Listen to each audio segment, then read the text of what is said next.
Alrighty, folks. It's not true. There we go. Alrighty, folks, we are back. We're back with another Daredrop game, but it's a horror game, or so it says. So I'm looking forward to it. It is Killer Frequency. If we just use our magical powers and go. Boop. There we go. Killer Frequency. Killer Frequency is a first-person horror puzzle game set in 1987 that puts you in the role of a late-night radio talk show host in a small-town America whose callers are being stalked by a mysterious killer. Hello, Zeffy. Welcome in. This came out Thursday, I believe. Yes, Thursday. It's about Thursday. It's currently 20% off. It is currently a fun game. I will see what we think of it. I'm going to try and leave the display captures on, so that if I get...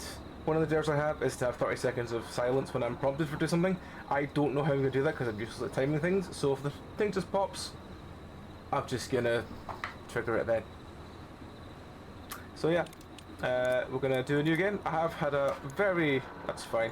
I did start a game of this briefly just to check how it worked, and it worked fine. So I did like half an hour or something like that into it. Wasn't that long. Move with Waz. I don't understand why I started a corridor.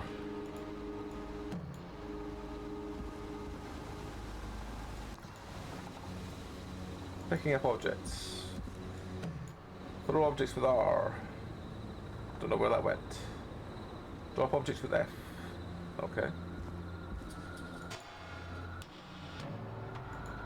Oh, I can't pick it up anymore. Oh. Okay. I didn't actually go this way last time. Let's go this way.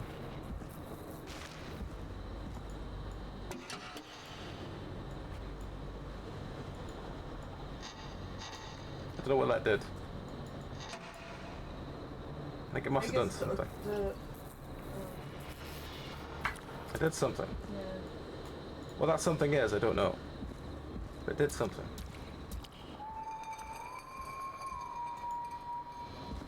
There's a whistling friend. He becomes important later on. Look at E to begin inspecting. Hold thing to move to rotate object while inspecting. Press E to exit. Okay, fam. Kafam.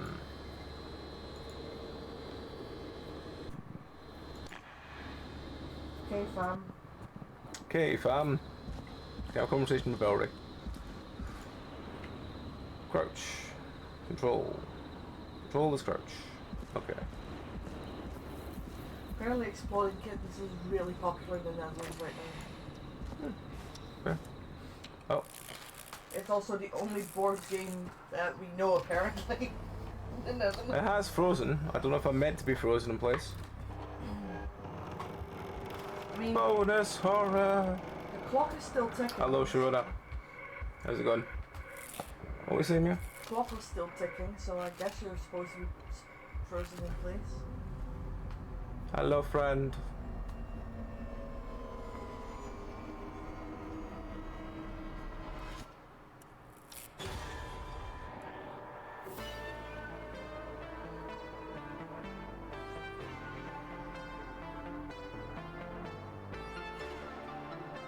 It's very loud.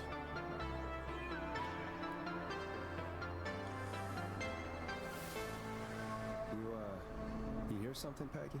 Huh? Hear what? I thought I heard someone yelling, or I don't know, a howl. Forrest, is this a joke?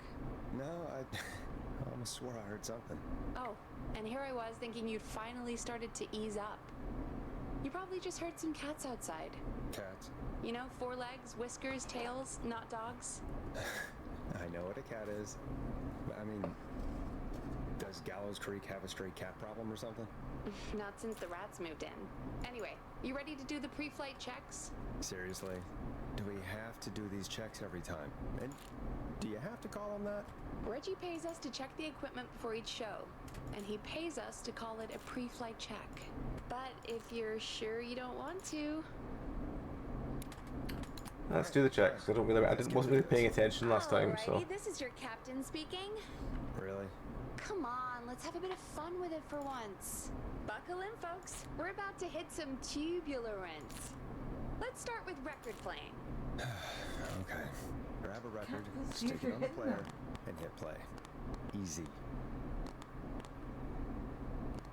That one. Oh. Okay, that one.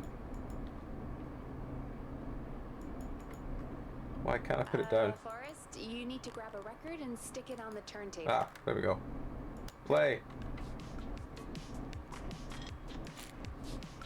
Great. Now turn it off. No. Oh, make it louder. Press the stop button on the record player. Fuck's sake, okay, right. All right, up next, phone line buttons. Your captain will be waiting to take your call on line 1.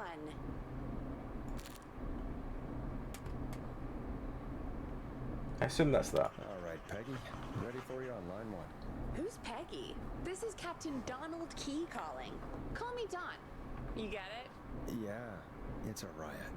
Great, and button 2 works just the same. So, let's move to the Peggy button. You mean the producer line? Like I said, the Peggy button. Press it when you need my help during the show. Is there a Peggy mute button? They haven't invented it yet. Now come on. The Peggy button is the 3rd one on the phone line. I labeled it for you. Press for Peggy. This is your brain, Forrest. Sorry I made you such an unfun turkey. I'm a turkey now, am I? Okay. Are we almost done? Sound Blaster next. I can never remember the intro to that song because I've heard too many mashups of it. Soundmaster? What? What? What? Ooh! There we go. Always good for a cheap laugh. All right, we're almost done. Just the volume sliders left. These should let you affect pretty much everything. But let's test it with a record. Play a record and change the volume with the music slider. All right. Seems to be all working. We done, Captain? We sure are. Coming in for landing. Local time. Should not encourage you. I knew you had a fun side. It's my fun side that gets me in trouble. Now, let's get the show started. Oh. After your introduction, our first segment is Guess That Scream. I thought that was a joke. Hang on, I can't. Nope, I've and not been don't paying blame me for attention. this one. It's Reggie all the way, and he demands we do it tonight. Okay, Forrest, shut the music off. The music. Okay, you're live in 3, 2.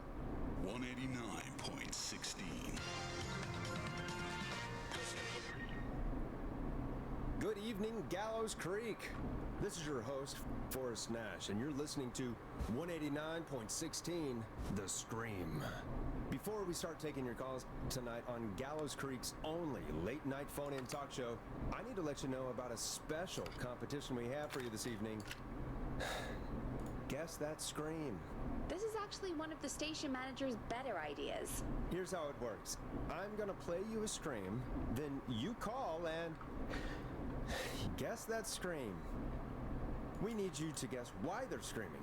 Did they stub their toe, saw off a finger, or discover the corpse of a loved one? That's good. Now, Forrest, hit them with the tape. We'll play that scream in just a second. Listen close, and then call in to guess that scream. Peggy, what do you mean play the tape? I just have a tape guy do that for me. You're not in Chicago anymore, Forrest. Here in Gallows Creek, you get to be your own tape guy. Come on, I gave it to you yesterday. I have 3 tapes. Forrest, you do have the tape right. You knew we were doing this tonight. Peggy, let's be real. Guess that scream is a terrible idea. No, I don't have the tape. It may be a stupid idea, but that doesn't mean it can't be fun. We're going to need a scream tonight, Forrest. And you're the one at the mics. Really? Okay, I've hit this a pitch. Oh. I used to go out all across America, and now I'm just screaming into a mic in a backwater town. Jesus. Come on, Forrest, just do it. That's enough dead air already. Just think of a scream and let it rip. Oh, God. Sorry about that. I'm back. Had to step away there for a second. Listen close, and then call in to guess that scream. That one.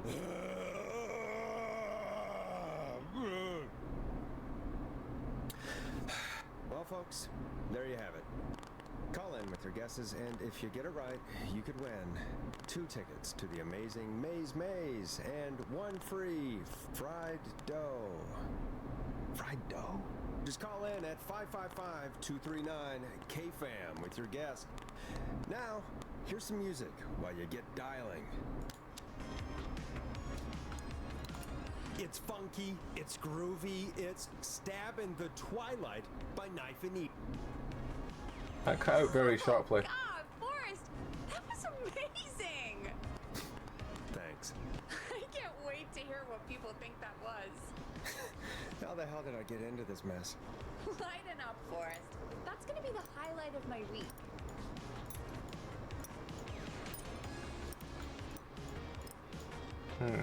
Oh, Forrest, there's a call coming in. That's Time a to no. turn the music off.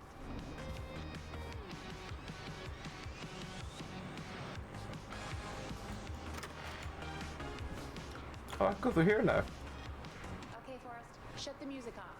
Oh, great, I can go through here. Wonderful. So wander around.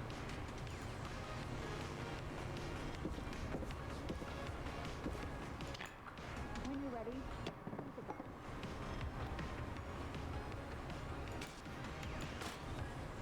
I can move a lot of stuff.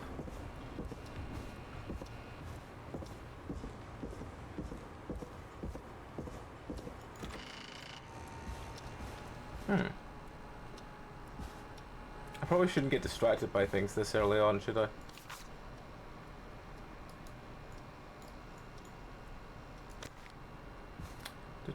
Aha! A tape! Whatever this is, it's a tape. Okay. Do I need to take the tape back with me? There's some phones here.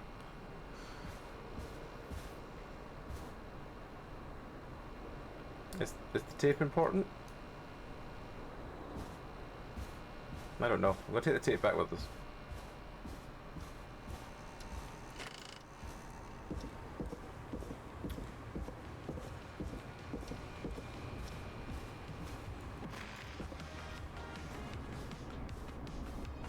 Time to turn the music off. There we go. We've got 4 tapes now.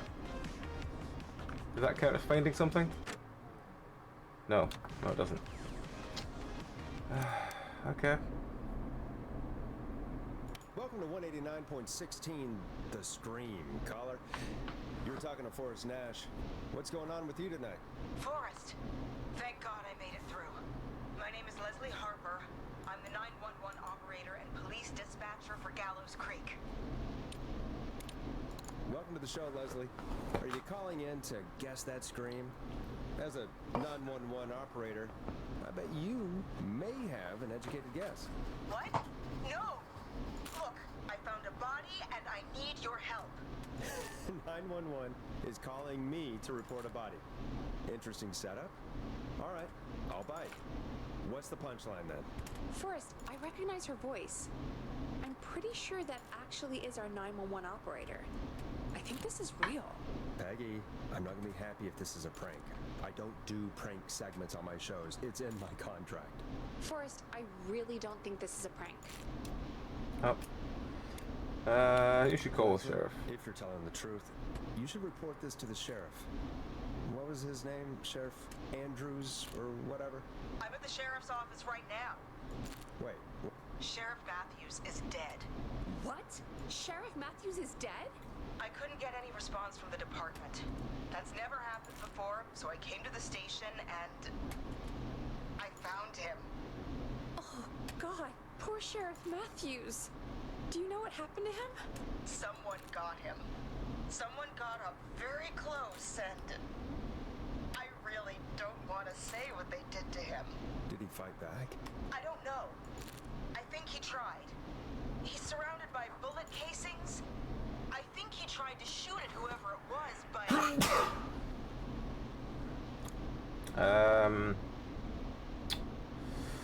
What do we think?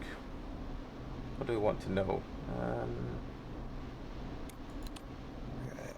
don't understand. Where are the other officers? Do they know? Have they secured the scene or whatever cops are supposed to do? No, I checked everywhere. Deputy Martinez is here, but she's not tied up and locked in a holding cell. I called you right after I found her. God, wait. Please don't tell me that this hick town only has 2 cops. Don't be ridiculous. We have 3, but Officer Gunderson is on leave in Cancun. Leslie, do you have any Isn't idea Officer who could have Gunderson done the one this? from Discworld? Not a clue. I didn't see anything on my way over. Leslie, you need to call over to Where's Henderson Klepto? or Quiet Ridge. They need to send someone over from their department. I tried, but I can't call anything but local numbers. Something's wrong. Isn't I'll have to Carrot? go there Isn't myself, Carrot's let last them name know what's Gunderson? going on, and bring help back with me. But if you leave while there's a murderer on the loose, who's gonna man the emergency line? That's why I called. Forrest, I've routed all 911 calls to come into you. I was in the middle of a shot there. I'm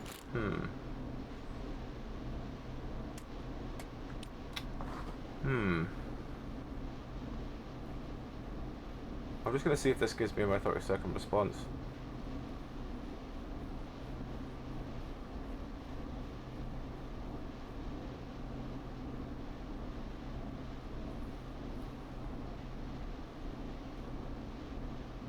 Yep, there's the dead air achievement. So that is 23 minutes to the recording. I'm a radio talk show host, message. Leslie. Hang on, let me just turn that back off because I can now. I talk to idiot people about their idiot ideas. I'm not a 911 operator. Why me? You're the only person with experience manning a phone line around here. You're the only person equipped for the job. I have 11. Besides, there are lots of transferable skills between the two. It's like an interview. You ask questions to get information you can use. Keep people talking, you know? Guide the conversation and know when to jump in. You do know that I'm so good at interviews. They sent me from Chicago to Gallows Creek, right?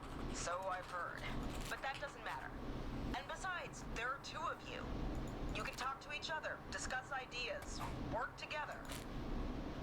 Hell, let's have some on-the-job training right now. I have an emergency. I need to get an unconscious Deputy Martinez out of that holding cell.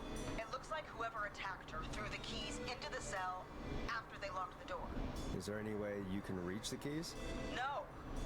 There aren't any bars to the cell, and the door itself only has a food tray slot.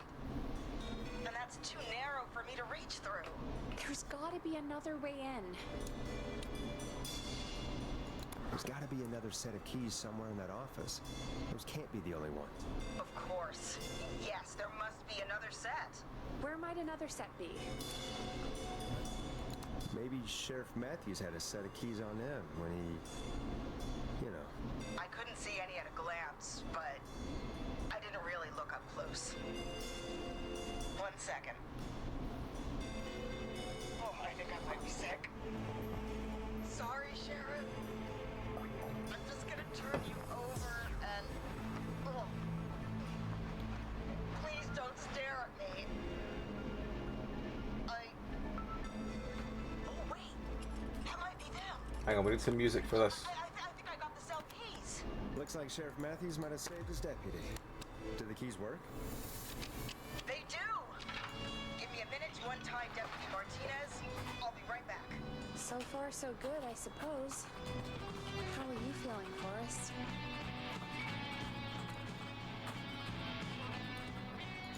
Yeah, that seemed to go okay. Maybe Leslie was right. Maybe we can handle this 911 business.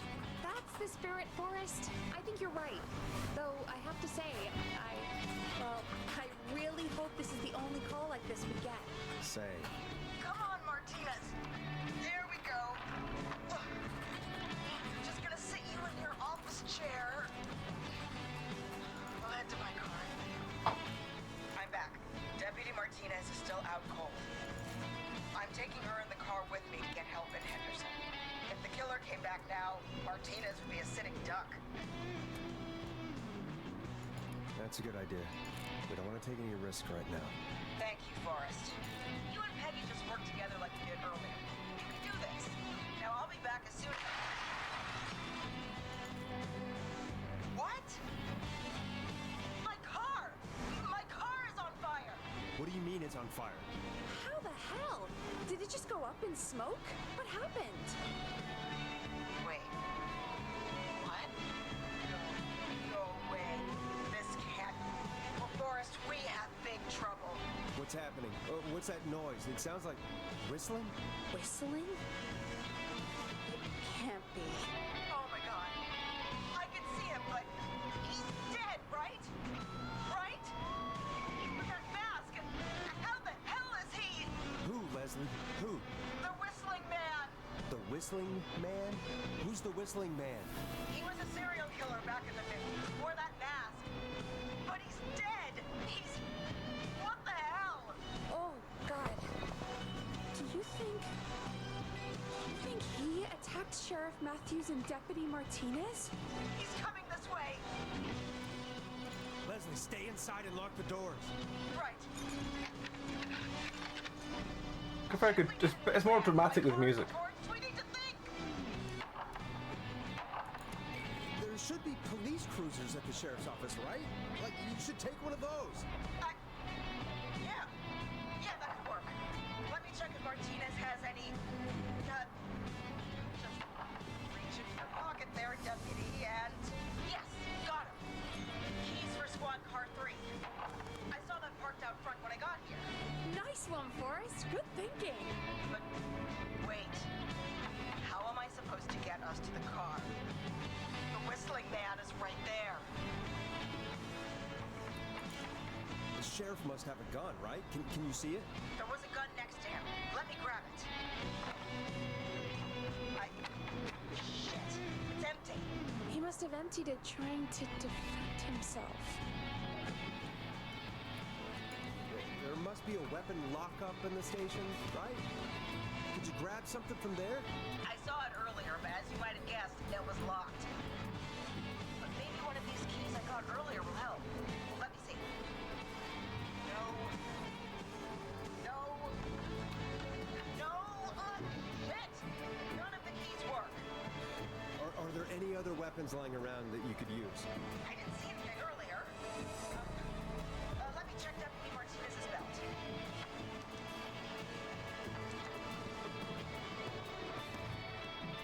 All right.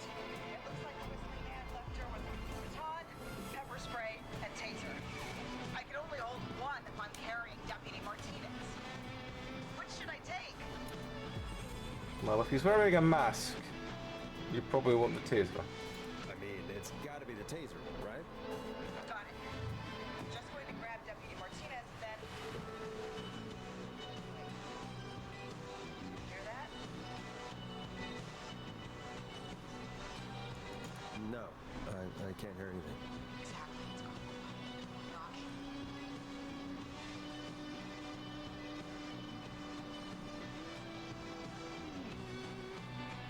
Oh, hang on. Be careful. I don't like it. Me neither. But it's an opening, and I've got to take it. Okay, Deputy Martinez. Hear me, it's time to move. Just lean on me. Yep. There you go. Are you sure about this, Leslie? No time like the present, right? So, here we go. Ah, Again, you're hooked into dispatch now, so I should be able to radio you when I reach the car. If I reach it. Speak to you soon. Good luck, Leslie. That's one brave woman. God, I hope she makes it through this. You know, I've got to say, this really wasn't what I expected when I came into work today. Well, they always say you have to be ready for everything.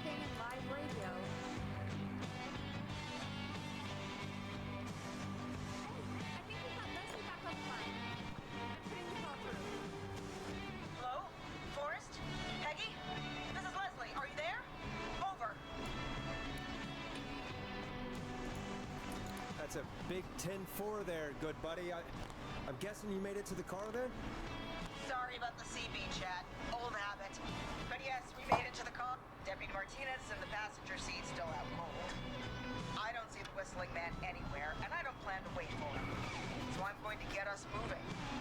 Jesus! God damn it! Get back! Get away from her! Leslie, what's happening? The whistling! No!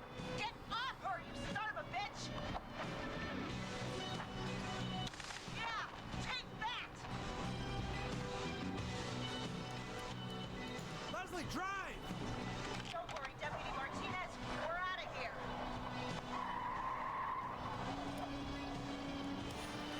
Leslie, are you two okay? Did you get away, or... Forrest, that taser? Definitely the right call. Oh my god, I can't believe we escaped. Well done, Leslie. You saved a life. Just another day for you. Oh my god, nice. yeah. But let me tell you, I prefer doing it from your side of the boat. Leslie, how long do you think it's going to take to get home?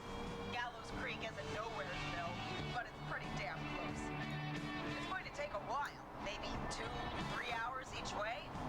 Slightly less if I put my foot down. You keep that pedal to the floor then. We'll see when you're back. You don't have to tell me Cats are twice. gonna cat. Anyway, once I'm Cats in... are gonna cat. Except ours, who doesn't know how to scratch. Forrest, Peggy, I've got to go. I'll be out of range soon, but I'll radio back as soon as I can once I got the cavalry. Take care, Leslie. Be safe out there. Good luck, Leslie. Feel better soon, Deputy Martinez. So at this point, we get the achievement for Deputy Martinez is alive and well. We've got a killer on the streets of Gallows Creek. This is as far as I got on my test play. Please make sure to stay safe. And Leslie, we're counting on you. We're going to get back to the show meanwhile. If you have anything on your mind or have any information about this Whistling Man character, then give us a call. We'll talk here on 189.16, The Scream. For now, here's another hit record for you all to enjoy. Can't put the record back.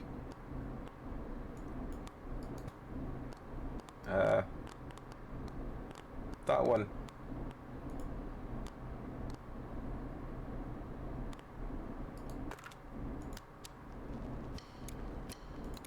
Listen in to this next track from Late Night Lurkers, if you dare. This is not what I signed up for, Peggy. This is actually insane. Did she really say it's gonna take her 4 hours? This guy's gonna kill half the town in 4 hours. Forrest, that's not helpful. I know, I just...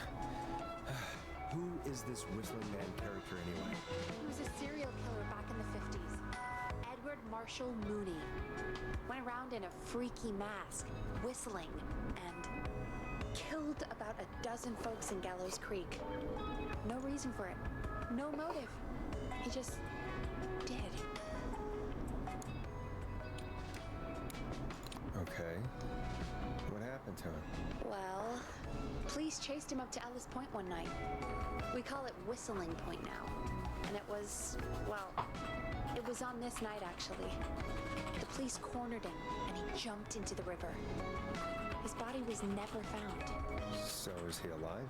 Dead? I mean, what's the story?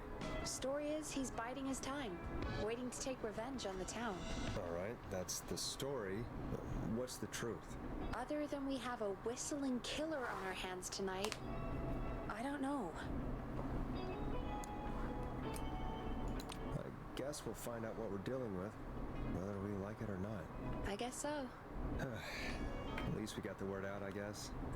What kind of listening figures do we get at this time?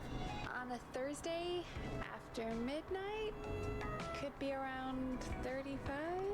35? Isn't 3,500? Huh. I didn't realize Gallows Creek was that large. No, 35 people at best.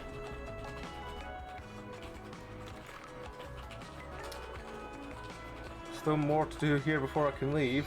What? Oh. Are you serious?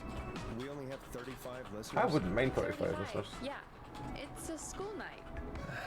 And what's the population of Gallows Creek? I don't know exactly. A little over 1,000? Oh, How many did you get before? You know. before my career exploded and I ended up on a midnight hour talk show in the town of 1,000 people? Yeah. Before that. Around 5 for most shows on the low end. Big gas could pump that up to 10, 15, easy. 5,000 on the low end? We could only dream of that. 5 million. Million? Yeah, sometimes that's just the way it goes. At least the Whistling Man hasn't killed me yet, I guess. Yeah, I guess we're gonna learn a lot about perspective tonight, huh? Oh, we have a call coming in. Take it when you're ready. Okay, Forrest, shut the music off. He said take it when you're ready. Can I not go look around? For fuck's sake, fine. Can I go now? Good, I can go now. Right, okay. Let's all wander around. Let's have a look around. Scream.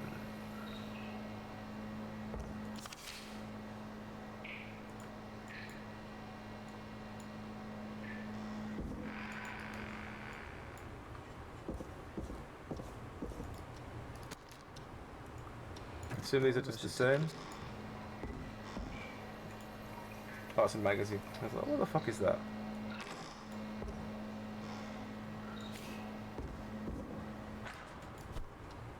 Well, let's have a look further around. What's in here? So many locked doors, so few keys.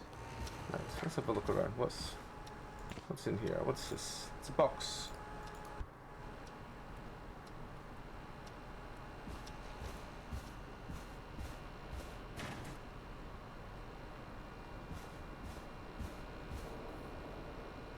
Oh, there's a slot there for it. The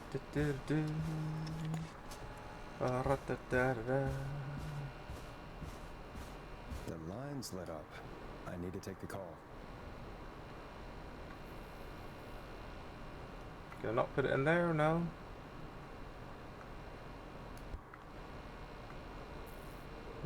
Oh well.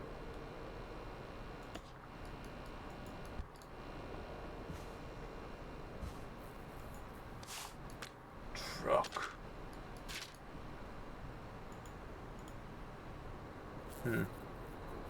Okay, well, I guess we're...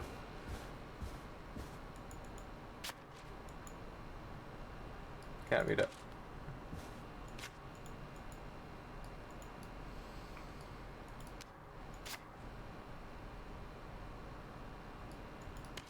Apparently I have to go back and answer the call.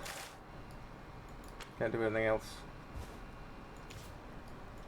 Napkin. A napkin. Tiny sleep nymph. I have a caller waiting.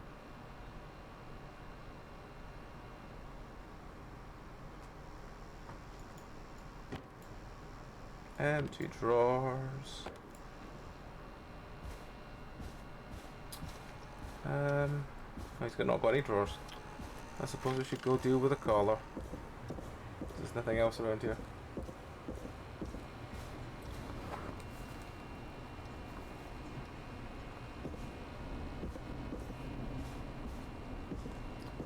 Oh, hang on, there's this side. I didn't see this side before.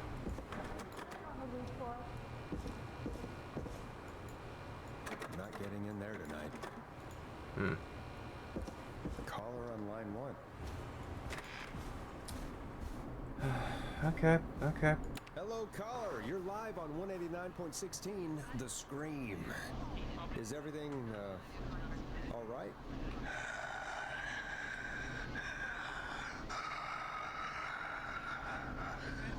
Okay, who is this? Are you, hello? Hello?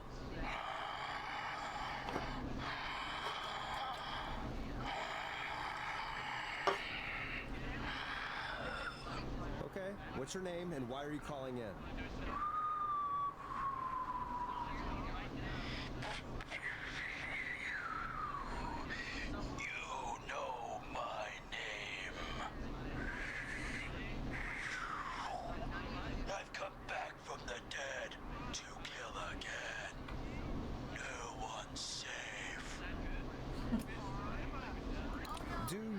accept request. I've got a list of names I'd love to see in the obituaries.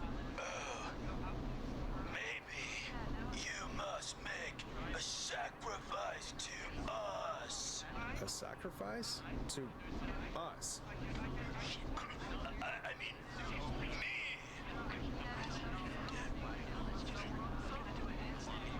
We want cheese-dusted pretzels.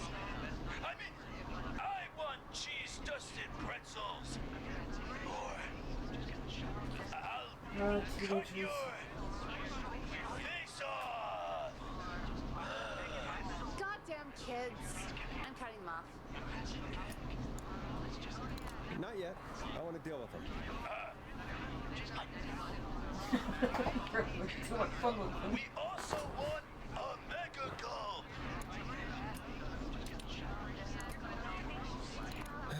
Okay, so cheese-dusted pretzels and a mega gulp behind the gas station.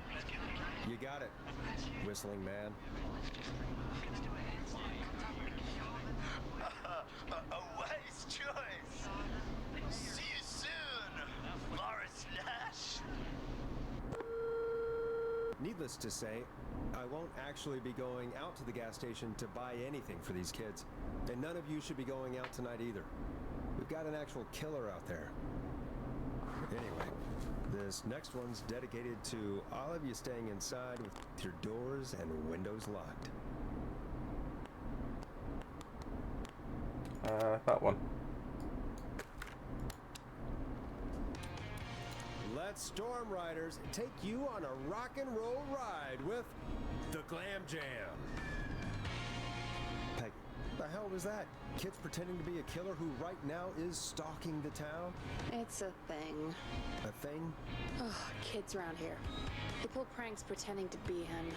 By pretending to be this Whistling Man character? They think it's funny, but it's not. It's not funny at all. And there's no chance that our Whistling Man was just a prank. That Leslie... No, that's real. Christ. Let's stay positive. We still have a show to do. We already have another caller on the line. All right. Let's do this.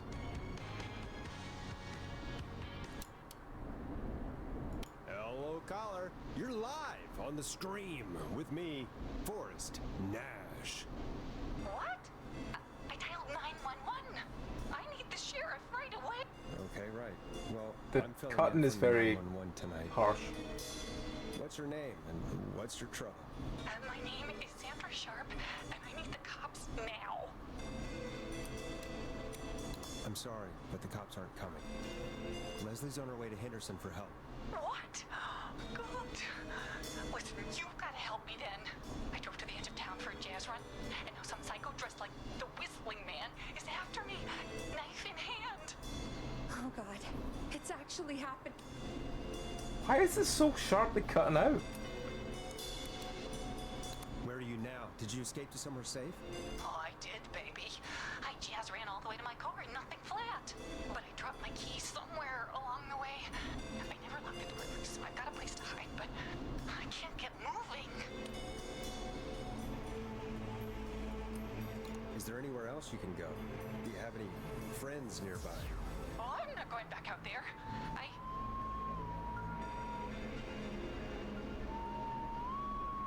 Oh, shoot. Oh, he's back.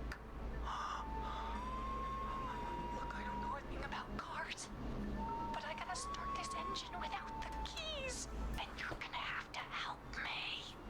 Wait. If it helps, I've got a toolkit buried beneath my spare sweatbands.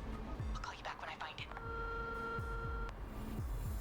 You're listening to 189.16, The Scream. Hosted by me, Forrest Nash, your friendly neighborhood radio host, mechanic and savior. Sit tight while the record spins, folks. This one goes out to you, Sandra. Doesn't the station have a show about cars? That's heading The off. Tamora twins or something? Alright, so take care, man. Timberline Catch twins you talk Tuesday. motors. Yeah, you know they're not even brothers. Really? They look the same, though. I know, but they're not even related. It's weird. I asked asked them about it once, and they got really sweaty and defensive. Anyway, go see what you can find. The offices are out the door and down the hall.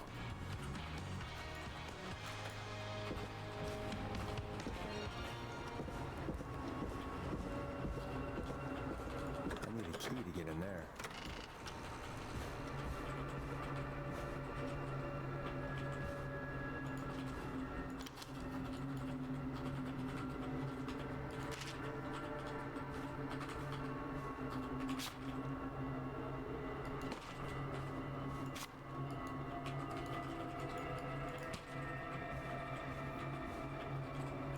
This has to be important.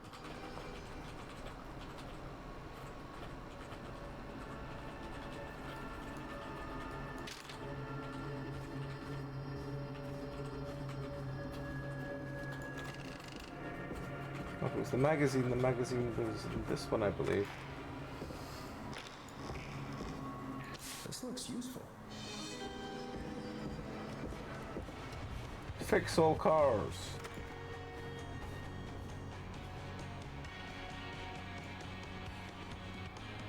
Oh god. Use screwdriver as the key. If that fails, remove steering column cover. Check serial number, then strip and twist the following wires together. If there's a 4 before the 3 and the 7, no 7 in the number red and blue. If there's a 6 anywhere, does it start with a 5? Oh god, it's playing fucking... Keep talking, no one explodes. Oh, I love that game. If the radio turns on and won't turn off, cut the left pink wire. Do not cut the other pink wires to trigger the alarm. If the alarm is sounding, cut the triple braided green wire, not the double braided green wire or the triple braided green wire. Doing so will mess with the electronics. Okay. Oh. You find it? Yeah, I found a magazine about hot wiring cars. Well, that sounds perfect. Caller on line 1. Thanks, Peggy. We're back with 189.16, The Scream. How are you holding up, Sandra? The creep's looking through the parking lot trying to find me.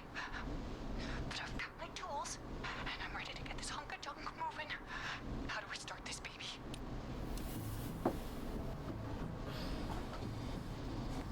Put the screwdriver in the ignition and twist clockwise.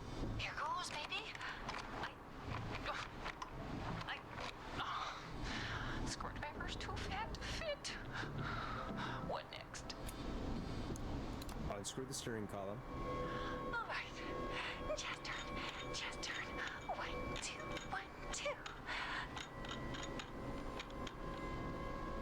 God, how long are these screws? Okay. Cover's off. Okay. There's a bunch of wires down here all paired up and... Oh God, my heart is pumping. Tell me exactly what you see. Okay, we can do this. There's a red wire, a blue wire, a yellow wire, a green wire, and a brown wire. What's the serial number on the steering column? The number is 576-894-320.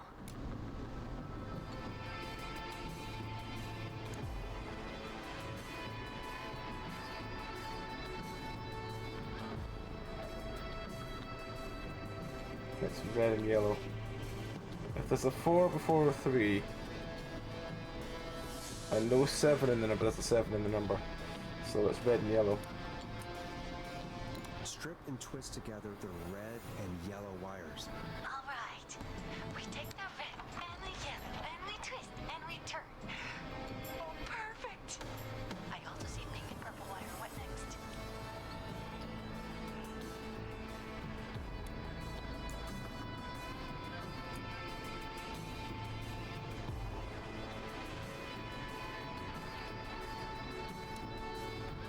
Strip the purple wire and brush against the twisted wires.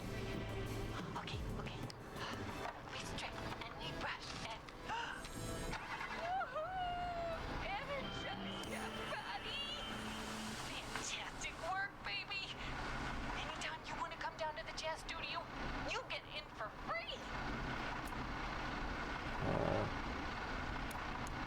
Just keep driving now, okay?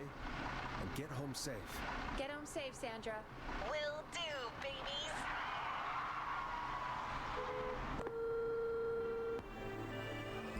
We did it, Forrest! We sure did. Should save Here another comes person. another hit track that we're excited to share with you. And remember, if you're also having car troubles, then tune in to Timberline Twins Talk Motors here on 189.16, Monday to Friday at 5. Take it away, Forrest. I still can't believe this is happening. Right? Like Gallows Creek didn't already have enough to worry about? What do you mean? Gallows Creek is a miserable place to live. Really? Miserable? It's nothing personal, Peggy, but it's not Chicago. Or, hell, it's not really anywhere. Well, I like it here. People are polite and, Stab happy? don't be awful, Forrest. Come on, there must be something you like about this place. I guess some folks have been okay. You're not terrible, after a while. Not terrible after a while? High praise coming from Forrest Nash. You know what I mean, Peggy. I do. It's Forrest Nash for I think you're swell. Anyway, I hope the killer is done for the night and that Leslie gets back soon. Me too. Can we at least call off that stupid Guess the Scream contest now? Yeah, that'd probably be a good idea. 12:42. Caller on line 1. When you're ready, shut the music off. Evening, caller. This is Forrest Nash, host of 189.16, The Scream. And tonight's 911 stand-in. Hey, Forrest. My name is Brian. Brian Ponte. Brian Ponte of Ponte's Pizza.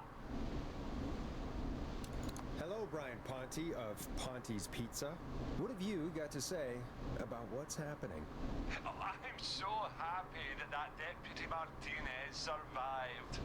I've seen her a lot over the years down here at Ponte's Pizza. Oh, you did a really great job. And as a thanks for all you did there, I just wanted to tell you that I'm sending you some coupons for free pizza here at Ponte's Pizza. Wow, Brian. That's really good of you. But you really don't have to, though. Oh, it's the least I can do. And if you like it, well, you're in luck, because we're always running great deals that'll have you eating for pennies. Sounds great, bro. And let me tell you, the pizza we have is to die for. No. Poor choice of words tonight, I guess. Yeah, that didn't come out great. I'm sorry, Forrest. Well, I just hope I didn't put you or anyone else off coming on down to Ponte's Pizza. We've got a great special this weekend.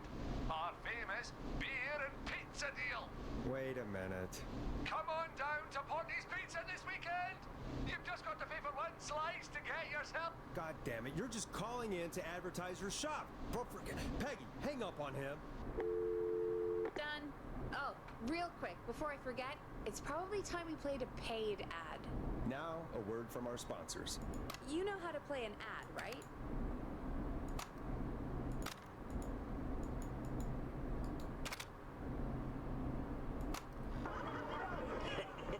Great party, man. Thanks. Can I grab another beer? Hey, sure thing. Let me grab you one out of the fridge. Oh no! We're out of beer. What am I gonna do? Sure. Done. It's going to be over. Fear not. McGrill and Spree will give you a free six-pack of beer if Gallus High wins this Tuesday. Say what? That's right. Order a meal deal from us and you'll get a free six-pack of beer if Gallus High wins. Free six-pack? Righteous. You heard me. 6 beers. If Gallus got my hoodies in the watch list though. Sounds like you've already had enough What is beers. next? I hope we murder them. Me too, Billy. Me too. Come on down to Griffin Spur and call 555-749-8335. It's not like it's not warm enough outside. We've got barbecue you'll die for. Yeah. Hey, Forrest. Do you know what the Grill Reaper's favorite grilling spree order is? I have a feeling you're gonna tell me. Spare ribs. Just get me back on the air. And we're back. We got a caller. You know what to do. Welcome to the Scream with me, Forrest Nash. Yeah, Leslie. This is Maurice Russell from the Gallows Reporter. I'm at the office. This guy just broke in downstairs and... Wait. Forrest Nash? I want to speak to 911. Put Leslie on. What? God, another one? I'm guessing you've not been tuned in to our show tonight. Damn it, son. What does that have to do with anything? Just put me on with Sheriff Matthews. Sheriff Matthews is dead. Ted? What happened? Did you witness the incident? Are you willing to do an interview for the reporter? I can cite you as an anonymous source, if that's a concern. We're live on the air. Anything we say can and will be broadcast. Live on... Damn it. All right. There's obviously a lot more going on than I know. Yeah, there's a lot happening tonight. You said someone broke in. That's nothing to get worked up about. Some idiot kid just broke in, dressed as the Whistling Man. Teens. They get worse every year. This punk wasn't even a disappointing twinkle in his daddy's eye when Edward Marshall Mooney stalked the town. But I was there. I covered it. You don't understand. That's not a prankster. That's the Whistling. Of course it's not. It's a stupid kid. Every year this happens. They think it's funny. Not a big deal, old man. But they didn't live through the terror 30 years ago. Anyway, I know for a fact Edward Marshall Mooney is dead. I don't know who I'm looking at on the security monitor. But if he killed Sheriff Matthews... Where are you now? I'm in the boardroom, upstairs. We got security cameras all around the building. You can watch them on any TV set here. And there's a set in the boardroom.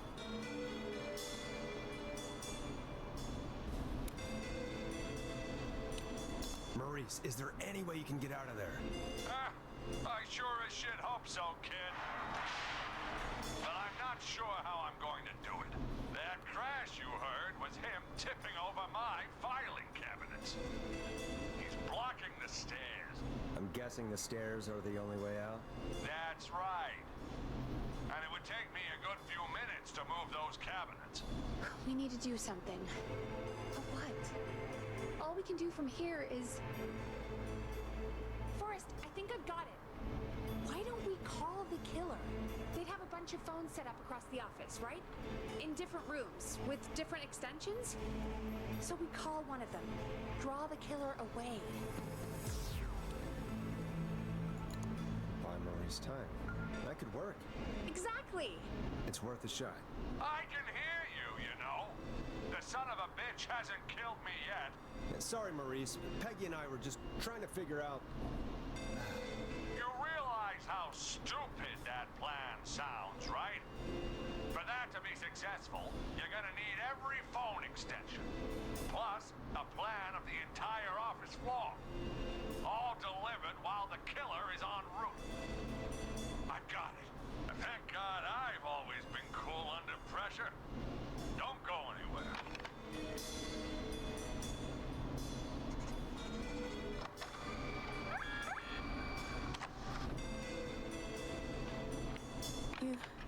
You don't think the killer got him, do you? Mr. Russell. I'm here. Freak's going to be here any second, too. Go check your fax machine. Don't let me down.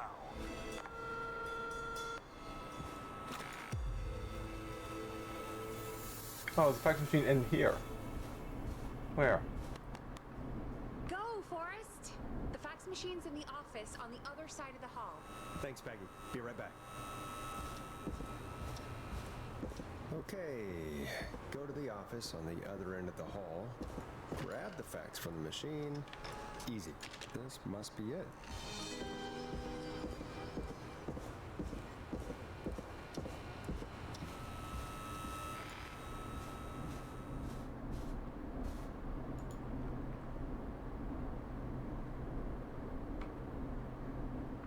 How do we phone?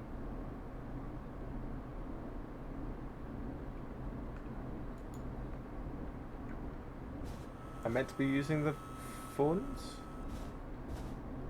Oh. Hey, did you get the fax? Yes, I have. Mr. Russell, you still with us? I am. You get my fax? Yeah, I got it right here. Good. I knew you could at least manage that. Okay, folks, we're back on the line with Maurice. Let's see if we can help him avoid the Whistling Man. Here's the situation. The Whistling Man searched every room in the hall leading up to the boardroom. And now, he's in the office next door. It's now or never. This plan of yours better work. I'm ready on my end, Forrest. Again, we want to draw the killer away by dialing an extension number, and then move Maurice somewhere safe. So, what extension should I call? Call the editor's office. The extension is 03. Got it. I'll put the call through when you're ready. All right, Nash. Where do I need to go? You're moving to the archives. Yeah. That makes sense. Go somewhere he's already checked. Not bad, Nash. I'm ready to place the call. Are you ready, Mr. Russell? Don't have much choice, do I? Make the call. Yes, sir. Calling now.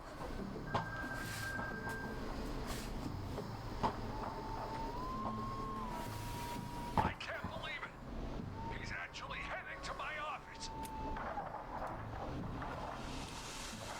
It was all Peggy's idea. Credit goes to her. Don't mention it. The coast is clear.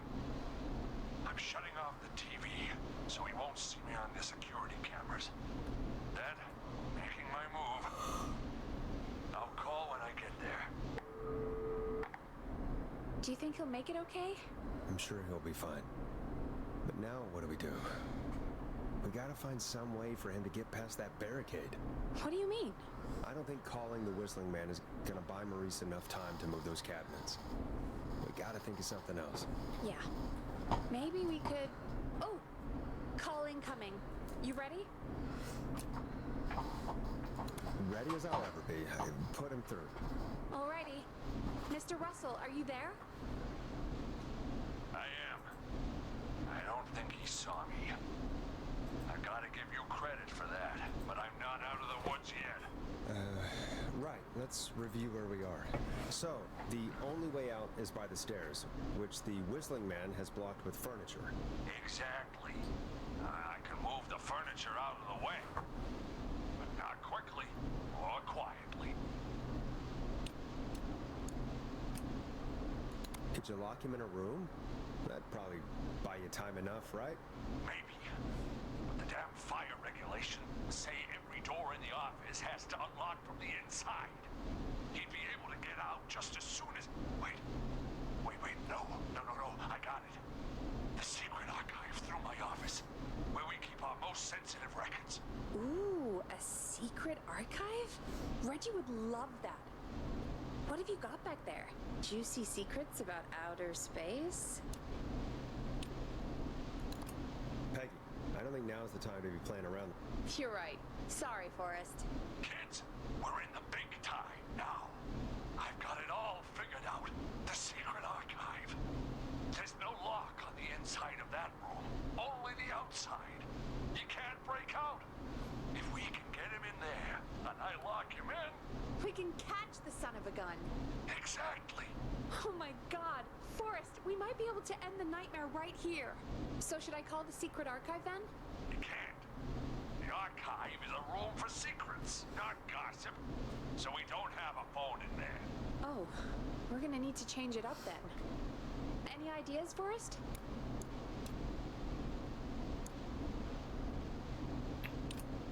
Maybe we could use a radio. There's no radio in the secret archives. Are there no radios at your offices? I don't have one in my office, but What is it? our sports reporter, Hopkins, he has a little portable radio he never turns off when he's here. That might be what we need then. Is his portable radio still there? It should be. It's what he calls his work radio. It should be here in the archives, actually. Let me just take a peek around. Great job, Forrest. Looks like you picked the perfect place. He hadn't found it yet. Let's congratulate ourselves later. I found the radio. It's right where I thought it would be. It's all coming together. I'm just gonna turn it on quickly, make sure it's still got some juice. Maurice, turn the volume down. We don't want that thing blasting just yet. Yeah, I knew that, Ash. I was just doing that when you yelled at me. The radio works. If I make it out alive, Hopkins might just get that day off he wanted. He's earned it. Let's do it for Hopkins, Forrest. Wait. Ah, God damn it. If I can't have this stupid thing turned up, how am I supposed to draw the killer? I can't be in the room when it's on, or I'm dead. You just... Oh, that's a good point. But wait, we're the radio. We can just be quiet until you're ready. If you can do that, then... Yeah, sure. 189.16. I know that's your station number. But a good editor always double checks. Can you confirm that? 189.16, The Scream. Gallows Creek's best and only phone-in talk show. With me, Forrest Nash. And me, Peggy. Jesus Christ. I've got the radio on silent, but I'm tuned in. Now, I just need to get to my office. Sounds like we need to make another call, Forrest. Where should we send the killer? Call the boardroom. The extension is 04. That might work. The boardroom is fairly close to the editor's office, but we haven't seen the killer go there yet. Are you sure?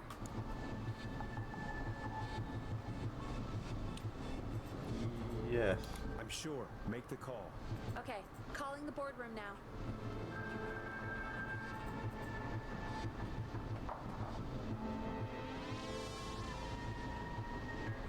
He's on the move. I'll call you guys from my office in a second. Looks like we're almost through this nightmare. Any idea what you'll say to draw the killer in? I'll pretend to tell Maurice to hide in the secret archive. The killer will hear me, go check it out, and we've got it. Oh, I like that. Make the killer think he has the upper hand, and then bam! I appreciate the vote of confidence. Ooh, call coming in. Here we go.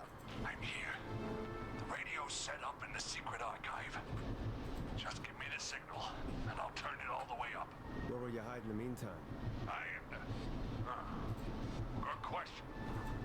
It's under my desk, but you can see under it. I've got a big cabinet, but that'll take me a second to get into. Anywhere else? Not really. There's the secret archive itself, but that's where the killer's going. I could try the cubicles, but they're pretty far away. Your judgment has kept me alive so far, Nash. What do you reckon? What do we think? Probably the cabinet. Hide in your cabinet. All right. Well, this is it. I'm going to go turn the radio up to full blast now. Don't say anything until I've had time to hide. You got plan? We know the plan. You can trust us. Here we go.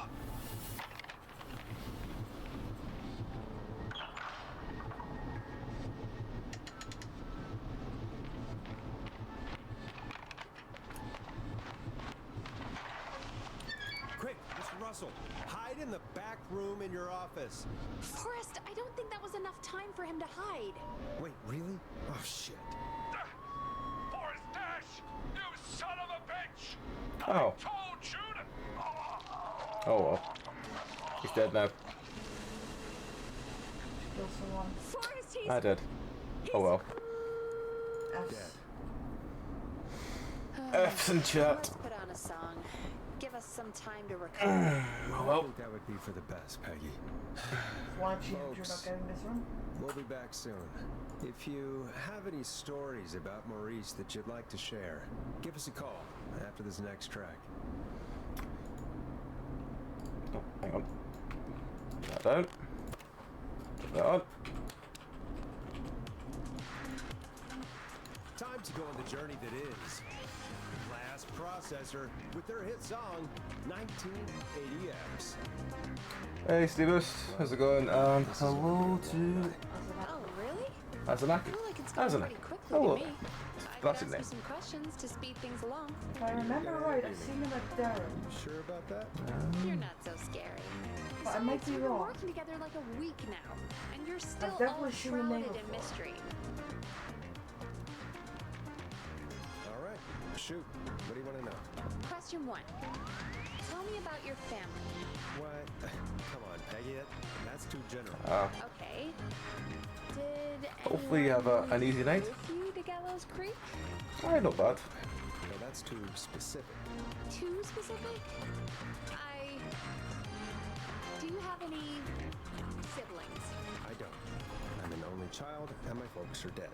Oh, I'm sorry, Forrest.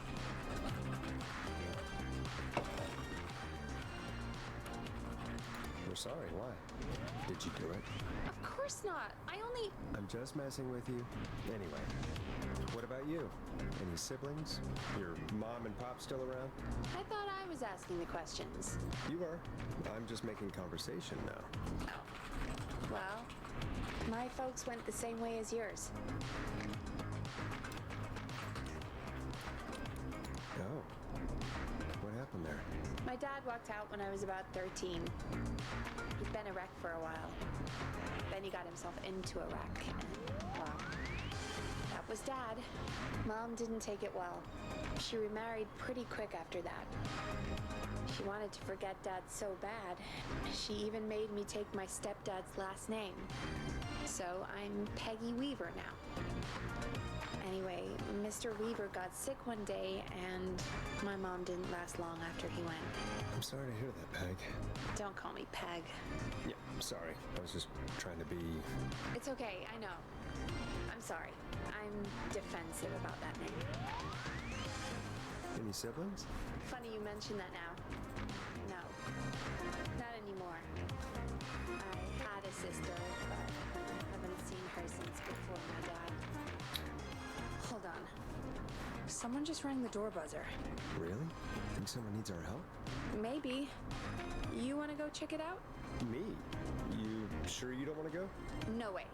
I'm locked up tight in here. I'll pass you the key to the stairs.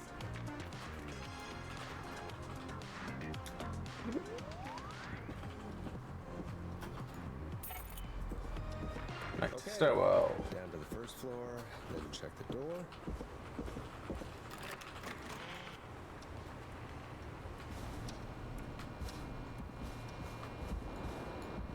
Can't open that. Chainsaw 2 Massacre game.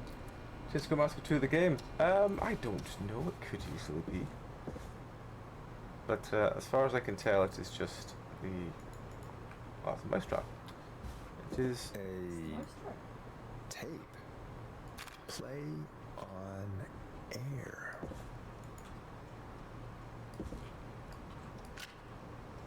Let's just see if there's any other... We're looking for records and everything as well, so...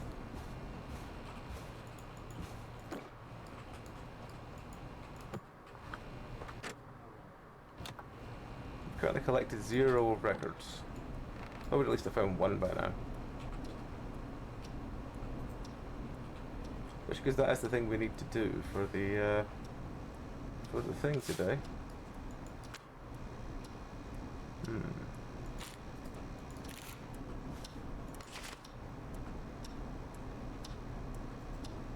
What the fuck?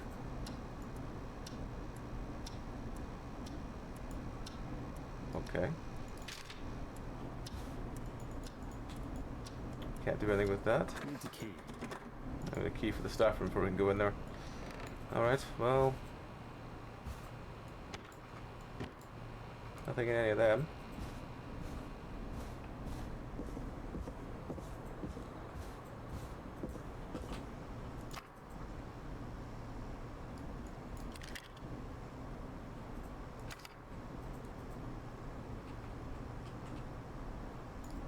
Oh, it's a VHS, of course it is. Of course it's a VHS. Right.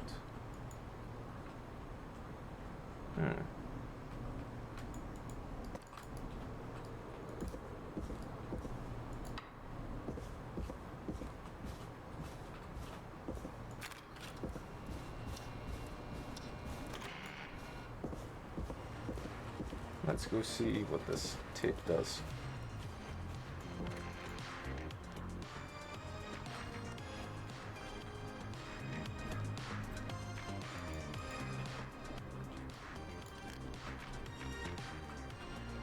Who was there? I didn't see who it was. Are they still out there? No. They left as soon as I went down there. They pushed a cassette through the door. It says, "Play me on air." All right. Well, turn the music off and play it.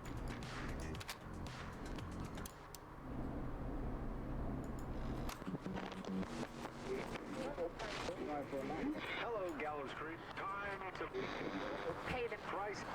Time to pay for lives. Time to sit there. I will punish you. I'm going to enjoy this. I did not enjoy that. What the hell was that? Oh, Forrest, we're still on air. Say something.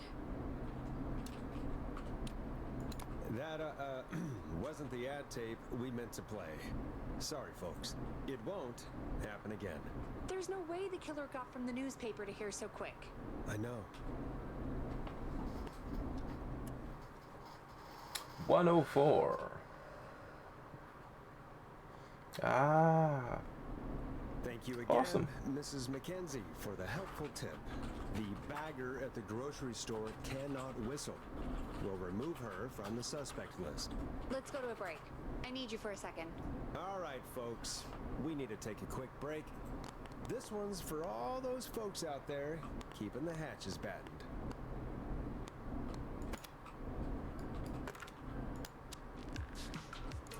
Hope you enjoyed this one as much as I do. All right, Peggy, what's up? I pushed a cassette under my door. Go play it.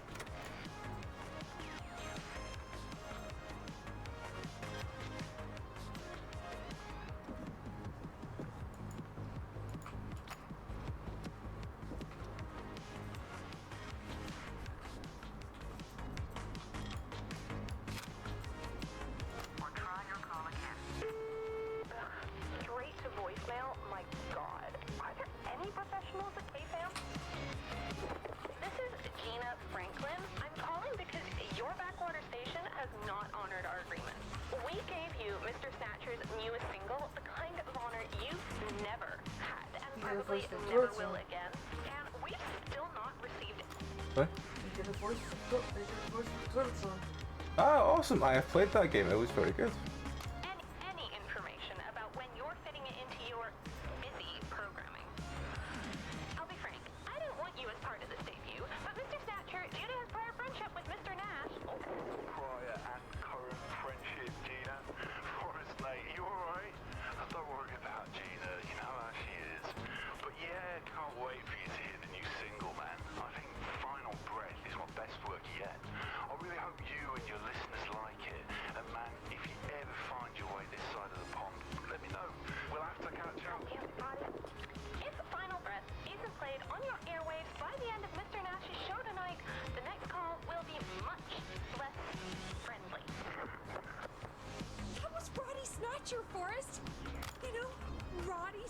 Snatcher? Yeah, Roddy and I are old friends. I love Roddy. I Will Always Find You was my song. I wish we still had it in rotation. Oh my god, I can't believe you know Roddy Snatcher. And I can't believe you didn't tell me he sent you his new single. We have to play Final Breath. Where is it? I don't know. They mailed it to K-Fam, not to me. Then it's gotta be downstairs at reception. I can't believe Barbara didn't say anything. I mean, well, if that fiasco last Friday about the missing Knife and Easy track is any indication, folks at K-Fam aren't against hoarding station music for personal use. I think we're still missing a few tracks, actually. Well, go get Roddy's song before Gina sues the pants off us.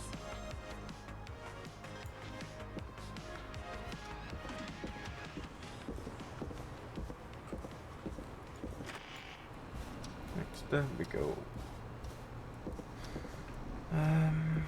Right. Locked. For now. This must be it. Final breath. My tiny selection grows.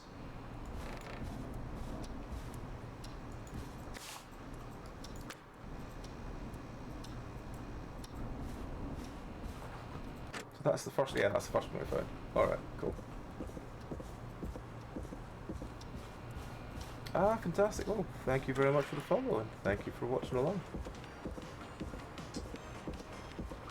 Hopefully it's been fun.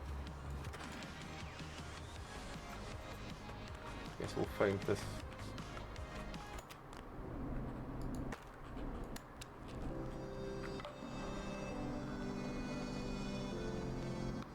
Hey, did you get it? Got it. Let's get this on the air. Gallows Creek. I'm pleased to say we're in for a much-needed treat. Up next, courtesy of the British sensation himself, is a track you won't hear everywhere.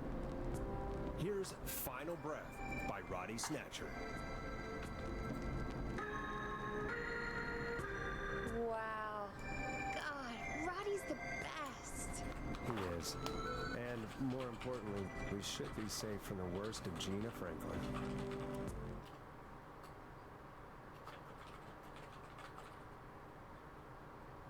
And I think that's every time I've seen him live. Peggy, you just talked through the whole song. Oh, whoops. It's okay. I can just play it on loop later. Oh, shoot. I just noticed we have a caller waiting. I really hope it's nothing serious. Evening, caller. This is Forrest Nash, host of 189.16, The Scream. And tonight's 911 stand-in. This is Murphy! Hello, Murphy. What have you got for us tonight? Two things, Forrest. First, happy birthday to my son, Fernando. He's 3 today. And man, being his daddy has changed my life. I've learned how to live, how to laugh, most importantly, how to love. Aw, happy birthday, Fernando. Happy birthday, Fernando. Thanks. And now, my other thing. I'm putting the word out to this so-called killer. You think you're tough, huh? Big man with a big knife, huh? Reuben, come face me, a true warrior at the Gallows Waste Disposal Plant. Guess what?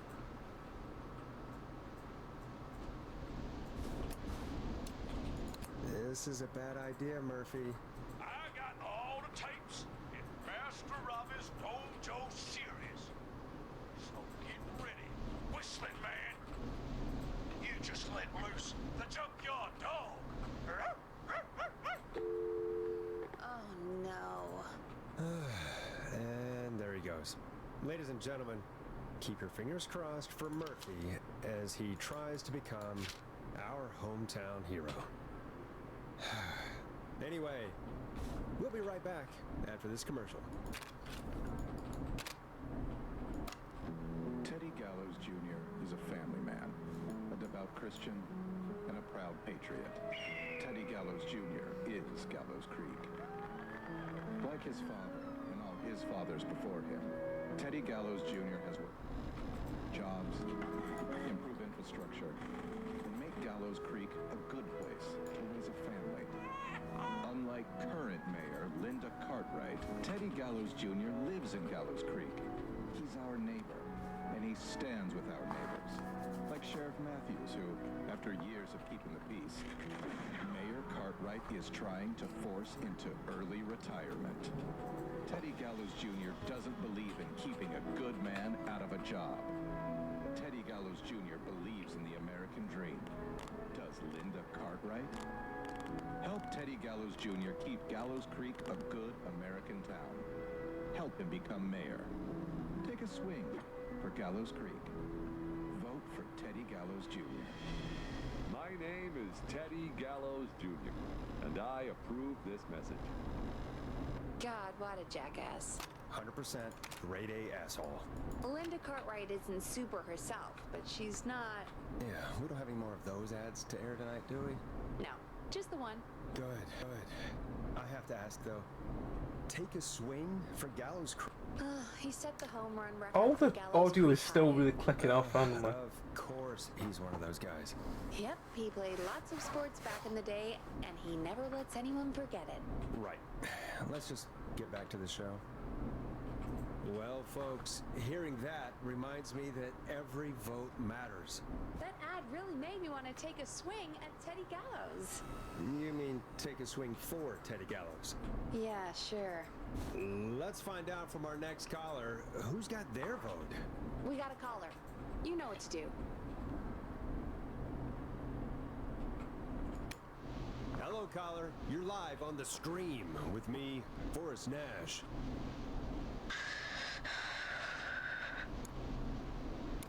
Hello? Who is this? Are you okay? Do you need help? Forrest? He called me? That horrible whistling down the phone. It's never good when whistles down the phone at you. He's coming for me? Jesus. Okay, listen, caller. Don't panic. We've done this a few times now. We can help you. A few times already? So, you saved them, or? Sure. Okay. We're gonna help you. Can you tell me your name, caller? I'm Dr. Sullivan, Virginia. Sorry. Take some deep breaths, Virginia. You're gonna be okay. Please don't let me die. I won't. Just calm down. Tell me where you are right now. What's your address? Oh, God.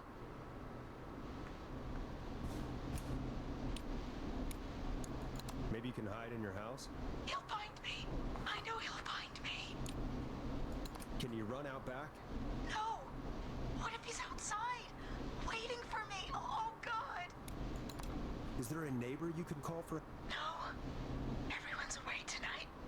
There's just a fraternity down the street. You live by a frat house. Yes, they're having a party. That takeout coming in all night. One covered in beer cans. They're getting wasted.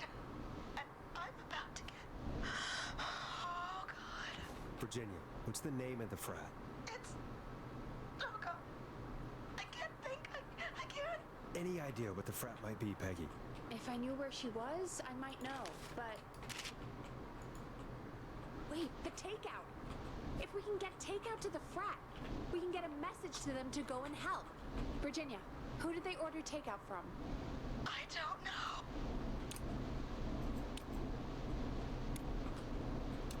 Come on, Virginia. Try to remember. I can't do this. Well, folks, seems like our Virginia hung up. While we try to figure out what takeout to order, here's some music for your own midnight snacks. I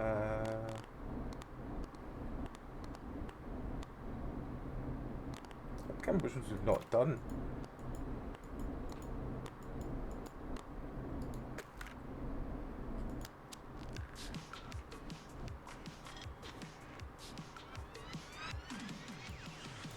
Peggy, what places do takeout in Gallows Creek? Off the top of my head? Well...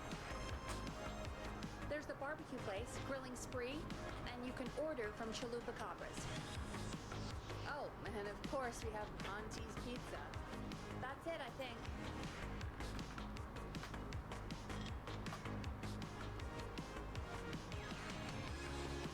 Okay.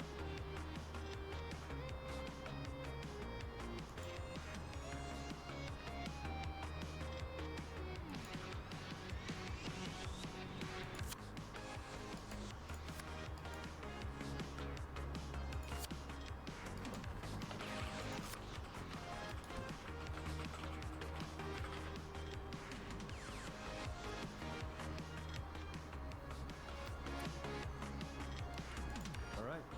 We'll call each place and ask who they deliver to tonight. That's not going to work. Takeout client privilege. What? There was a lot of competition back in the day. Things got ugly. It's a long story. But what we can do is this. We figure out where the frat boys order from. Call the takeout pretending to be from the frat.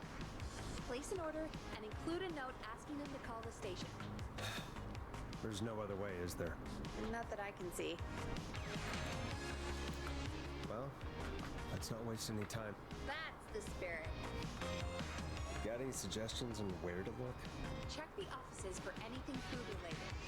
And maybe the kitchen downstairs. You'll need a key for that. I'll just slide it under my door now. Thanks, Peggy. God, where to start? Alright, Maybe found the order staff from area. somewhere, if I were a partying frat boy. We have a food critic, right? Chad or Brad or... I'll just have to look around.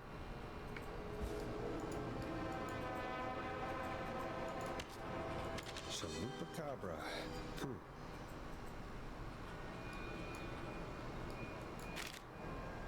A promotion, huh? Maybe if I find the pizza box.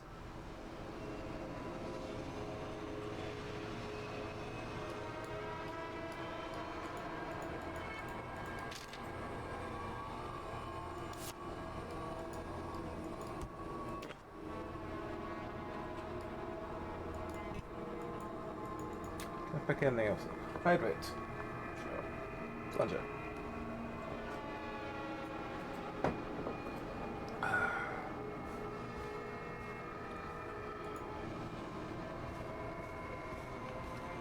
Oh, this is what I'm wanting from that.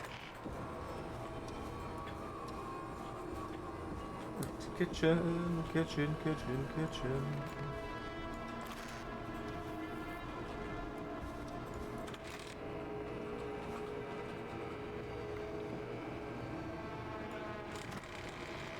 Oh, the door just shoots open.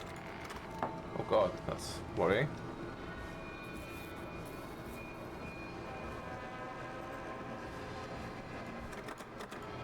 That's the stairs. So many locked doors, so few keys.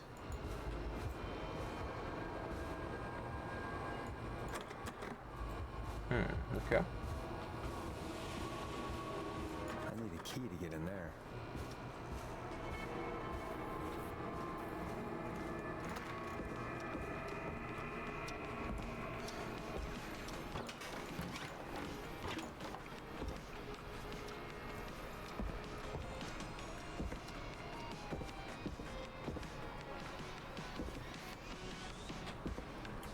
Make sure there's no more vinyl just sitting around.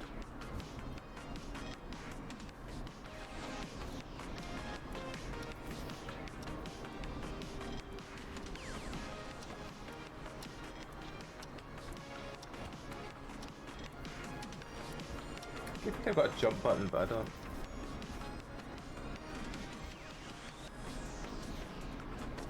Go gallows high, I guess.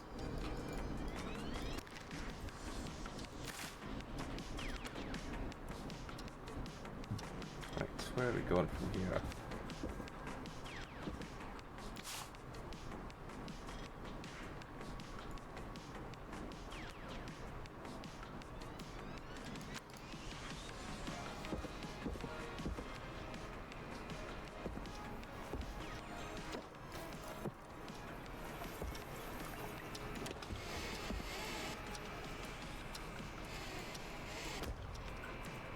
Right.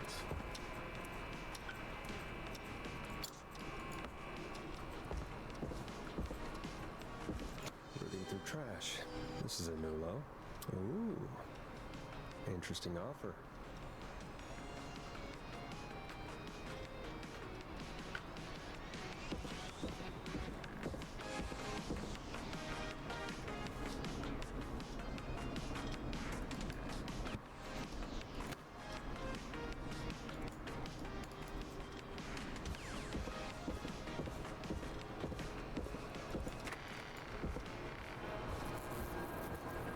Go back upstairs.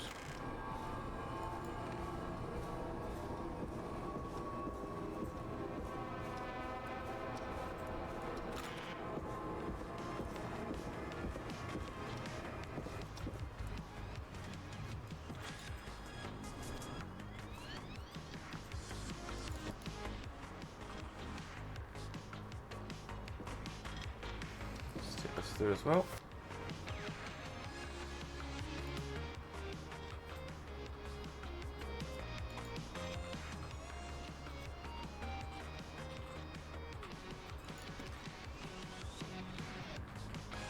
Hey, find anything useful? Yes, I have. That's great. Are you ready to get back on the line? Let's make the call. Okay, Forrest. What'll it be? Call Ponte's Pizza. You got it.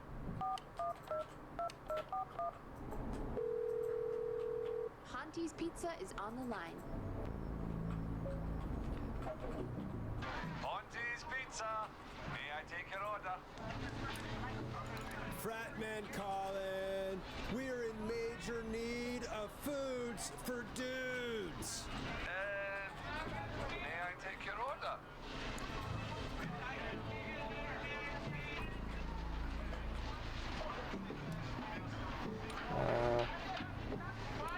I need some garlic bread. Oh, I need the bread. Can do. Where do you want that delivered? Same place as before, you know. The frat house. Got it. And we'll have that over to you right away. Oh, and one more thing. Can you add a note to the order that says to call K-Fam? K-Fam? Oh, consider it done. The folks at K-Fam are huge fans of Ponte's Pizza, you know. You should really call them and let them know. And now we wait. We should put a song on. Agreed. This one goes out to our delivery workers.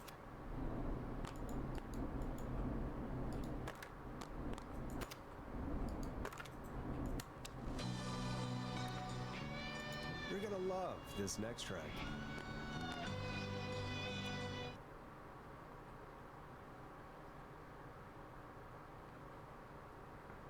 Which of the takeout places would you order from? To save Virginia? No, where would you actually eat? Oh, I mean, they're all pretty equal. Sure, but if you had to pick one. All right, all right. Not Ponte. He's not Ponte. Right, so between Grilling Spree and Chalupa Cobbers. I mean, it depends. Do I want a plate full of meat? Or do I want really, really good nachos? It can change depending on the day, you know? Yeah, fair enough. Maybe I... Hold that thought, Forrest. We've got a call coming. Okay, Forrest, shut the music off. Hello, caller. You're live on the stream with me, Forrest Nash. Hey, this is Fratman Bunker.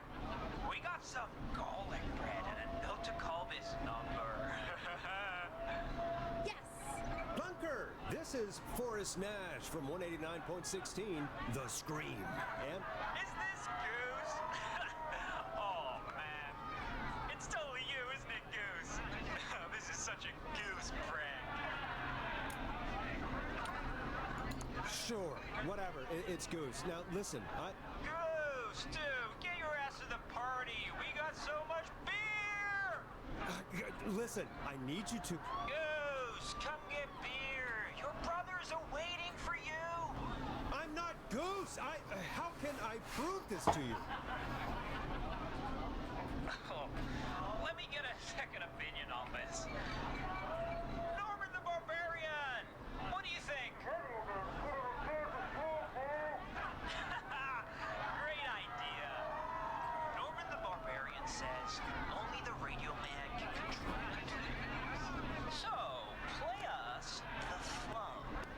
Really? What?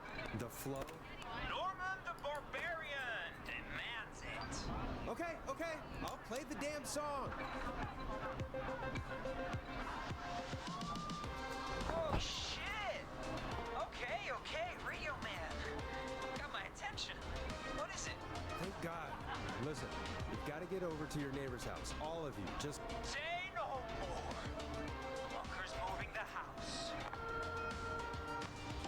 Forrest, line 2. Hello. You're live on 189.16, The Stream. Forrest, it's the killer. He's at the door. Grace. Oh my God, it's you, isn't it? God, I didn't talk. I promise. The party has arrived! Oh, thank God. He's gone and... Oh, is that you, Radio Man? Don't worry, we brought the beer. Good times are here. I could use a drink. Thank you, Forrest. You're welcome, Virginia. And thank you to Plunker and his fraternity brothers. Some heroes wear capes. Some wear sheets as togas. Hey, Forrest, did you hear what Virginia said earlier? What was that all about? Clive, I didn't talk. Do you know what she meant? There's a janitor here at the station named Clive, but your guess is as good as mine. All right, folks. Seems we may have a lead. If any of you know a suspicious Clive, then please call in. It could save lives. In the meantime, looks like we have another caller. Hello, caller. You're live on The Stream with me, Forrest Nash. It's great to speak with you, Forrest. As a local small business owner, I find this all horrifying. A killer roaming the streets of our fair town? Terrible. I hear you there. It's a scary time for everyone in Gallows Creek. How are you holding up? You somewhere safe tonight? Yes, Forrest, I am. I'm here at work in my small business. It's a safe, family-friendly place.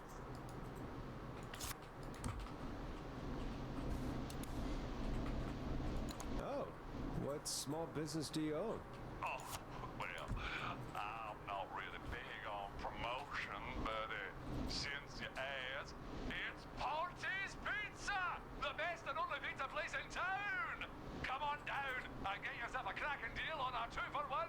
God damn it, Ponty, no! No free ads! I mean, I guess we can't be that mad at him. Colin Pontes did save Virginia. I can be mad, Peggy. That sort of thing just... I can be mad. Look, he's gone now. We already have somebody else on the line. Just take a deep breath and let's keep going. Evening, caller. This is Forrest Nash, host of 189.16, The Scream. And tonight's 911 stand-in. Hi. Hello? Am I on air? Sure are, caller. What's your name? And what have you got first? Name's Eugene Stein, and I've got a heart full of love, Forrest. I'm hanging out in the middle of the maze, listening to your show, looking up at the stars and waiting for her. You got a special lady coming out to see you. Yeah. Molly. We planned to get lost in the maze tonight, to take our first journey together into the love labyrinth. That's why I'm calling, actually.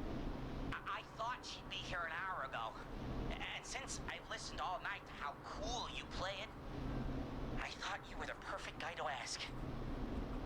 Should I call her up and ask if she's coming, or wait and see? For real, kid? If you've been listening all night, do you really need to ask me? Yes, that's why I'm calling.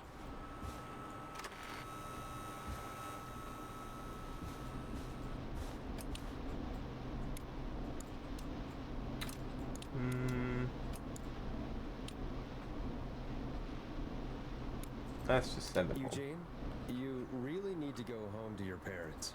My parents are dead, actually, but Oh, jeez. This is not the night. Hang on. I hear some rustling. I guess she came after all. Molly! I'm in the middle! It'll take a little while to get here, but thanks again, Forrest. It's been good talking. Wait a second. Molly can't whistle. No! This is supposed to be the best night of my life! Not the worst. Stay calm, Eugene. We'll get you out of this. Corin! I'm about to die a virgin! Listen, Eugene. Breathe. Hide. And call back in a minute. We'll get you out. I'll do it for Molly. But please, hurry. Well, listeners, while Peggy and I deliberate, here's a track for all you lovers out there. That one.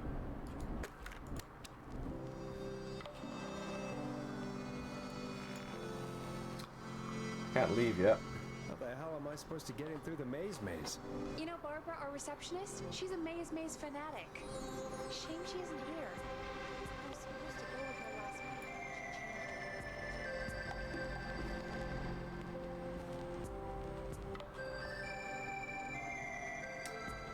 Well, I know that there's a maze downstairs, a map of the maze downstairs.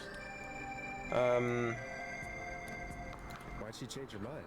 She went with that jerk Brad instead. Does everyone in Gallows Creek go on dates in the maze? A lot of folks do. There's something nice about getting lost, I guess. And besides, there's not much else to do here. Maybe we should call Barbara then? If she's so big on the maze. We could, but I don't actually know her number. But she probably has maze stuff somewhere. Go and see what you can find. That'll hopefully be enough. Well, I know there's a map because I found it earlier. Which one is Barbara again? Barbara! You know, Barbara! Forrest, I've seen you speak to her. Help me out, Peggy. She's the receptionist. Sits at reception, never does any work because she's talking to Brad all day. Ring any bells? Right, yeah, sorry, I guess it's just the stressor. No excuses. Just go and find something to help us. There we go. I finally leave.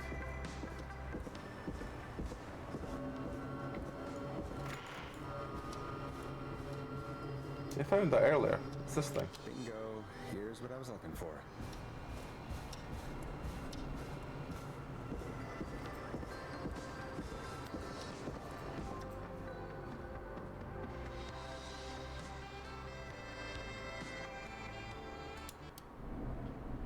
Any luck? Yeah, I found a map for the maze in the trash. Why was it in the trash? Never mind. It doesn't matter right now. That's a question for Barbara later. Eugene called while you were away. He's on line 1. Welcome back to 189.16, The Scream. I hope you lovers like that track. And I hope we can help our lover in the maze. Eugene, you're back on air. I'm lost, Forrest. I just ran and I don't know where I am. I'm at a crossroad, facing a tractor statue. There are hay bales painted gold on my right.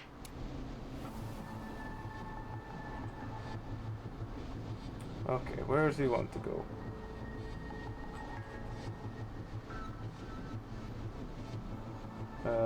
Left. Go left.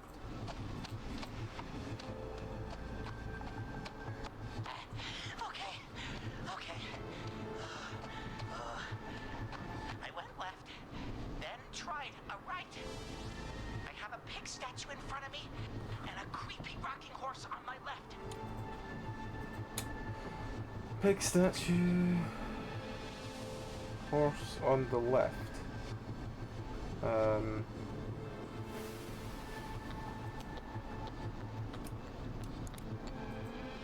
Go backwards. Why didn't I just fight her over? I'm at a crossroads. There's a pitchfork statue up ahead. Which way?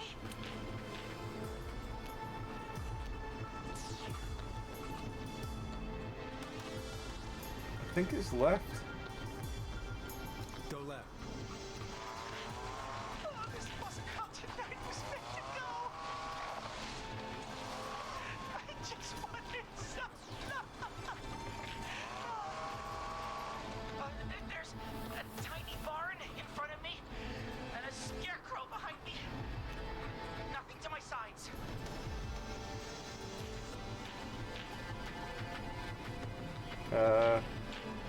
Go right. Go right.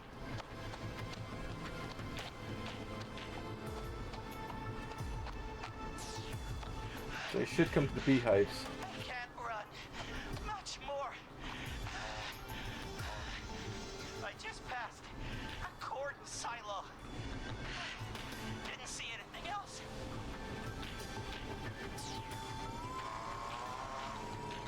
Please. Where do I go?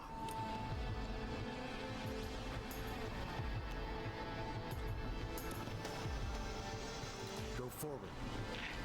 Okay, here I go. This, doesn't look right. No, I'm going back to where I was.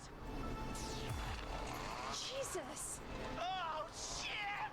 He's cutting through the walls! Oh, where do I go?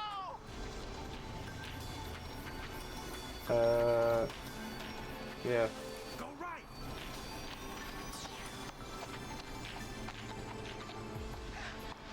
I see it! I'm out! And my bike's still here! Oh, thank God! Thank you, Forrest! I love you, Molly! That was tense. I think I held my breath the whole time. Shame the maze got on. In the darkness. Yeah, better it Stars than in the Eugene, emptiness though. of the By void. the way, why do you think Molly missed Thank that you day? very much for the Do you think resub, she's Sharona. okay? Unfortunately for Eugene, I think she probably never left home.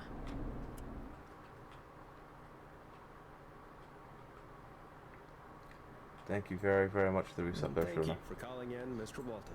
We'll make sure to add the town librarian to our list of suspicious Clives. Remember, report a Clive to stay alive. Next caller is up, Forrest, so take it away.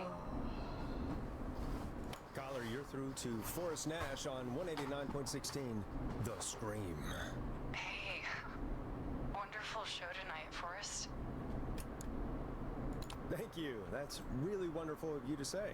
What's your name, caller? You can call me Dawn. Could you play my tune, Forrest? Your tune. Sure. Long Ride Home. That old song. Sure. We got it. I think I played it the other day. Thanks. It'll be good to hear it again. All right, folks. Coming up is that old classic. Forrest, I don't think you're gonna find that song. What do you mean? I played it a few nights ago. I know, but, we don't have it anymore. What are you talking about? I threw it away. You threw it in the trash? No, I threw it out the window earlier today. And why did you throw it out the window earlier today? Brad was annoying me all afternoon. He played it on repeat because he knows I don't like it. So I grabbed it and threw it right out of one of the office windows. Not my finest hour, but I can only take so much. For shame, Peggy. For shame. I know. Let's just play a different song. We've got more important things to think about anyway. Gotcha. Okay, folks. Here comes some unrequested music. Sorry about that, Dawn. Maybe try again tomorrow night. Sorry.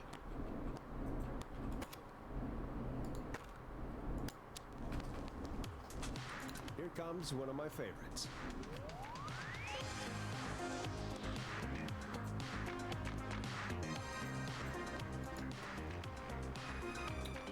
Apparently there's still more to do. Songs to request. Why'd it have to be that one? Gee, Peggy, what did the barn finds ever do to you? Wrote that song for one. It gets real old when you're forced to listen to it on repeat for years. Why couldn't didn't they just request Roddy? Oh, Forrest, scrap the song. We have another caller. Sorry to cut the music short, folks. Callers take priority tonight.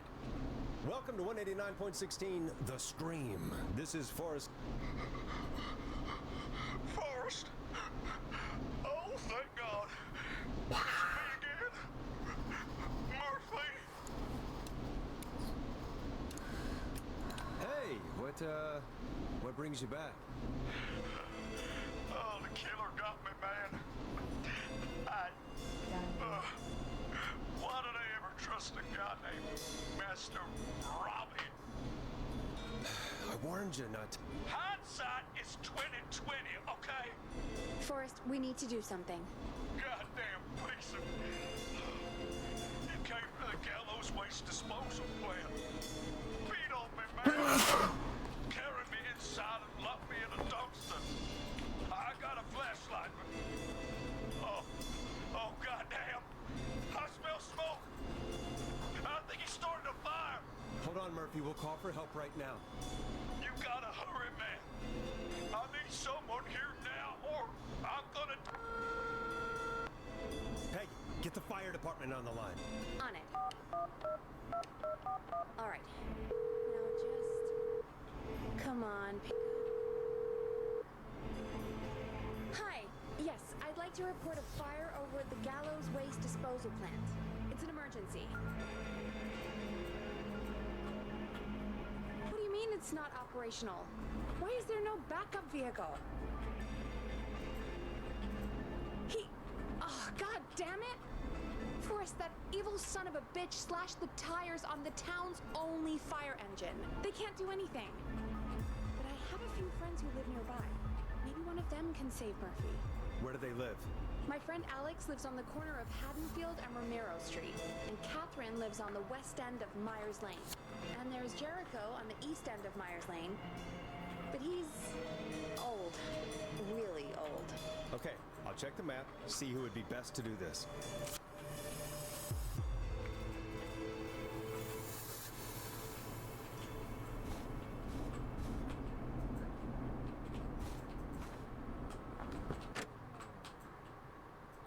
I can't remember where she said, because my brain doesn't remember addresses that quickly.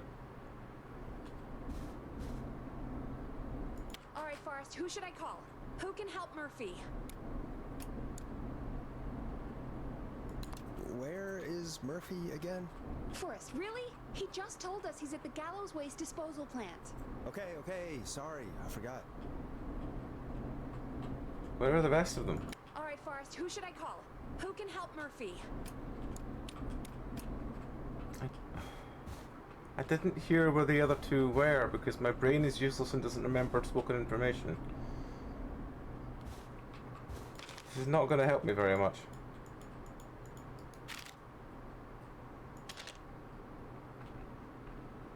Ah, no, there's a fuck's sake, that is given to me, it's a note here. Right. Haddonfield Road, right next to Romero Street.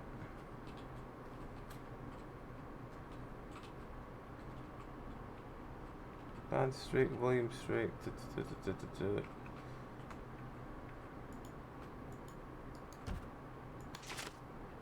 Okay, Romero Street's there, I just couldn't see it. Romero Street, Haddonfield Street. Is that down there? Right. Put that there. Corner right next to Romero Street, so that's there. West end of Myers Lane.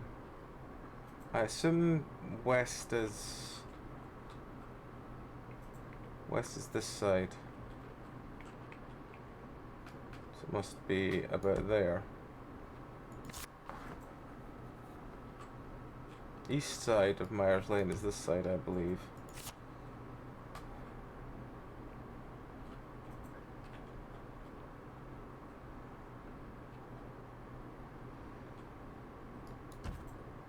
So it's probably... It's either Alex or Catherine.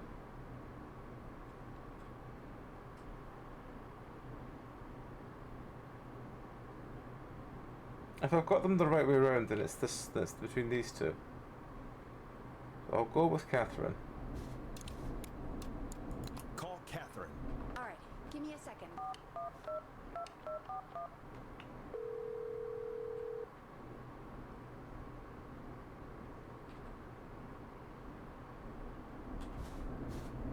They're on the way. They'll call from the plant. You can direct them from there. Well, let's hope they get there in time.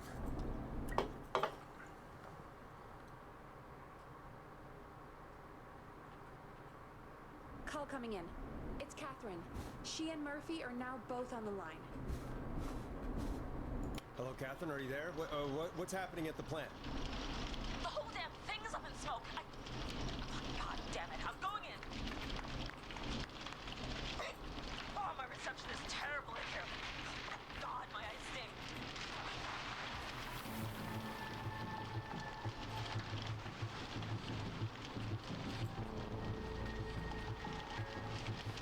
Oh.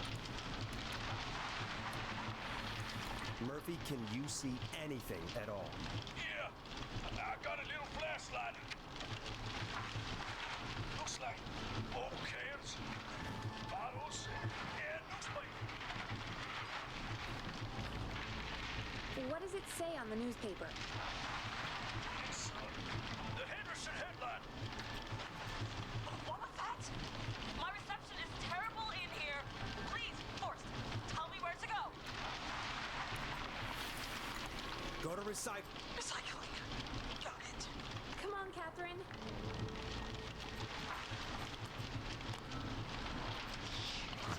The plant's messed up again. I can go shredding or crushing. Which way? Murphy, do you know what part of the plant you're in? I'm in a dumpster, man. What do you want from me?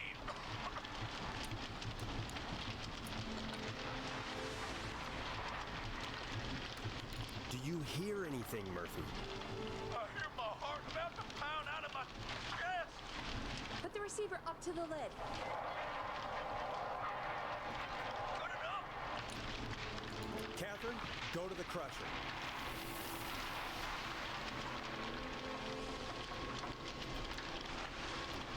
Okay, it's super loud. We're almost out of time. There are 3 dumpsters here. 1 for Gallows Creek Council, Henderson Disposal, and Quiet Reach Municipal.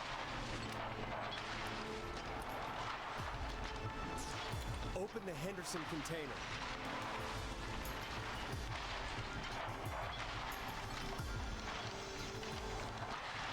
It's real. We found him! Thank God. Let's haul ass. It's coming down! Oh, shit!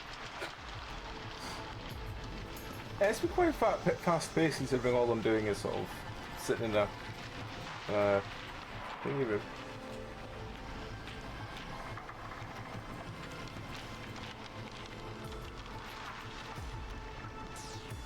We made it!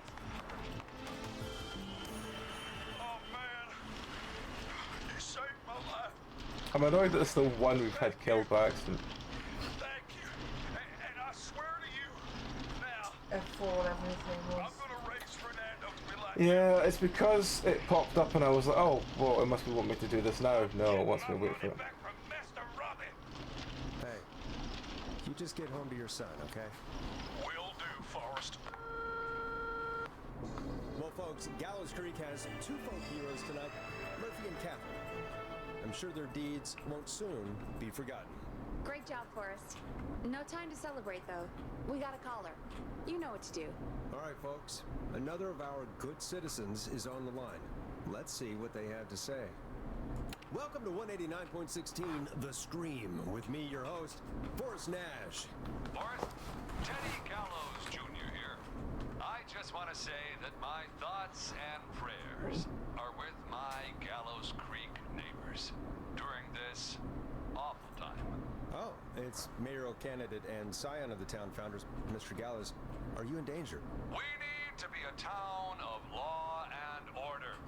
We need cops who have the tools and funding they need to keep us safe.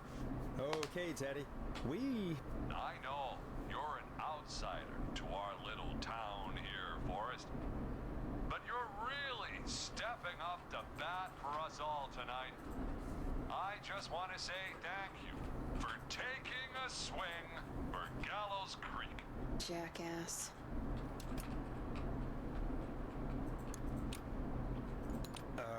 Right. Thanks, Teddy. Now, are you... Teddy, you lowlife! This is not the time to promote your damn campaign. I just want to make sure our town is safe and prosperous. That's why the Gallows Family Factory, founded by my father, Theodore C. Gallows, God rest his soul, which employs over 200... Teddy, unless you've got an emergency, I'm cutting you off. You know what? I do have a problem. A problem that's ruining our town. You know what it is?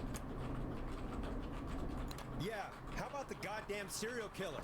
The problem is that woman, our current mayor, Linda Cartwright. Oh, here we go. She just isn't one of us. Linda Cartwright is un-American, unstable, and...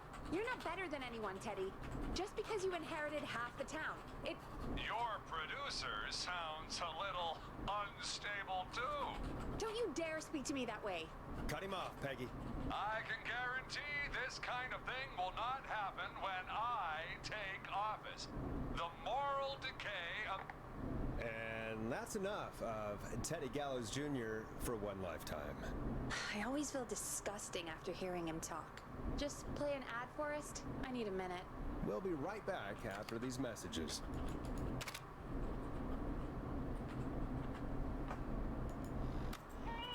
The world-famous annual Gallows Creek Harvest Festival is back! We got it all out on Giblet Field.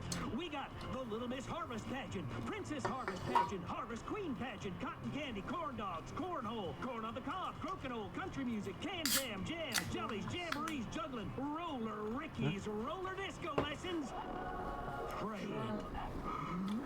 Alright, Shona, thank you for swinging by for so long. I hope you have a great rest of the night. Enjoy your dinner. Enjoy your dinner.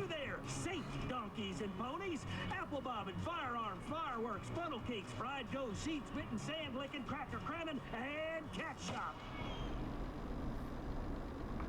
And fake tattoo, face painting, puppets, petting zoo, amazing maze, square dancing, story swapping, spelling bee, quilting bee, and sewing circle, pie eating, lawnmower racing, hot dog eating contest, flower contest, and of course our famous gourd measure-off.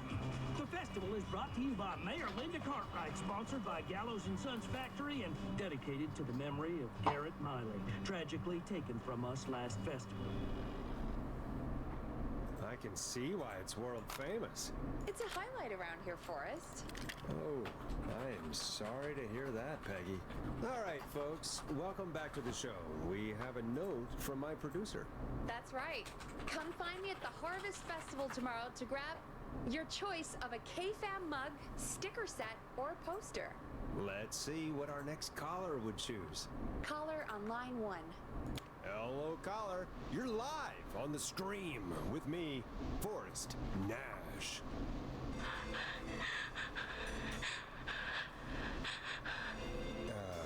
Hello, caller. Who is this? I need the police. I'm Forrest Nash. I'm standing in for 911 tonight. What's wrong? There's a guy hunting me and my friends. I think he's killed some of them already. That's him. He's just outside. I can see him from up here. God damn it. She's just a kid. Where are you? Are you somewhere safe? Oh my god. Oh my god. Yeah, stay with me, kid. Focus. I can't do this. Yes, you can. Focus. Tell me, what's your name?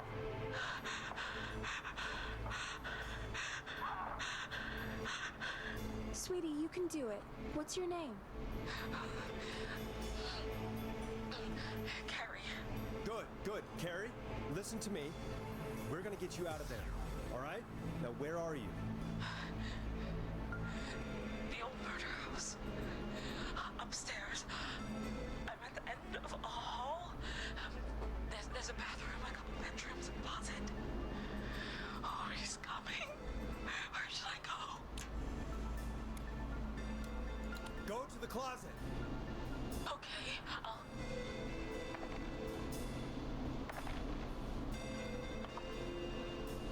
He's here. He's here. He's gonna kill me. Forrest, I don't think we can... Don't move!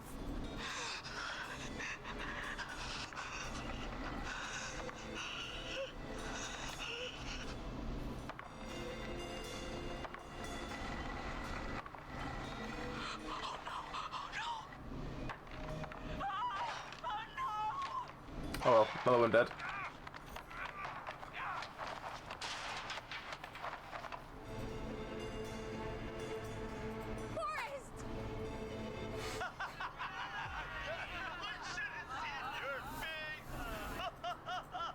What?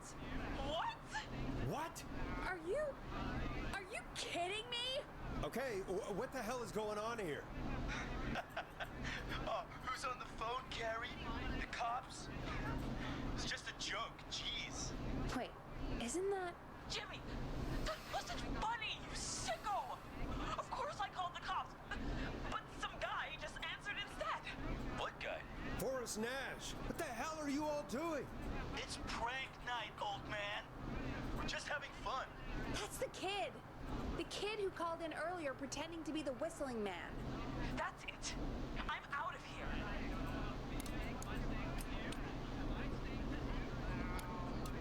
Jimmy, everyone, it's really not safe to be out. Please, go home. And Wade's whistling night? No way. That little idiot. Whistling night? It's a stupid tradition. Especially stupid since that one kid died back in... Oh, would you take off that stupid mask if it's hard to breathe? Who's under there anyway? Is that you, Seth? Idiot. Seth is right next to you.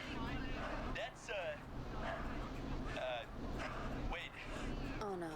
Who are you? Oh no, man!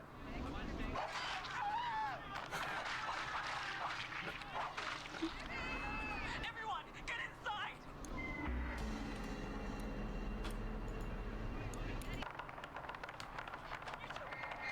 Thor, Scott, Heather, you barricade the back. As long as he's out there and we're in here, we're safe, right? You buy time, but not much. Forrest, we have to... Heather, I already called the cops. Forrest picked up. He's the best we're gonna get. Who is with you, Carrie? My friend, we drove out to the old murder house and... Oh, of course! The van! Who's got the keys? Jimmy had them. Jimmy. Oh.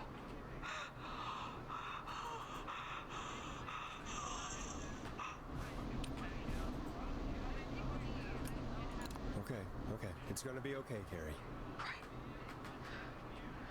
We'll figure something out. Between all of you, there's gotta be a way to beat this. Just sit tight, okay? Heather, shut up. If we do that, we're gonna get killed. If only Jeannie were here. Jeannie? Jeannie McPherson? Our intern Jeannie? Yes. She's my best friend and the smartest one out of all of us. She stayed in tonight. Forrest, listen. We'll see what we can come up with, and, What? Scott, you're not any good at... And, no, Chad. Out of all of us, you're not the one to... Oh. Everything okay? No, we're figuring out a plan, but everyone's volunteering to do things they're just bad at. I think we can figure out what to do, but I don't think we can agree on who should do what. I think you'll have to be the tiebreaker, or else these idiots are gonna get us killed. But Shut up, you... Forrest, I'll call you back. But I don't know anything about your friends. These damn kids never learn. Breathe, Peggy. It's okay. They do this kind of thing every year, Forrest. People get hurt. All right, folks. We're gonna work out a way to save Carrie and her friends. This next one goes out to all the trapped kids out there.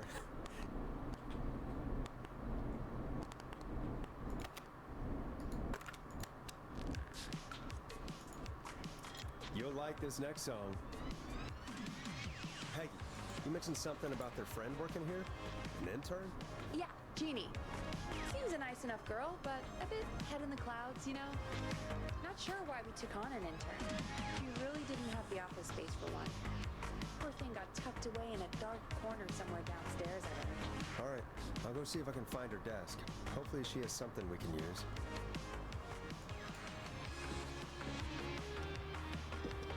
Peggy said her desk is downstairs. I think my only problem with this game is that it's not really... It's quite hard to talk about doing things on stream because of how much talking there is. So you're just trying to listen to a lot of it.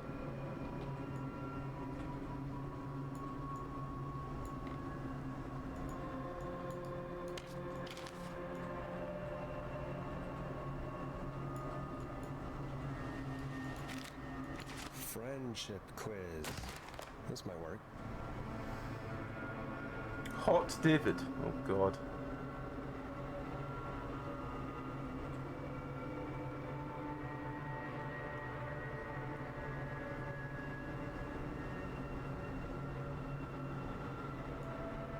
Oh god, there's loads of them. Okay, well I think that's what we need.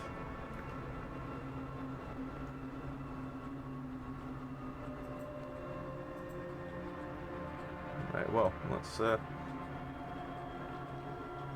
take this back upstairs then.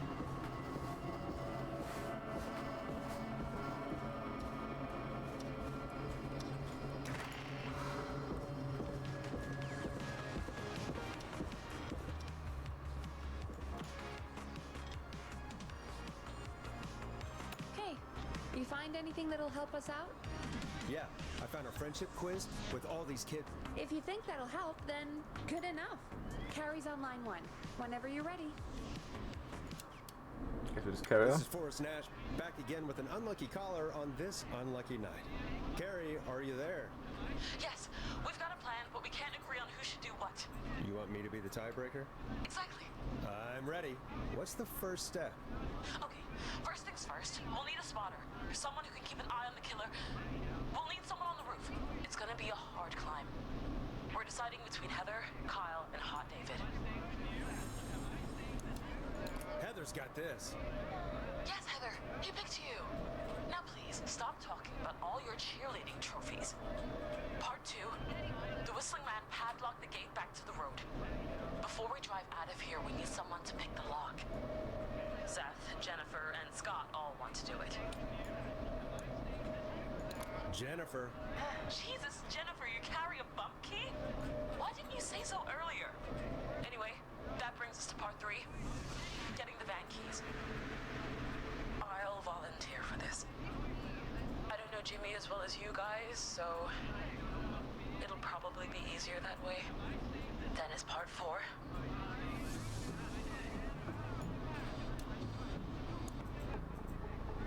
This is a very detailed plan. I'm impressed. Yeah, it's weirdly easier to think when you're about. You're doing great. What's the next part? Part 4, we need someone to lead the Whistling Man away. We need a fast runner.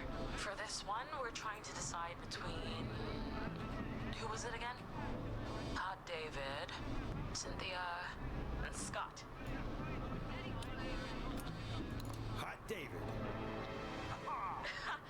Yeah, you spend a lot of time running shirtless. You got this, Hot David. Sweet. Okay, let's recap. We get the eyes on the roof. A runner distracts the killer while we grab the van keys and pick the lock on the gate. Now the tricky part. The getaway. Ooh, what's the plan there? Well, we can't all outrun the Whistling Man. But he thinks we're just a bunch of stupid teens. So, let's use that against him. Part 5. We trick the killer into a trap. Someone can pretend to be injured.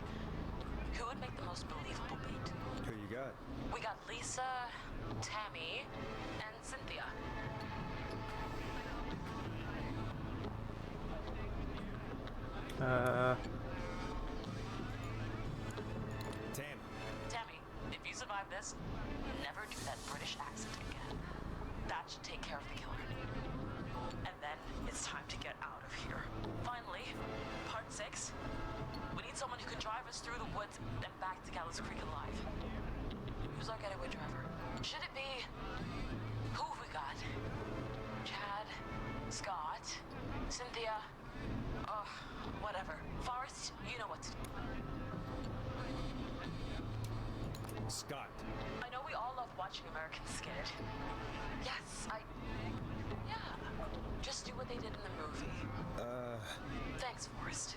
I just realised that Scott's there, but he's also most likely to end up in a car crash. I probably should have chosen someone else. Good luck, Carrie. Oh dear. Oh well. That actually sounded like a pretty good plan.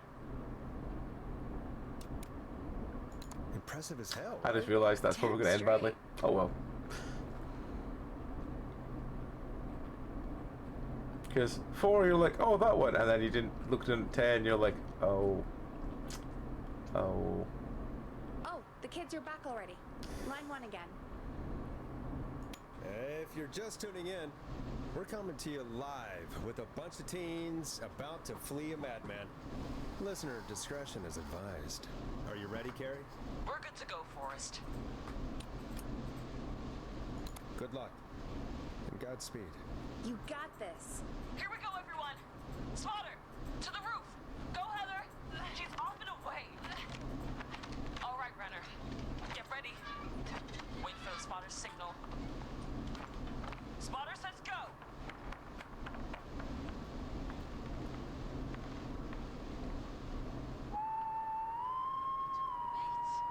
Lockpicker, go.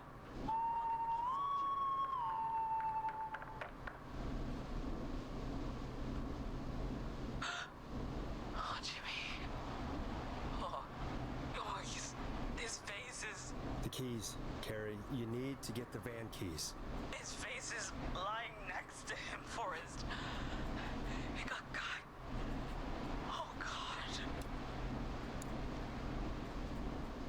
Just, focus. Breathe. Right. Right. The van keys. Got him. It's Jennifer got the gate unlocked. And Hot David should be back any second. Perfect. It's working. I can't believe it's actually working. It's going to end so badly, isn't it? Focus. You got this. We got this. Next step, trap the killer. All right. Wait. Get into position. Everybody else, hide.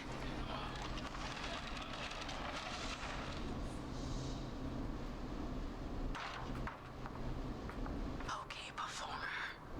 Now, act like your life depends on it. Oh. There he is. He's buying it. Oh no. He knows. Damn it. Now, push the bookshelf over.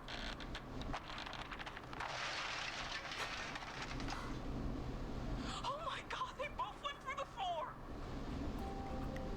Spotter! You need to climb down now. We gotta go. She's coming down. Yes! Heather! Quick, everyone to the van. Driver, take the keys.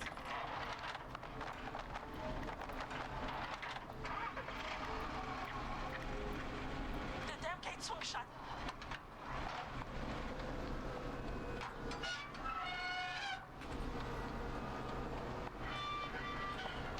Huh? What? It won't stay open. I'll hold it. You drive through. Carrie! What was that? It's a whistling man. Drive! Now!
you're okay. Can you get somewhere safe? I can make it home. Thank you both for helping. If you hadn't, It was your plan, Carrie, and it was a great plan.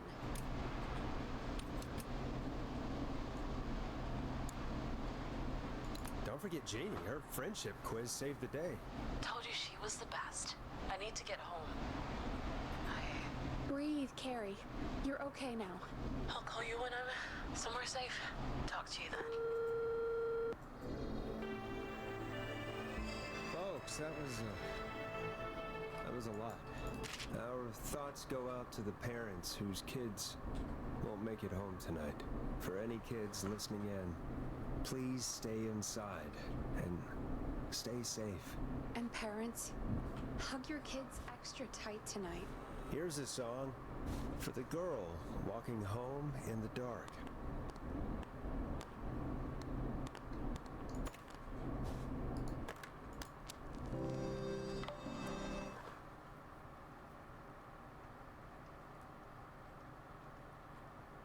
Hey, we had a call come in.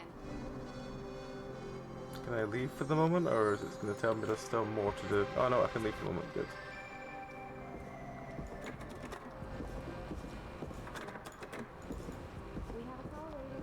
It's not opening. Now, I have a feeling I can't really do anything else until the,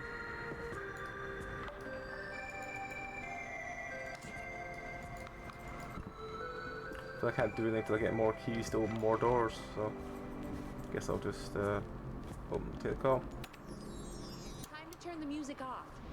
Forrest Nash here. Listeners, we've got another caller live on 189.16, The Scream. What's on your mind, caller? Hey, Forrest. I just wanted to phone in and say that I think I speak for everyone when I say that you're providing a real service for Gallows Creek tonight. It's cool what you're doing, man.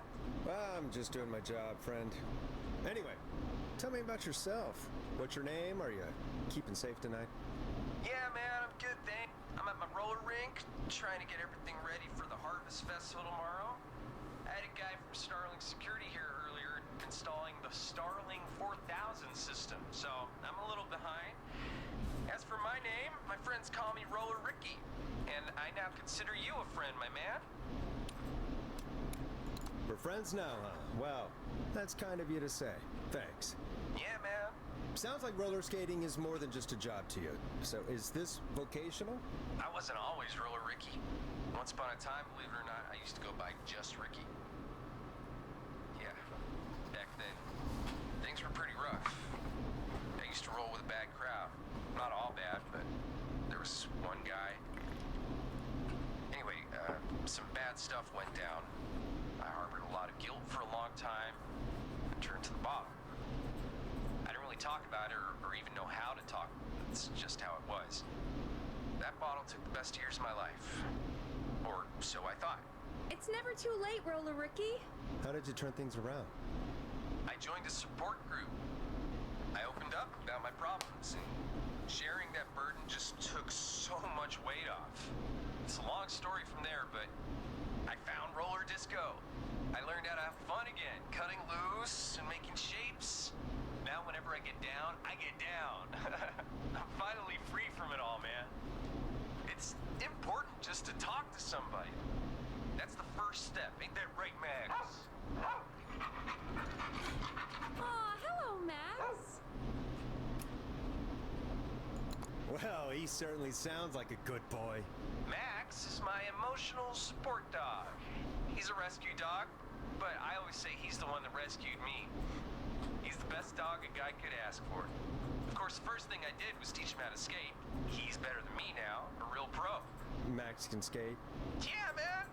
At first they said it couldn't be done, and then they said it shouldn't be done.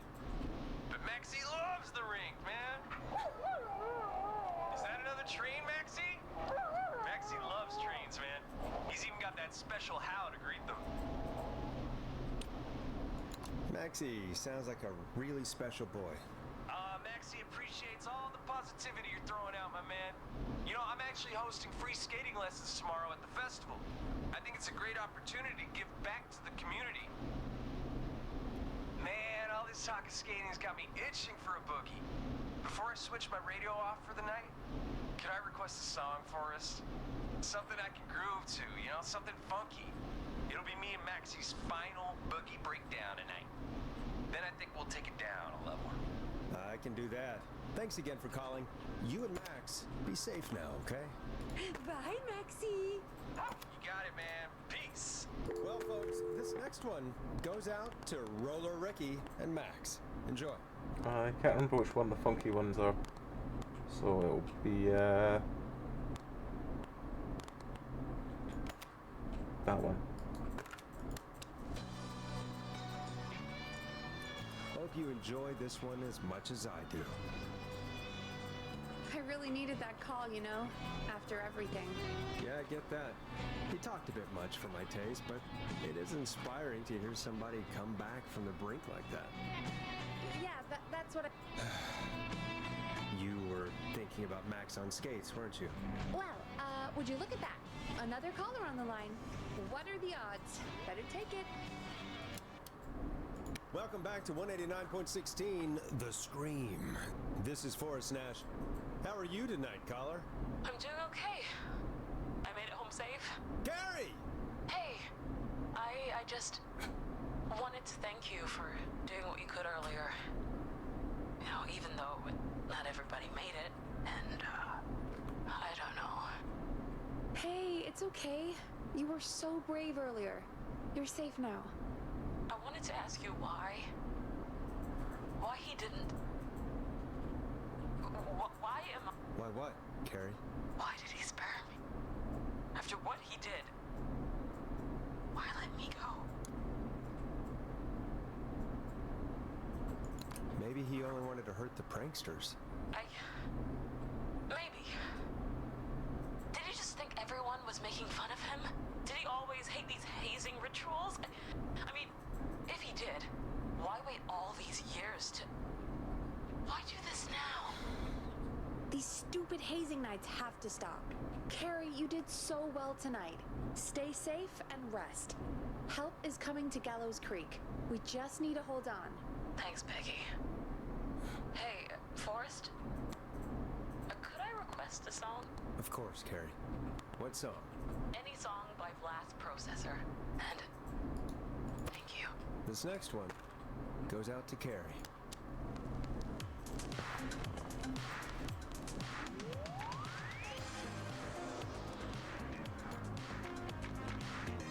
You know, what Carrie just said has really got me thinking. About what? The whistling man left her alone. Why? There must be a reason. When it comes to masked whistling killers, I don't think a reason is a key part of their process. Well, it's something to consider. I need to take a break. If you want to stretch your legs, now's the time. Just hit the Peggy button when you want to get back on air. Right, now I can sort of run around. That door is still locked. Locked tight. I don't know why there's so many mouse traps about. Let's look, see if we can find any more records lying around.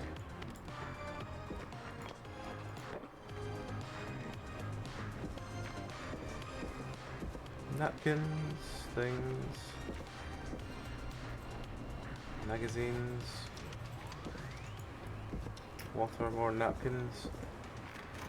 I'm gonna check everywhere again just to be sure. Nothing there, nothing there. I'll check the other one as well, just in case. Oh, nothing in either of those. Bim bam. Zap the zip away. Okay.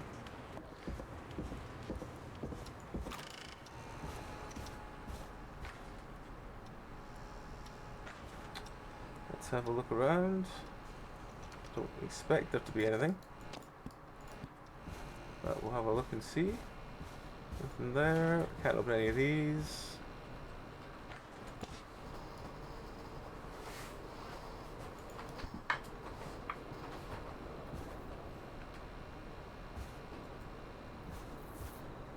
Nothing there, nothing there.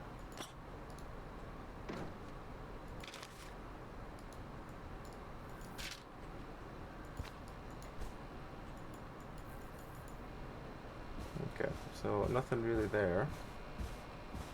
Guess we'll go down the stairs and see if there's anything to up or down. We'll go out this way? No, it's locked. Okay.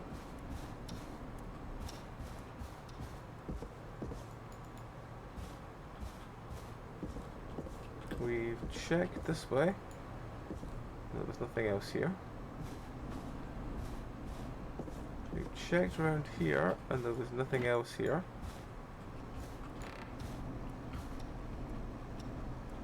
Checked here.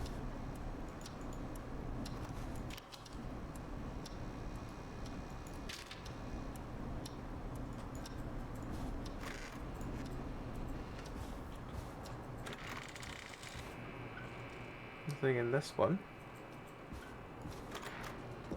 Nothing out here. Nothing in the fridge. Nothing in the cabinet under the fridge. Under the fridge, next to the fridge. Nothing back here.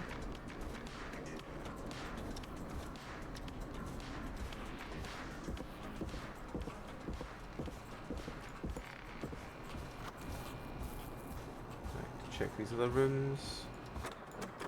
That one won't open. That one doesn't open. That one doesn't open. I'm not getting in there tonight. That one doesn't open. Just the sponge. Does the exit door open? Locked. For now.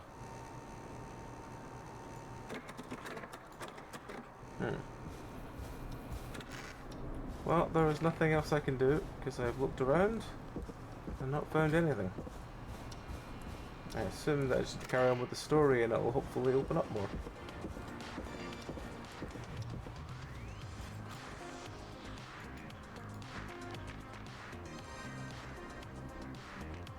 Let's get going, Peggy. Alrighty, we could run another segment or... Scratch that, Forrest. We have a caller. You're through to 189.16, The Scream. What's your emergency? Hello again, Forrest. Oh, that call with the teens was awful. Those poor kids. Still, I'm glad the girl didn't get hurt. Thanks for your concern. Are you in trouble? What's on your mind? I wanted to ask you again to play my song, Forrest. You said you were gonna play it, but you didn't. Your name was Dawn, right? What, Peggy? Yes. Oh, well remembered. My name is Dawn, and I wanted to ask you again to play my tune, Forrest. Long Ride Home? You know, the one that Peggy said she threw outside the window? I'll play a track for you, Don, but maybe pick another one. We don't exactly have that one in rotation right now. No, Forrest. You do have it. It's just outside the window. There's a serial killer on the loose. I can't just go outside hunting for a record. I'm really sorry, Dawn, but we just can't get it right now. But wasn't the Whistling Man just at the old murder house? That's miles from the station. It won't take you a second to grab it. Call us back tomorrow when this is all over, Don, and I'll gladly play it for you then.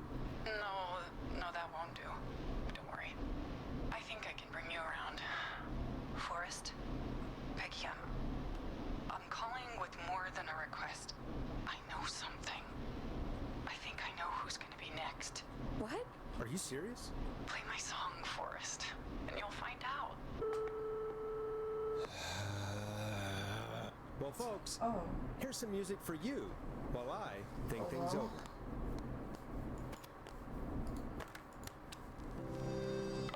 Turns out you can't carry more than 19 people. I know it. You love Turns out him. you can't carry This more than is 19 Roddy people. Snatcher with his new single, Final Breath. Is she serious, Peggy?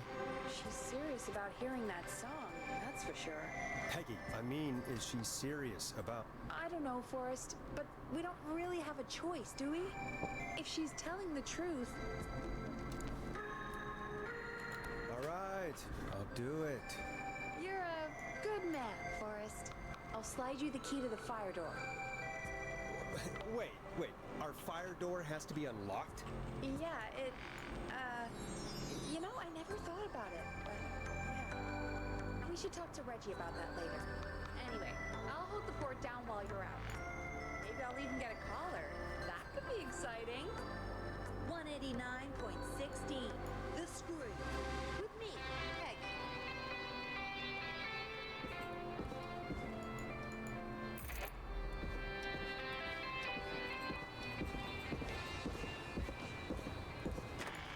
Alright, well, I thought I'd have found a lot more records by this point.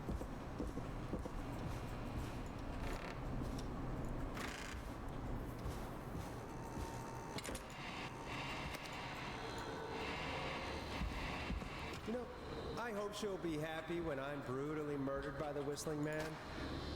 Out here, in the open, alone.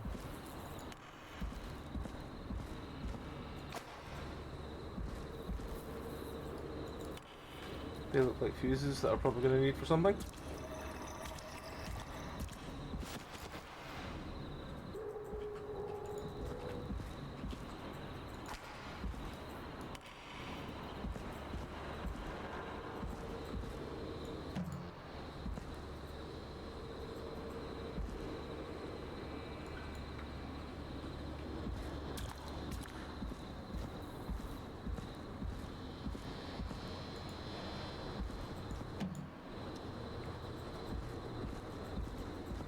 Oh, it'll be for this thing around here.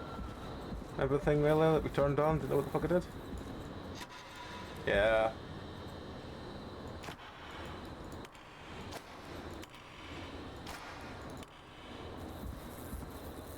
Alright, which window would she have thrown it out?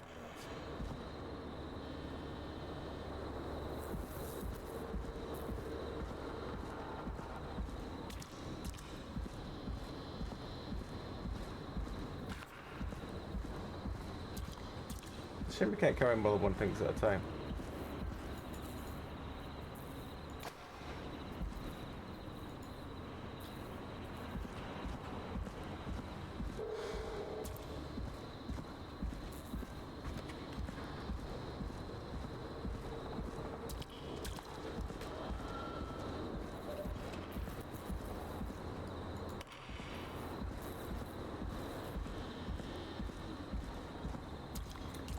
We have a long walk back and forth between the pile we made earlier and the thing.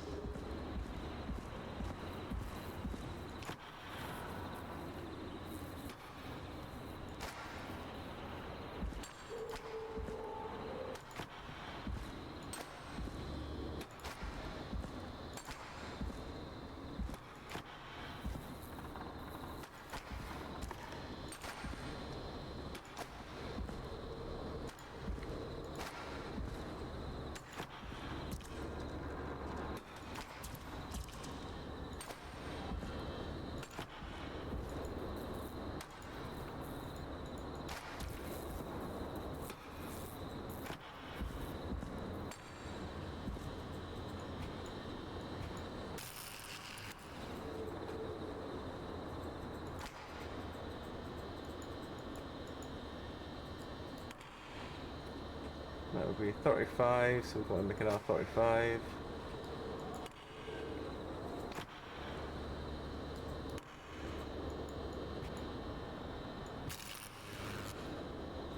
$70's there, so I think we have to be taking that 5 out. Maybe even that 5 out as well. And finding... that's 50, so we need at least 2 10s or 115 in the 5.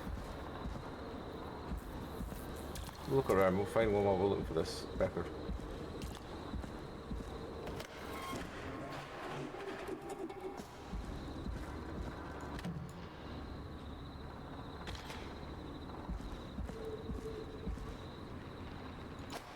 There's another 30 there. Just 30, 30 and 2 5s would work.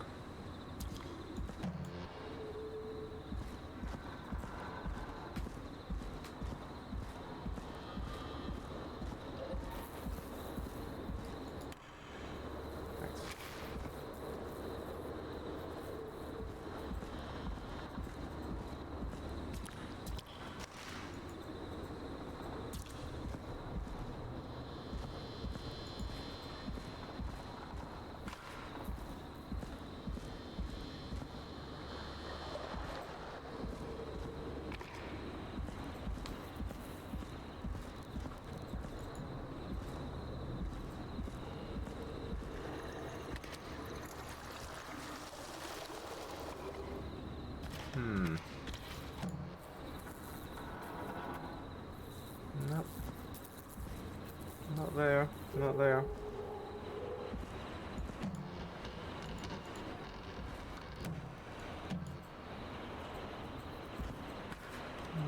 No.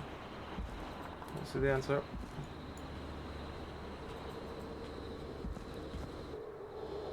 Nothing there. Not 20 here. What's the one in there? That's a 15.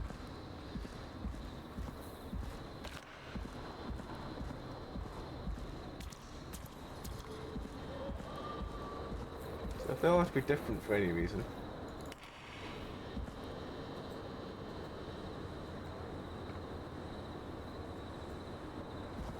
Depends if they all be different or if they all be somewhat the same.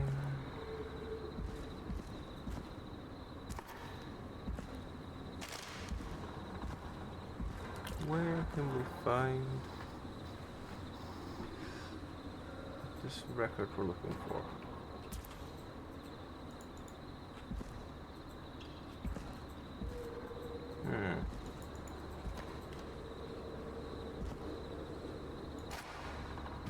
Not 20.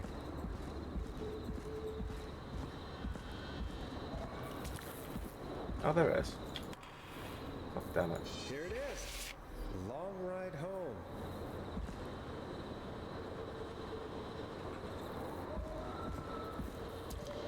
I assume I'm gonna go try and get back in and it's gonna be locked out or something, and I have to use that box. Of course. It locks behind me. And of course the key doesn't work on this side. Fantastic. Maybe there's another way back in through the basement. A door, elevator, or something. It says 70, so let's do...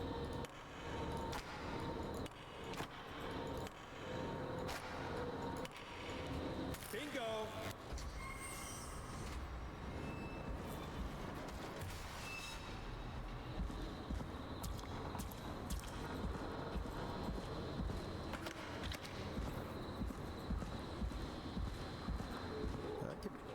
Probably survive that fall.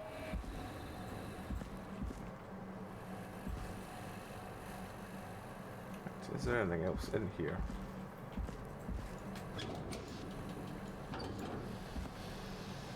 Don't really have much light Looks source. like the janitor's closet. Oh, what did Peggy say his name was? Clive?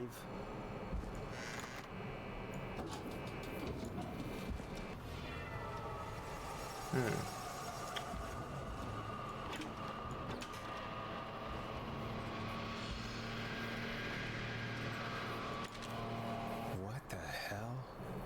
Peggy is not gonna believe this. Former Gallus football champion Chuck Brody suffered a career-ending injury as a victim of a festival disaster late last year. To help him on his road to recovery, we are buying him some lottery tickets. Hopefully he gets lucky and can get back on his feet, pun not included. Drop tickets in the bucket below, thanks. Festival disaster, big wheel breaks free, 15 injured, who's to blame? Big wheel broke free as its supporters rolled through town, investigation underway.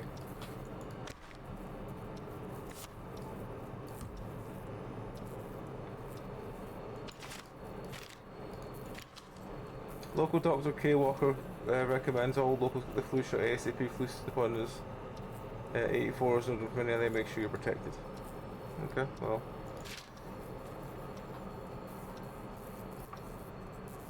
Gallows Creek Power Station hires 20 new staff to record hire, 12 of which are students for Gallows Creek High.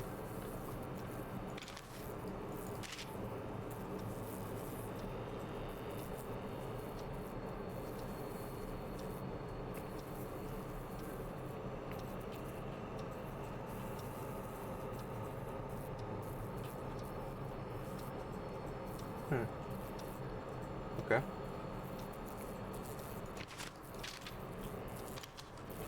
To use the investigation to festival accident has concluded. The investigator put in 2 engineers that were contracted in the power station. Lead engineer Ant Williams and junior engineer Sean Everett were distracted talking about horror movies while assembling the big wheel, which led to various construction mistakes. We were ordered to do community service for a total.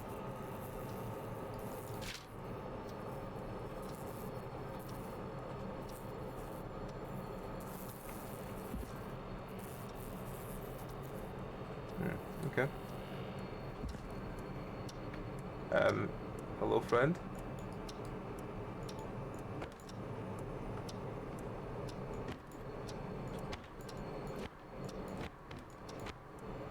Why are you under the desk?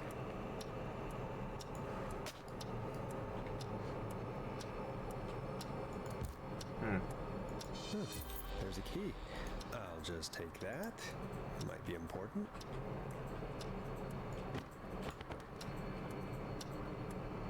Basement stairs key.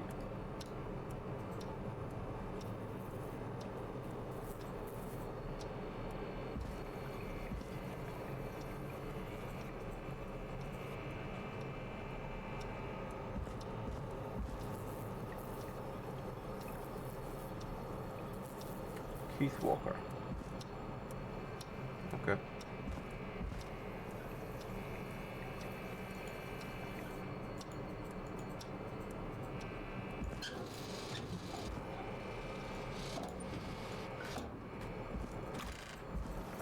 Okay. Well, that's just the way. That does go back up the stairs. I wonder how the show's going. Door's locked.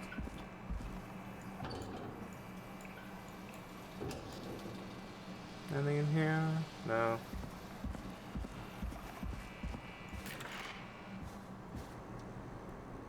Oh, that's the stairs one.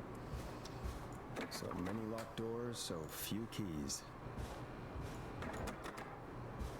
Oh well.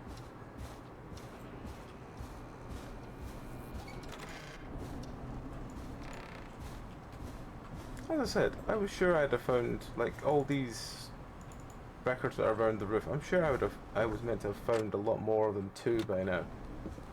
But, oh well.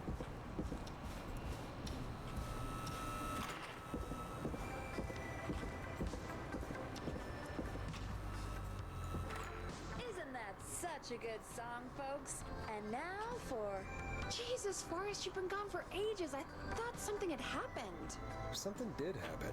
Clive, the janitor, might be Clive, the murderer. What?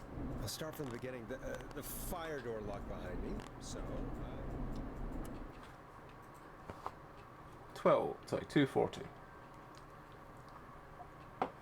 Why did you heave that thing all the way up? Because the basement's creepy as hell, and I don't like standing around down there. Fair. Alright, let's run through this again. We have a creepy board you found in a creepy basement, made by our creepy janitor, who you think is the creepy whistling man. Yep. And on the creepy board are the names Chuck Brody, Kim Walker, Rebecca Allen, and Aunt Williams. Correct. And you think one of these people will be the whistling man's, Clive's, next target. That's right. And we've got to find him. You said there are 4 locations listed there too? The hospital, the power station, the gas station, and the trailer park. Clive must think the target is at one of those locations. Forrest, you're gonna have to figure out if any of the potential targets are at one of these locations tonight. Hit the button if you need any help.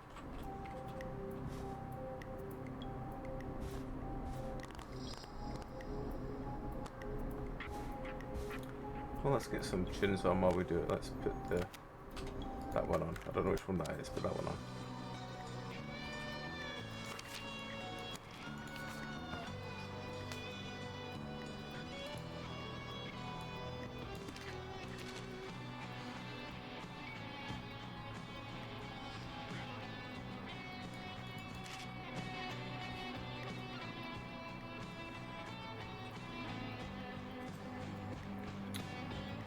Where was it? Gas station, trailer park, power station, hospital.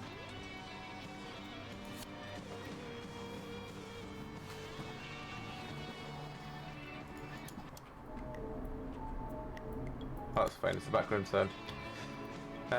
Right. So, what we got? My hospital's there. What was the other one? Gas station. gas station. Jazz studio, cemetery, estate.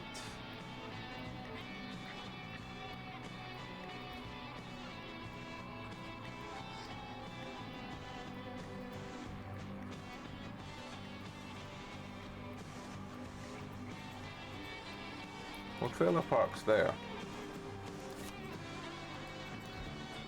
Let's put that trailer park there. Just hospital and gas station? Hang on, there's a power station. Well, power station's obviously there.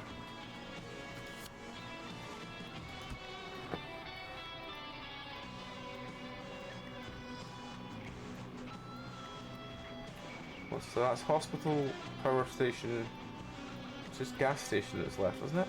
So where the fuck is the gas station?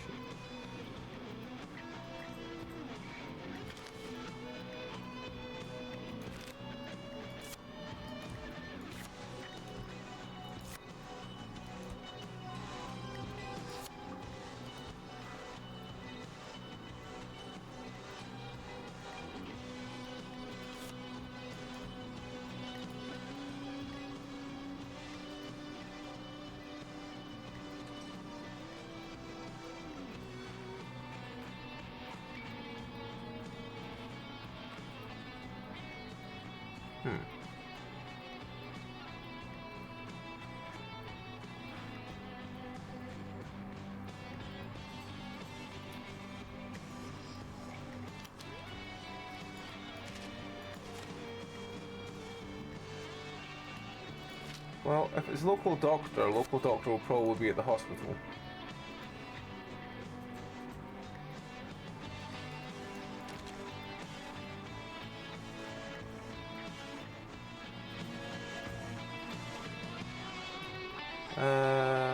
Chuck Brady has had an accident, so we don't know where he is.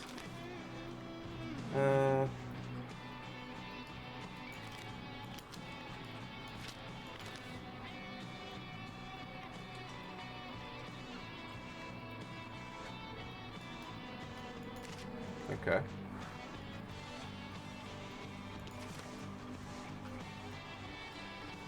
Bus filled to stop and crash a fuel tanker. Ceased to identify as Dr. Wood.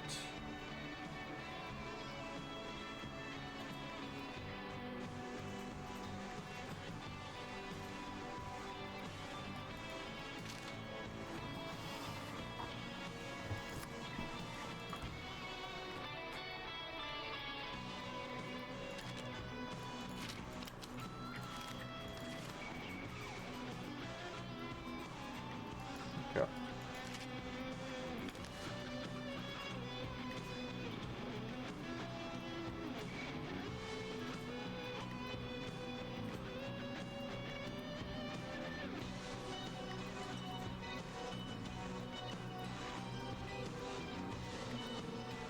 Okay, so whoever was in the trailer park wants to leave.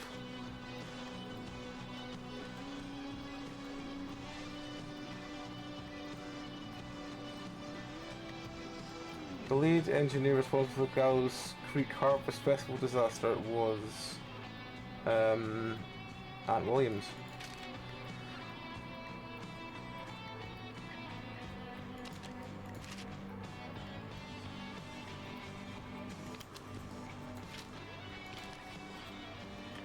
$24-hour gas station bought by local ex-lottery winner.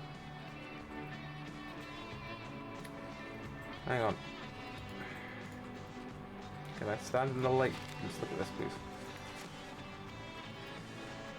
Man who won the lottery 14 years ago, new owner claims it will keep me busy in the evening.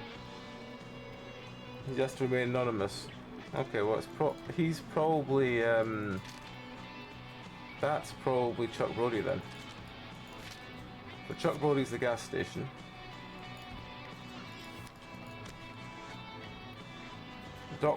Kim Walker's the doctor, so she's the hospital.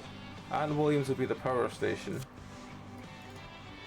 Which means the trailer park is Rebecca what's-her-face, but I don't know why.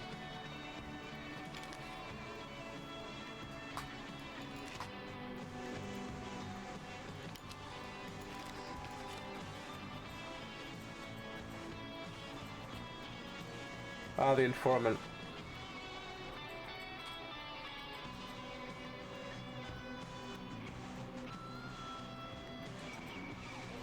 Okay, so yeah, she was the informant.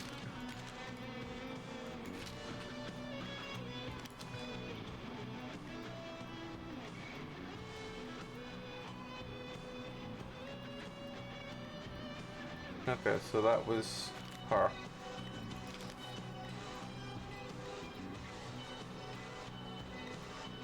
Yeah, that'll be Crown Wave, will be her. Local legend, if this book of Diary of a Car Thief moves to Galway, store cars and then on money, reviewers, Jim Rat. Yeah, so that they're all her.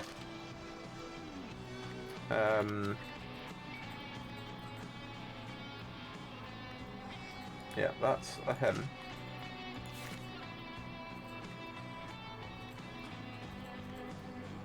I assume that's Brody.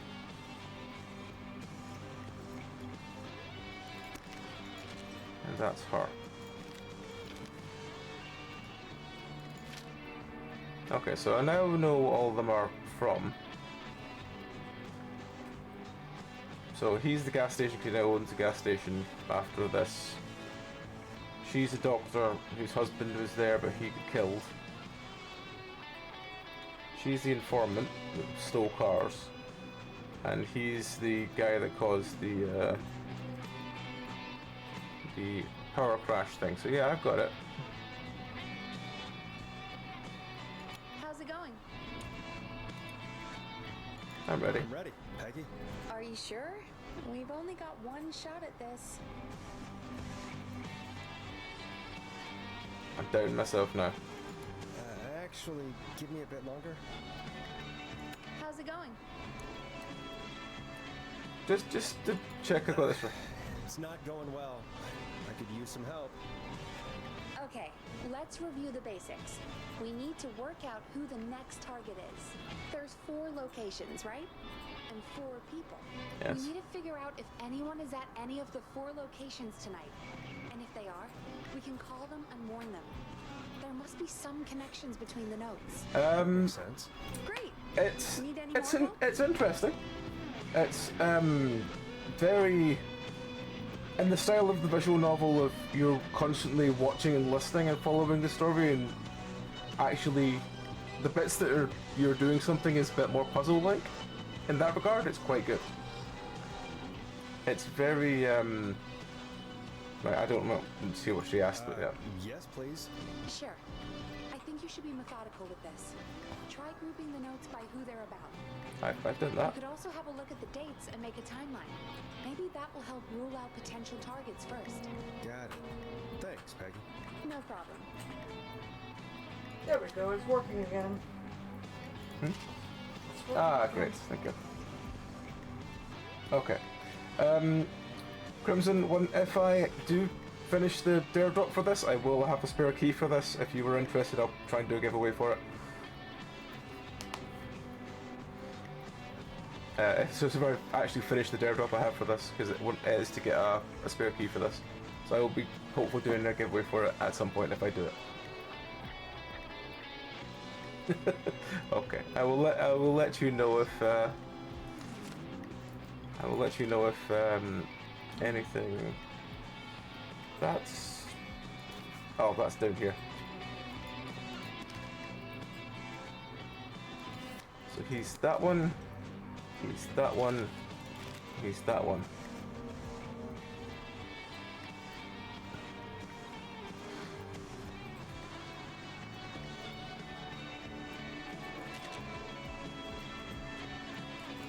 I think that'll be that one. This one is...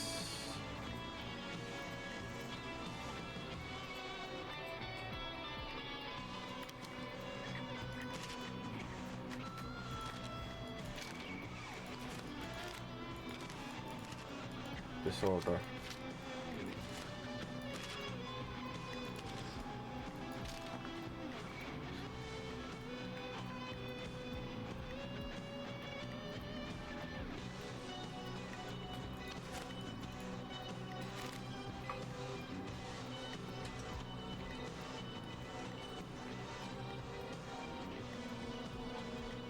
Ah, right. Nope, they're the other way around.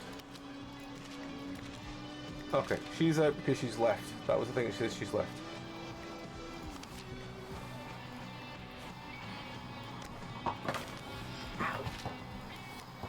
Right. Okay. That was when they were getting hired. Then a disaster happened. Then this happened, and then it was speaking special guest.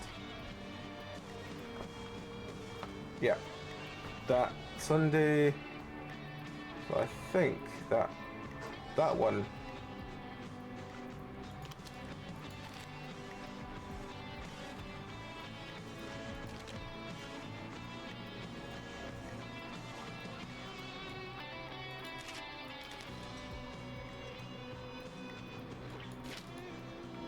Oh, hang on.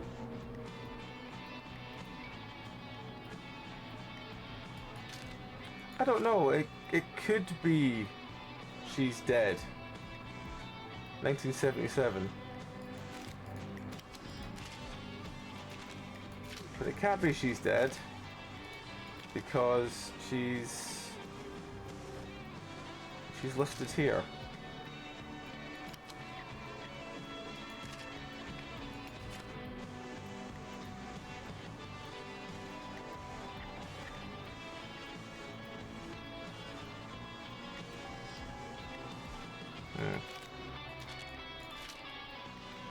So he's definitely still there.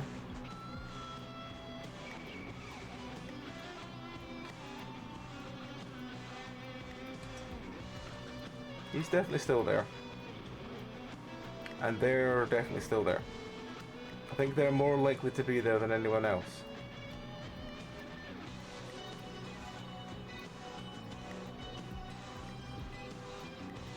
I think it's the power station guy.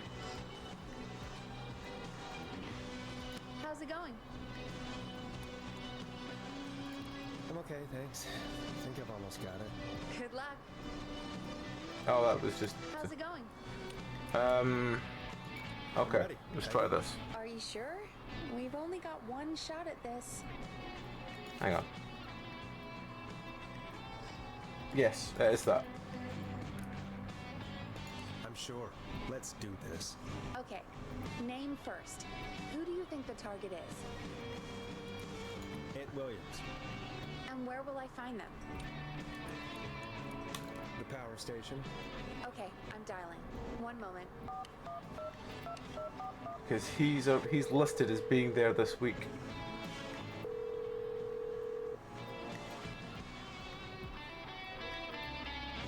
Forrest, I'm through to the power plant, but they say there isn't anyone by that name there. What? Then who? Jeez! It sounds like something blew up! He's using bombs now? Oh my god. The call board, one moment. Forrest, I'm getting so many calls. Just let me... I'm gonna take us off air for a moment. Peggy, what's happening in there? Peggy. I'll check later. I'm back. He blew up the gas station, Forrest. It was down to 2. I spoke to the fire department and the hospital. It was down to 2. The department is useless now, as you know. You picked the wrong one. The hospital's only ambulance was at the gas station. Forrest, you've got to say something on the radio. You have Damn to it, I tell was the down town. to 2. I'm putting us back on air. Now. Gallows Creek. I don't know how to tell you this, but the gas station's been bombed. Please, everyone, I couldn't find stay the gas safe, station.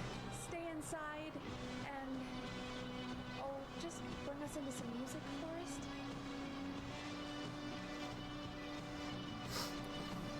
Here's some music while we regroup here on KFAM 189.16, The Stream. Where is the gas station?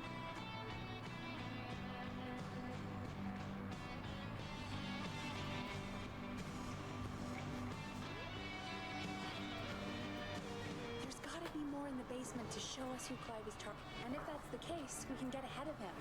Stop the killings before they can happen. Forrest, we need to go back down. By we, you mean me, right? Yep. Like I said, I need to handle all these calls. Maybe start with that creepy mannequin room you mentioned before. I still have a lot of questions about those, by the way. Me too. Right, okay.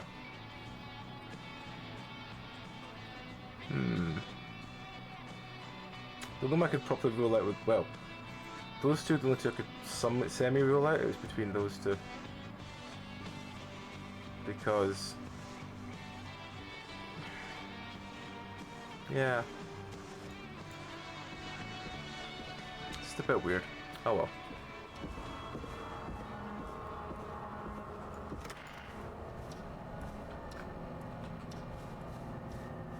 Let's go to the creepy mannequin room.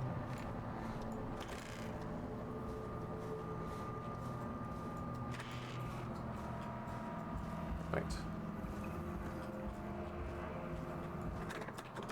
It's not that way. It's this way.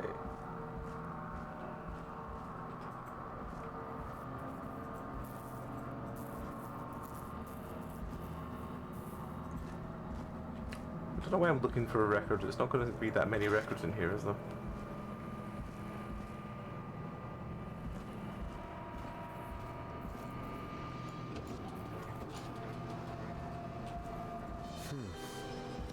A key? Was this always here? I What must key? have missed it when I brought everything upstairs. Basement storage.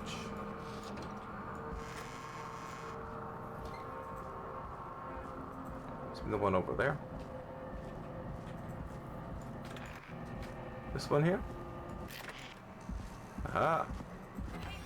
Peggy, give me some warning before yelling down the intercom? Sorry. Buzz the intercom when you find something and want to discuss it.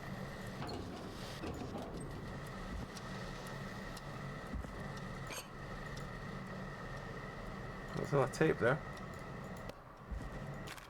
Peggy, I've found a tape and a map down here. A map of what? Looks like it might be to somewhere in this storage area. Weird. Well, maybe the tape will give us more information. Give it a play.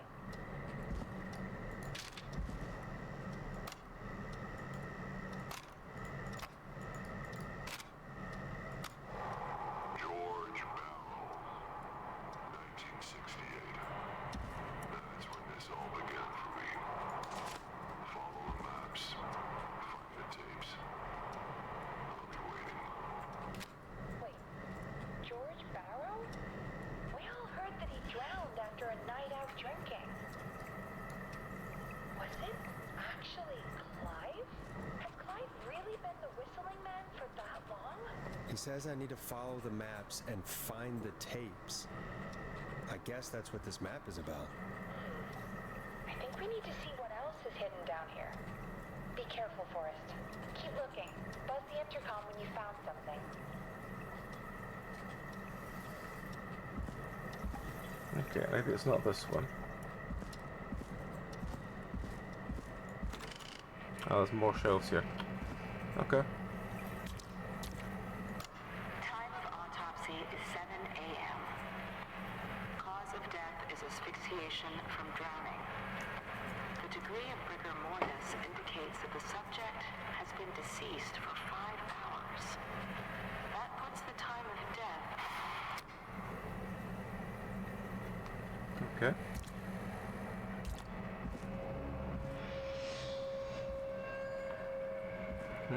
Okay, this will be where all the fucking records will be. Alright. Small lacerations to arms, legs, and face, typically obtained by running through foliage. Severe blisters to the feet, as though the deceased had been running without stop.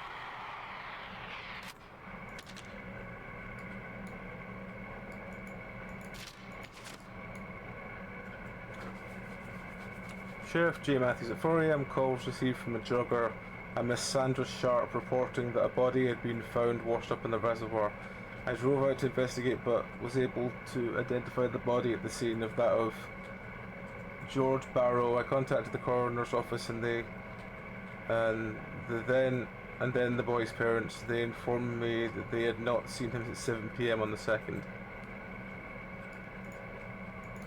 Okay.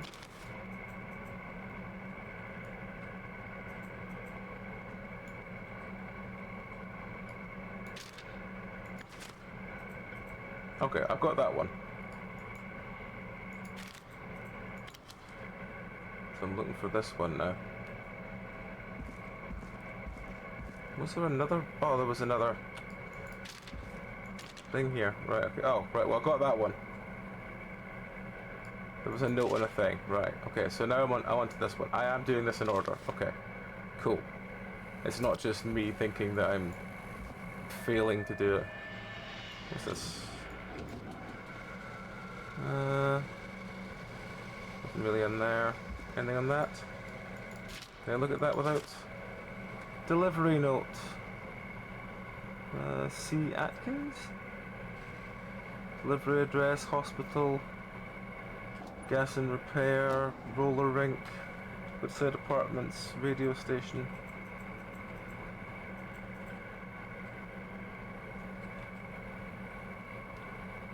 Unable to install, require new parts, new installation date 17th of September. Let's see. Client opted for manual installation. Of what?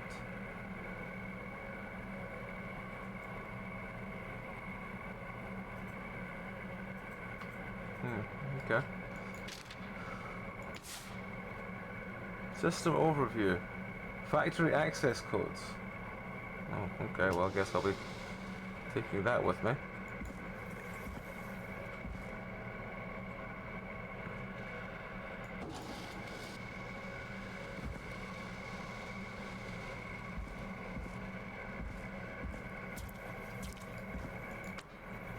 Put that there for now. Right.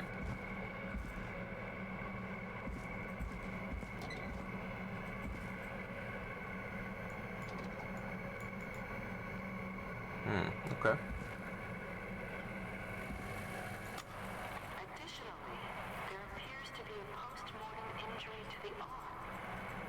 It looks like it was trapped in a car door. Okay.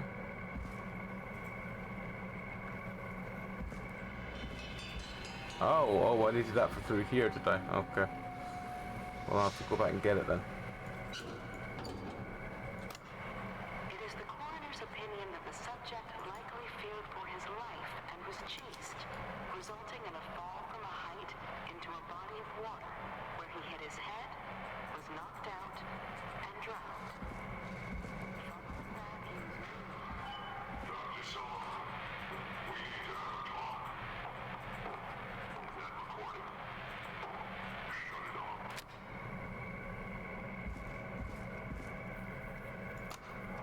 If you're listening to this, then I'm probably dead. What the? I'm a man who likes to stay informed. I've got subscriptions to the newspapers all over the country. A few weeks ago, I noticed headlines cropping up in those papers, one after the other. Each headline about a murder. Each murder, the death of someone I knew almost 20 years ago. And each one drawing closer to Gallows Creek.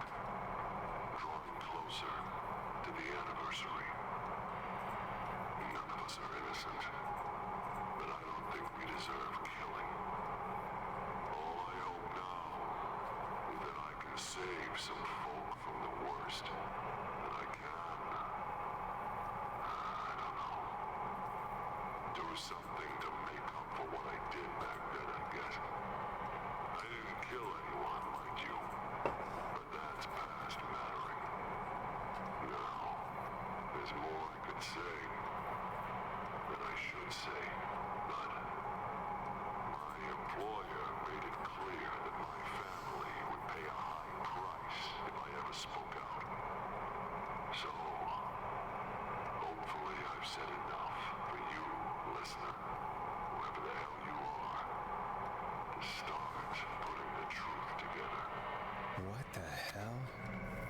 Peggy is not gonna believe this.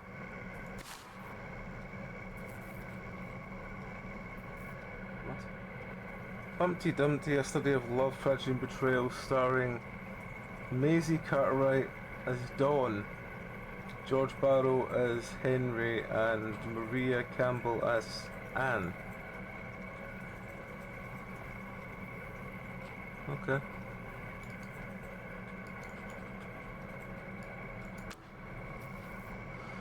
Right, well I need to go and get the factory thing to open the...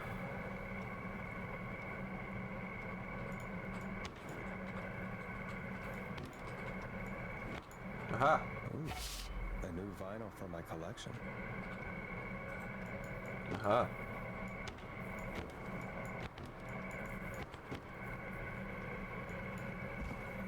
At least we've found a third vinyl. I don't know how many we're meant to find.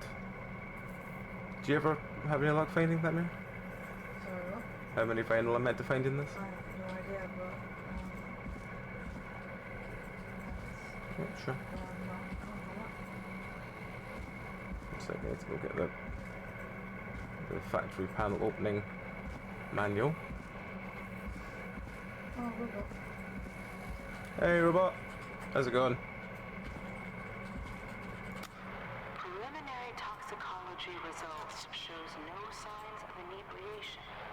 However, a high amount of cortisol was found, indicating elevated levels of stress in the immediate moments before death.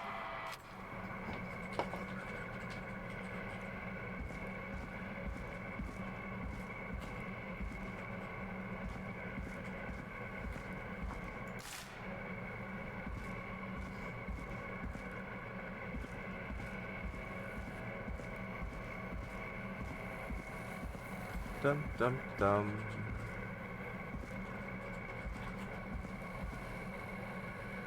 Yeah, this kind of looks like this.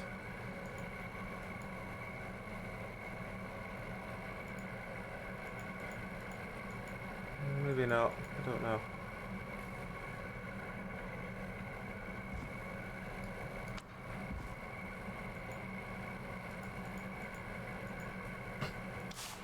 Well. Well, YouTube.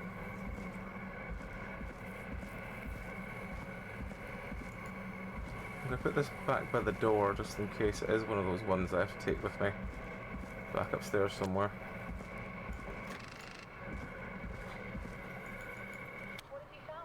It's an autopsy tape. Doesn't say for who, but I think it must be for George. Poor George. He was so young. Something's bugging me, Peggy. What do you mean? I swear I recognize the voice of the woman talking on the tape. I just can't place it. Seriously? Do you think you've met her before? I don't know. I mean, I just got here recently. I don't know. Found another tape. It talks more about how George died. What did it say? It sounds like he was running for his life. Spraying through trees and definitely are bushes, people that getting cut have- up all over. have the- What would drive someone to do that? I'm not sure yet. I can't find There's also a anywhere tape how about a many toxicology records there report. are. There were no signs of drinking or that he was on anything. What? But everyone said he went swimming drunk and drowned. It was in the newspaper and everything. I found a tape that introduces a new detail to the story. Post-mortem injury. Apparently, his arm got caught in a car door. A car door? Yeah, after he died. How do you suppose they can tell? How can they tell? I'm a radio producer, not a coroner. The written report I found doesn't mention it at all. How did his arm get trapped in a car door after he died? Unless he got it when the police collected his body, I guess someone else must have moved him after he was dead to where he was eventually found. But the report, what is going on here? Most people that got the achievement I only found a got it police today. report. Mentions a friend from earlier, Sandra Sharp. Sandra. The jazz runner? That's right. She found George's At body least washed from up at the reservoir. People that are Yeah? linked to the What's strange websites about that? tracking the George thing. got cuts from running through foliage, right? But there's no forest around there. Also, how did it wash up at the reservoir? What do you mean? Reservoirs don't have tides. But that's what the police report said. It's not possible, though. I did a school project on reservoirs and got an A. But, yeah, not important right now. The important thing is that it doesn't make sense. What are you suggesting then? That the body was originally found somewhere other than what the report suggests. That the sheriff tried to cover it up, but accidentally let something slip? Something like that. I think. Well, Sheriff Matthews wrote the report. If he hadn't been eviscerated, we could have asked him. True. But Sandra is still alive? Once we're done down here, we should give her a call. In another tape, the coroner comes to the same conclusion as I did. George was running from something. Maybe an animal? Maybe, but then there's this next bit, where the coroner thinks he was moved post-death. So she agrees with them. At the end of the tape, someone burst in and demanded the doctor, Dr. Sullivan, to stop recording. Dr. Sullivan. Wait, Virginia Sullivan? She was her caller from earlier. Well, then our caller was involved in a conspiracy around this boy's death. We need to call her back once we finish down here. It looks like she might know something about what's going on. I think I found Clive's last recording. I think Clive might be gone. Gone? I found a confession. Not for any killings, but for playing a part in covering up George's death. He left this behind in case he died. He hoped someone would find it. Do you think the Whistling Man already got him? Possibly. We've had a lot of callers tonight, but maybe not every victim made it to the phone, you know? We don't know how many there really are. Christ, Forrest, that's dark. I know, but Clive said he had read about other murders in other towns, and that the murders were all folks who knew about the incident. And the killings were getting closer to Gallows Creek. He said he wanted to do something good for once. The board in his office. He wasn't tracking people down to kill them. He was tracking them down to save them. Why didn't he just come out with all of this? He said his employer threatened his family if he spoke out about any of it. His employer? The one who orchestrated the cover-up? Oh, Clive. I'm sorry for thinking you'd killed all those people. Do you think you found everything? I think so. Forrest, what's going on here? Someone wanted that boy's death to seem like an accident. And they hired Clive to make it look that way. Come back upstairs when you're ready. We need to figure out our next step. Oh, 3 o'clock. Thank God you're back, Forrest. I've been running out of stuff to pad our airtime with. Peggy, you work in radio. Forrest, I'm stressed. I mean, really, how are we supposed to keep a show going with all this happening?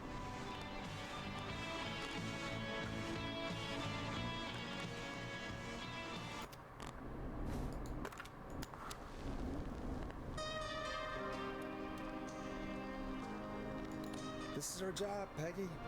We gotta do it. You're right. So, what's the plan now? I think we should call Virginia back. All right, I'll get her on the line.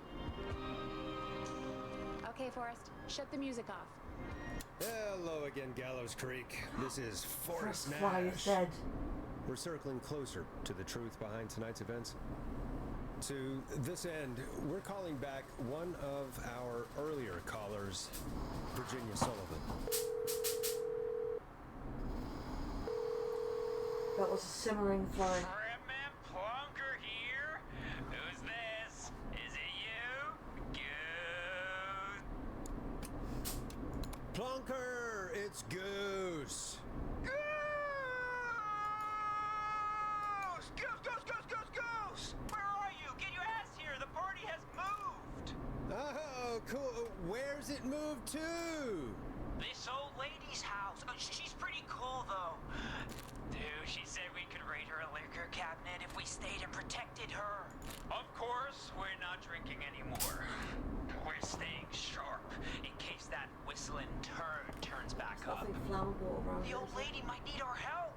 Of course, man. Of course. So some Hey, bags could away you to put me on with the old lady? You know, should check if it's cool for me to drop by. Oh, there's that goose respect. Just to be safe. It shouldn't be fine, but... Check, Katie, check. Hello? Is this It's made me worried now. Hey, There's no Dr. light, Sullivan. so... Who is this? Hey, Virginia, it's Forrest. I'm glad you're still okay. Oh, Forrest. Sorry, I'm still jumpy. I can't blame you. I'd be jumpy too.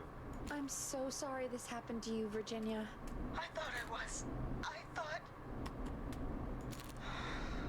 Easy. We're not calling to talk about earlier. We're calling because we think you can help us understand why this is happening tonight. Me? What would I know? Does the name Clive mean anything to you? Clive? No. I don't know that name. What are you asking about this for? You mentioned that name earlier when you called us the first Can't time. necessarily see You anything. know what I said then? I was petrified, Forrest. Clive's the It's just janitor the at our burning station, fly. and we know you spoke to him in the past. Forrest, please. You don't know what you're doing. He'll come for me. Virginia, it's okay. Clive won't be coming after you. We think Clive's dead. Dead? But isn't he? He's the whistling man, Forrest. We thought so too, but You don't understand. All those years ago, he... It's okay, Virginia. He's gone. We found evidence to suggest he... well... And we found your autopsy reports for George Barrow. How? I saw him destroy them. Well, he didn't. I don't know if he kept them or made copies or what, but we found them. And we know it's related to what's happening tonight, which is why we called you. Why did you stay quiet? All right. One day, I came into work to find a boy on my slab. And as I finished the autopsy, this man, Clive, he just burst in. And he started making demands to give over the reports, to falsify what I found. Of course I said no. But, well, when someone wants to make you do something, they can use the carrot or the stick. For me, he used both. You see, my sister is sick. She has a chronic condition that's never going away. It's expensive to treat, and it was getting to where I couldn't afford it. And Clive promised me that his employer would pay for my sister's treatment if I did what he said, and that if I ever spoke about this, he'd beat me to within an inch of my life. I don't know why he had me do it, but my sister needed me. You have to understand. She needed me. We understand. Thank you, Virginia. That was brave. God, I just want this nightmare to end. This will help end it, Virginia. Thank you. Stay safe, Virginia.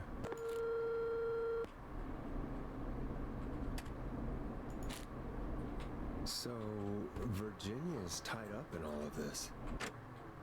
Clive threatened her to keep quiet about George's death. But for who? Why cover up these details? Well, we know Sandra was involved in George's death. Do you want to call her? I do. All right, but before we go asking questions, I think we should know what we want to ask. Is that fair? Yeah, we need to ask her about finding the body. She was the one who discovered it, but something just doesn't add up. 100%. She knows more. Someone than she stole your said. watering I can. wonder what she's hiding. First your recycling bin, now your watering Hopefully can. find out soon. Anyway, just be careful when you're Just talking to people- her. Don't push too hard. We don't want her to hang up. I'll be careful. All right, calling her now. Hopefully she's at her jazz studio.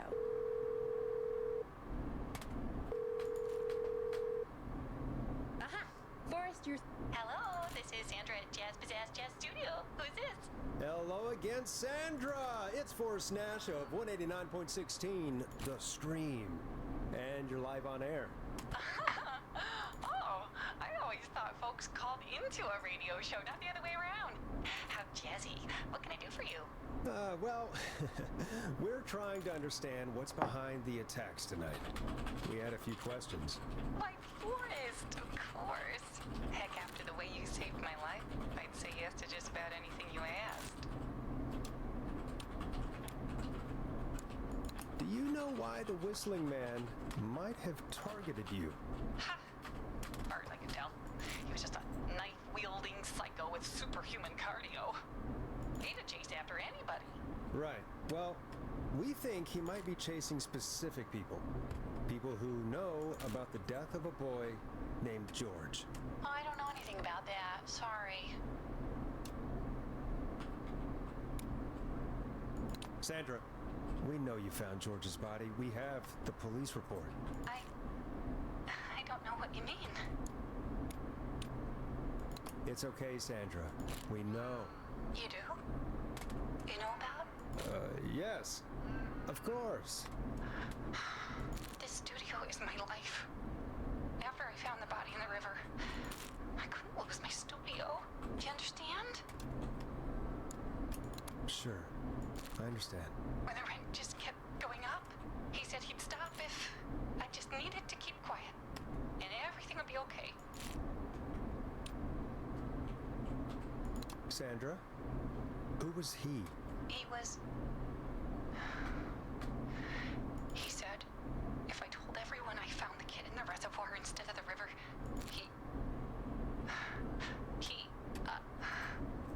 I'm sorry. I can't do this. And she's gone. I don't think that could have gone any better. You truly did great, Forrest. Well, folks, if anyone out there has any thoughts on what's going on tonight, please call it. That's good timing.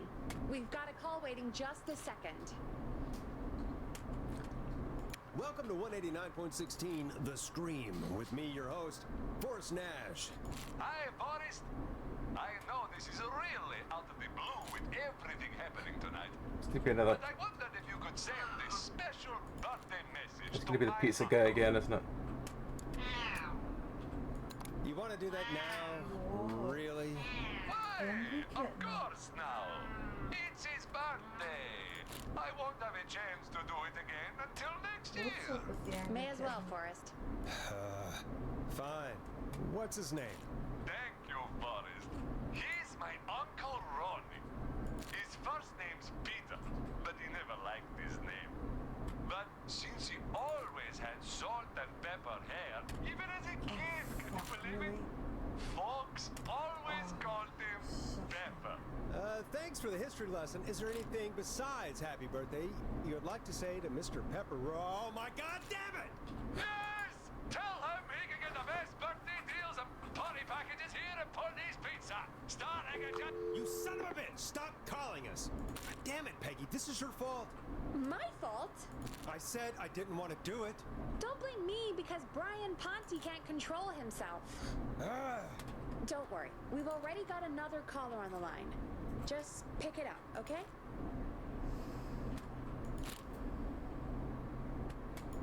This is 189.16, The Scream. I'm Forrest Nash. You're on the air.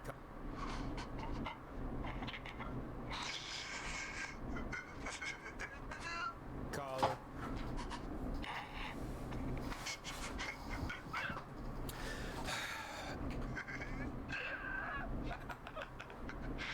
Ponte. Ponte's Pizza always delivers. Come rain or sleet or whistling man, we'll be there.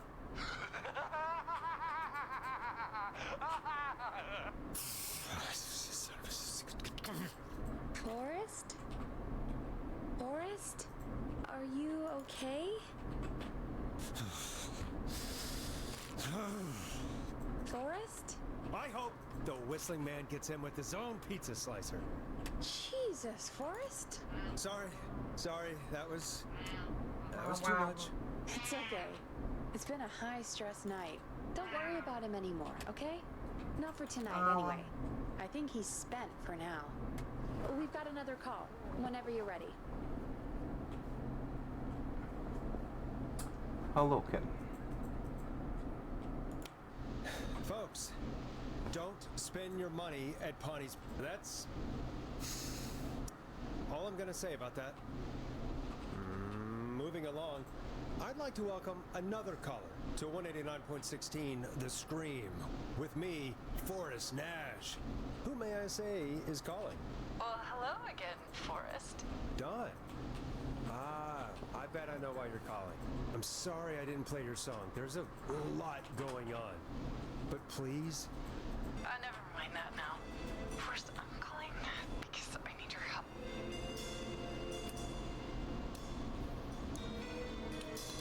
Please, Don, if you know something, if you know who the next target... Oh, it's too late for that now. I'll be the judge of that. Oh, fine. Chuck Brody was the next target, but that ship sailed. How did you know it was Chuck?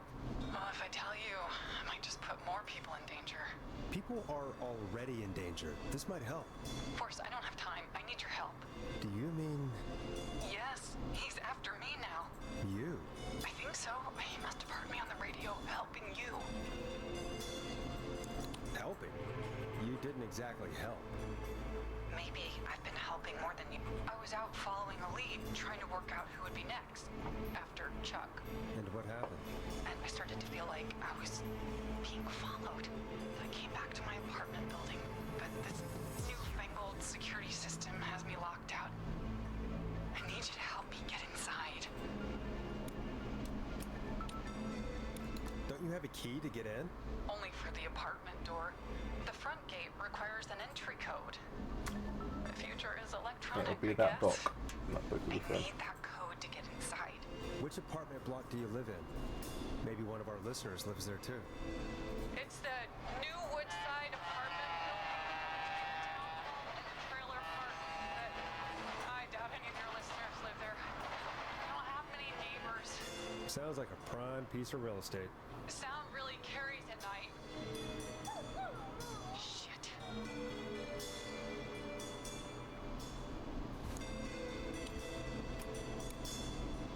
I'm guessing you're not a dog person. No, I'm not. It's my neighbor's dog. Boy, I wish he'd muzzle that thing and... Oh. And now he's blasting David Scopo out of his window. This night can't get any... He's coming down the street. I don't think he's seen me yet. Forrest, please. I need your help. I need the code for that security system, or I'm gonna die. What's the name of the security system? There's a sticker on the box. It says Starling Security 4000. There's a keypad, and it looks like it wants a 6-digit number. That's the bit with in the basement. Starling Security 4000, huh? That's right. Very newly installed. I need the key code before the whistling man gets me. Yeah, of course. Don't worry, Don. Thank you, Forrest. I knew I could count on you. I'll sit out of sight. Call me back soon. All right, folks. Here's a little tune for you all to enjoy while I try to break Dawn into her apartment. You were pretty quiet there, Peggy. Fuck's sake.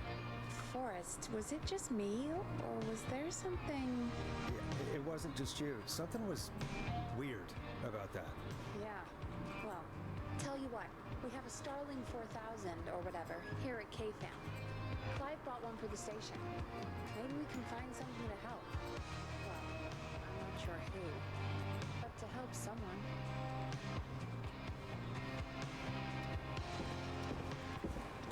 Okay, so she's locked out of the Woodside Apartments, and somewhere Clive probably has the papers for the Starling 4000.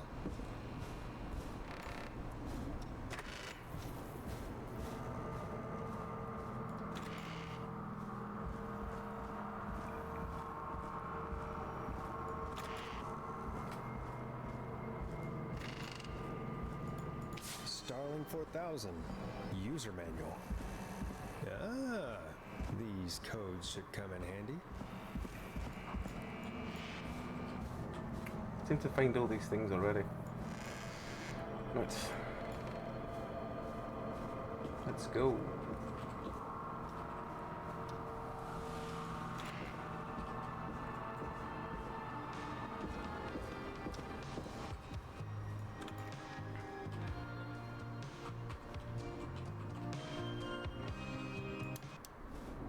Welcome back, Forrest. Find anything? The Starling 4000 security manual. It's got a bunch of codes. Good. And did you find anything else? Nothing except the manual. All right. Well, I'll get Dom back on the line then, Forrest. I'll let you take it from here. Thanks, Peggy. Line 1, whenever you're ready. Don, are you there? This is Forrest Nash from 189.16, The Scream. Oh, thank God you're back. I'm so afraid. What's the code to the gate?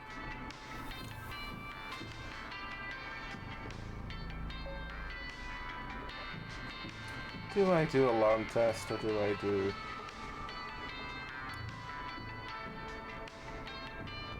The code is 191519. Thank you, Forrest.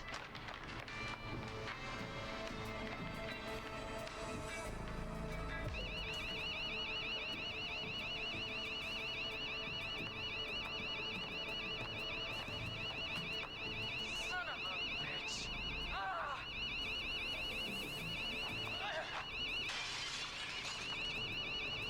Is she?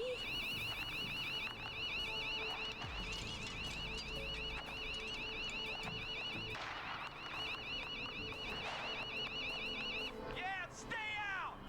Nobody disrespect the sanctity of the ring! Don't ever come back here again! I'm calling the cops! Thank God. Hello? Is someone there? Ricky, get back inside and turn on the radio. Whoever that was, she was trying to break into the ring. She? Forrest, man, you got no idea. That was him! That was the whistling man! The alarm gave me just enough time to get my rifle. I don't like hurting folk, but I can't let anything happen to Maxie. He's my best friend, you know? Listen, man, I'm heading back inside. Gonna barricade that window.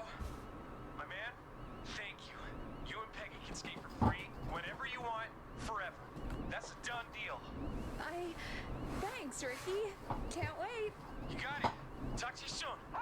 Okay, Gallows Creek, here's some music while we process what just happened. So, the whistling man is a woman?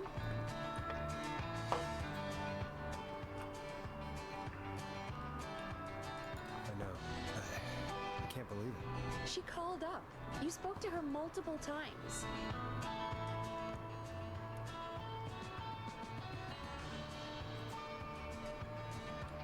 I thought she was just regular Gallows Creek Strange. Really, Forrest? Why do you think she requested that song? I mean, maybe she actually wanted it. Could be her favorite killing song. Ugh, that's awful. So, what now? I guess I should make an announcement. We do have new info. Okay, kill the music and you can make the announcement. Okay, you're live in 3, 2... Hey folks, this is Forrest Nash here. I hope you're all safely locked inside. For those of you listening to that last call, you might be wondering what to make of it all. Here's our take.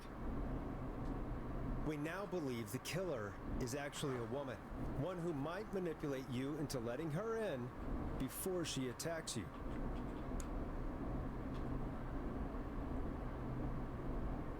We're neighbors. Look out for each other and stay safe. The killer was calling themselves Dawn. This could be a fake name. If anyone needs help or you have info on the killer, please call in. You folks have my new number, right? It's 911.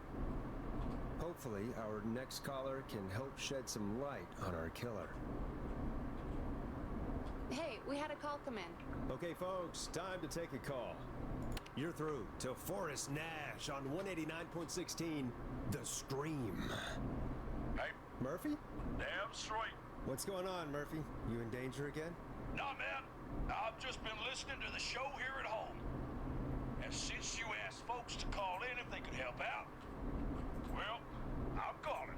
I don't know if I can say as much as other folks have, but I figure I wouldn't be a good role model to Fernando if I didn't try to help, you know? That's spelt wrong. Sounds good. What have you got? What do you want to know? Well, what can you tell us? I don't know, really. All right. Well, do you know anything about the death of George Barrow? Absolutely nothing. Okay. What about the killer herself? Herself? Man, I didn't get my ass kicked by a lady. The hell I went toe to toe with was a man. You heard the last call, right, Murphy? Yep. So you know it's a woman, and you were trained by a VHS, Murphy. I know, but man, how could it have been a woman under that mask? Let's just move on. Do you know anything about the history of the Whistling Man? No, sir. Tonight's the first time I ever heard of him. What? I moved here 3 years ago, man. What do you want from me? Hey, man, no worries. Just thank you for trying. Right. Sorry I couldn't help you all more, man. Now, if you'd have asked me about gators... Forrest, we have a call coming in. Sorry, Murphy. I think that's all we've got time for right now. All right, all right. A box into a I'll marker catch box. y'all with the gator talk It's later. an empty box on my desk. Well, folks, that was a bust. But perhaps our next caller has more they can tell us. Let's find out. This is Forrest Nash, and you're listening. Please help me. My name is Casey Moore. I'm at 25 Nancy Drive. My best friend's been stabbed. He's bleeding everywhere. I don't know what to do. Please help me.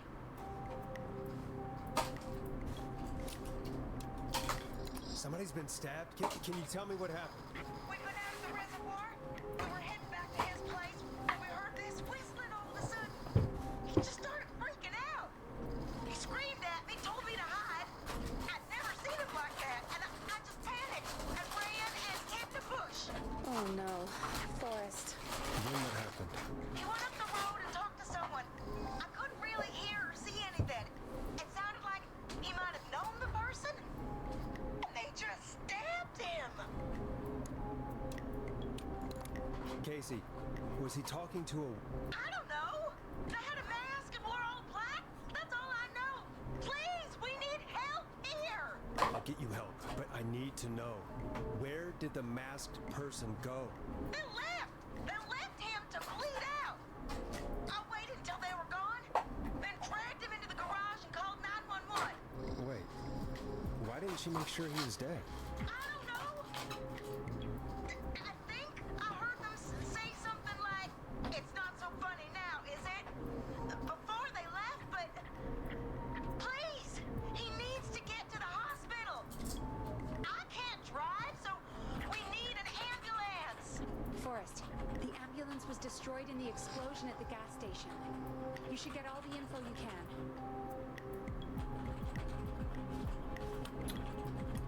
What's your friend's name, Casey? Jason Parker. Can you tell us where Jason was stabbed? They stabbed him in the stomach, and they stabbed him again in his leg when he was on the ground, and it's... Look, the knife is still there in his leg. We'll be right back. Peggy, patch us through to the hospital. On it. Phoning St. Gabriel's now. Switch to line 2. Hello, St. Gabriel's Hospital. How can I help you? Hi, this is Forrest Nash from 189.16. We have a stab victim at 25 Nancy Drive named Jason Parker. He's been stabbed in the stomach and the leg. He's bleeding heavily.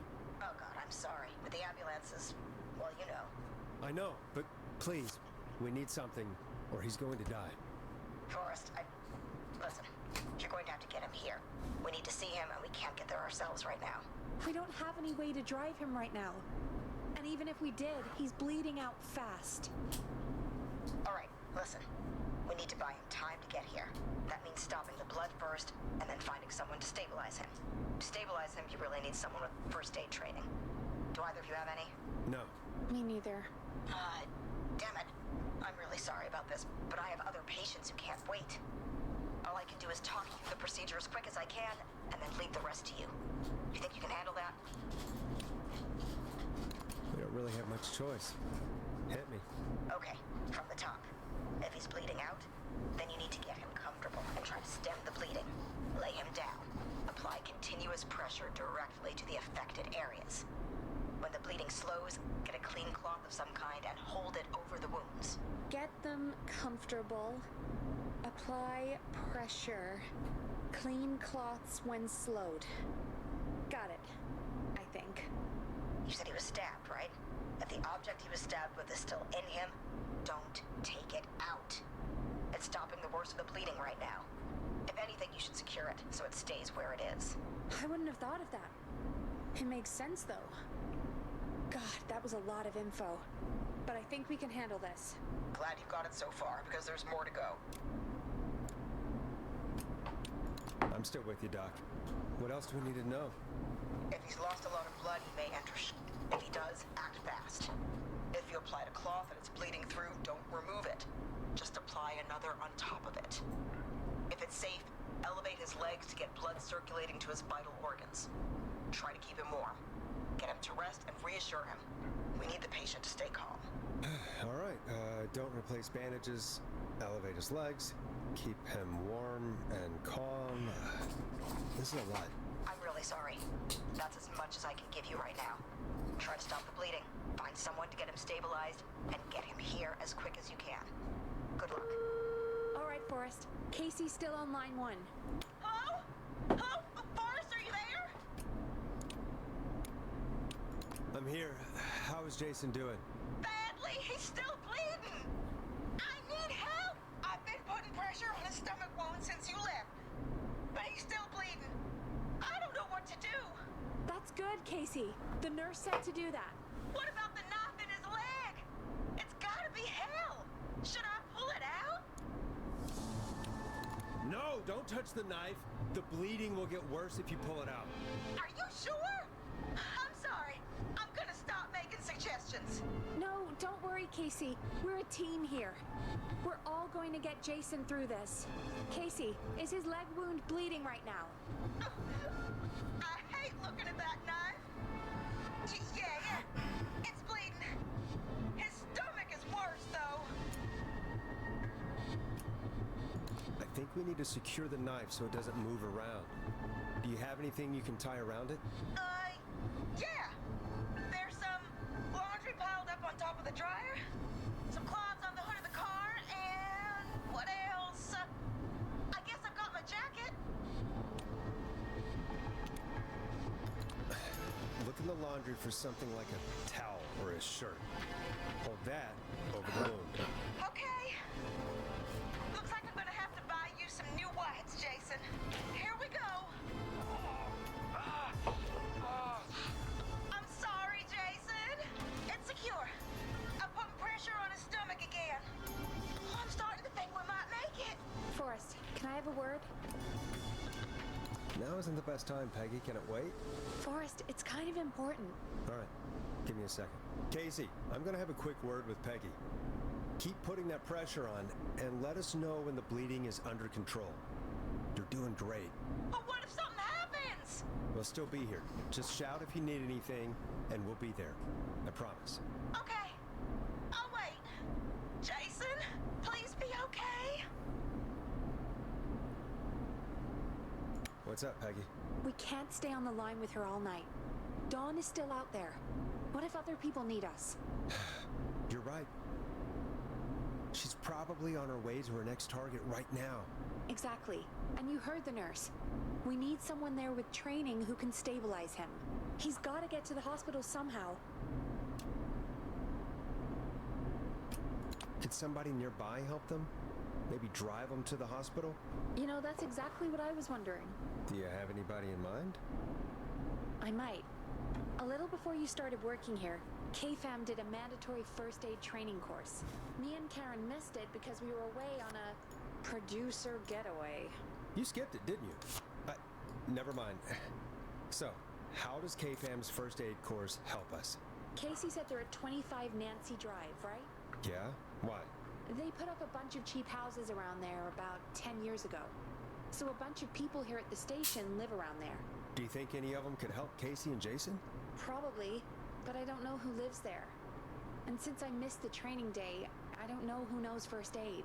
Could you call them and ask? I don't know everybody's numbers. I've only ever called Karen. Everybody's personnel info is probably in Reggie's office. Got it. I'll look through their files in Reggie's office.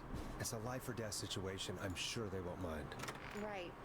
But there are a couple of problems with Could that. she do that? Oh, hang on. Go on. It's sensitive information, so Reggie probably locked it in his safe. Great. Great. Do you have any idea what the combo for the safe could be? Not a clue. Reggie's a serial note taker, though. Maybe something in his office will give it away. Right. There is something else. I'm not gonna like this, am I? Have you ever heard, the future is floppy? Peggy, what the hell are you talking about? I'm talking about floppy disks. Floppy disks are like these futuristic things that have information on them. You put them in a computer and they do something. Peggy, I know what a floppy disk is. Anyway, Reggie decided that the future is floppy and started phasing out our physical records and replacing them with these floppy disks. I imagine it's the same for our personnel files. That's good to know. Since we haven't heard anything from Casey, I'm guessing Jason's okay for now. I'll check out Reggie's office and see what I can find. You'll need a key for that. I'll just slide it under my door now. How many keys have you got there? I'll just have to look around. How many keys have you got there? Good. I'll patch my mic down to the office, so you'll hear me over the intercom. Oh, I can leave now. Good. That's not opening. Sure, I'll take that in a second. Where is his office then? Is that downstairs? Assume it's not this one. No.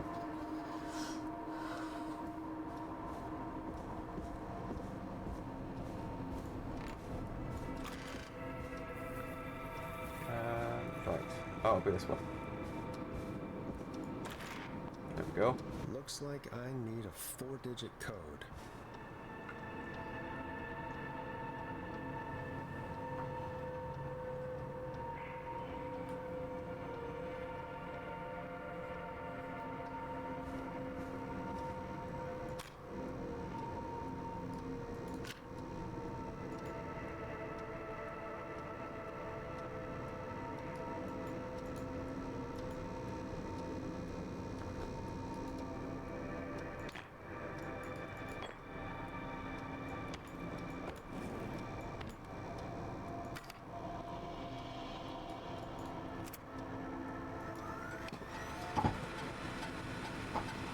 That's a very small computer for its age. I don't believe that for a second.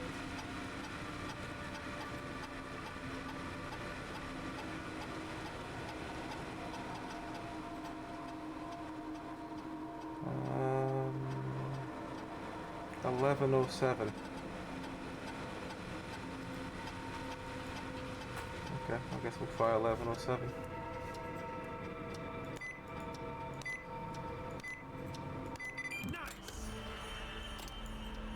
Oh, great. More.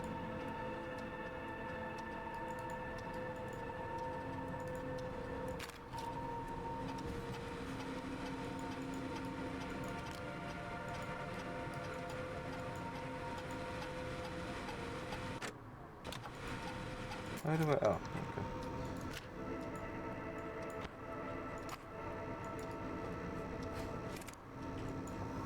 You see it almost. Get a load of this, Peggy. Apparently, I'm a lone wolf type. What are you doing? We don't have time for this. We have a man literally dying on the line, and we're more interested in you. You're right, I'm sorry. I need to focus on possible candidates. I can read the rest of this later. How did I get the last one out?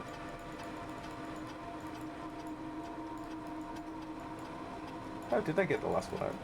Fuck.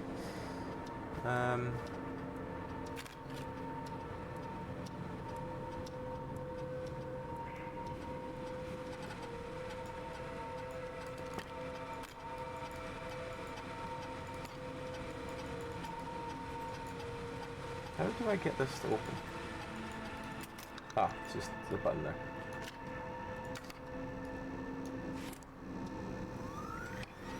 Hey, Peggy. I think Reggie's on to you and Karen. Maybe don't bring those little drink umbrellas into work for a while. What? Why are you reading my file? You need to find someone who can help Casey. We already know I can't. Don't waste time. You're right. I'm sorry. I need to focus on possible candidates. I really shouldn't have read both. We're in a hurry.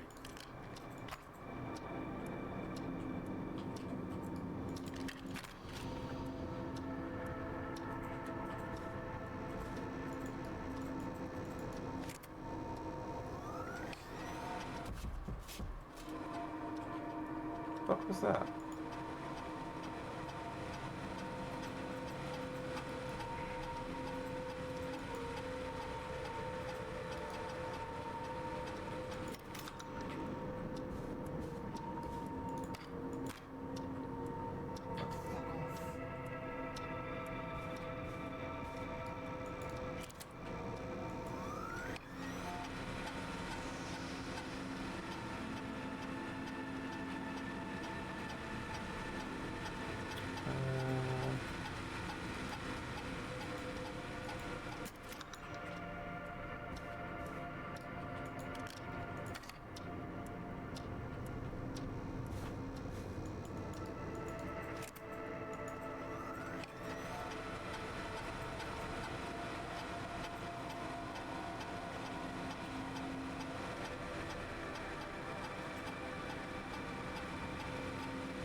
Can I just use the phone here, or do I have to... I think I have to run back upstairs.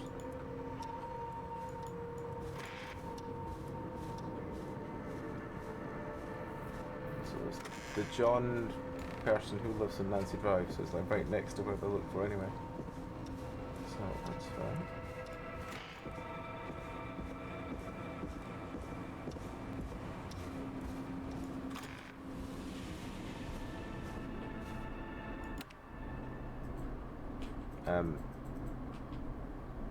Oh, okay. Maybe I wasn't. Maybe I was meant to do something else. Okay. Well, I guess we'll go back down and see. Oh, yes, I need to stick a post before I forget.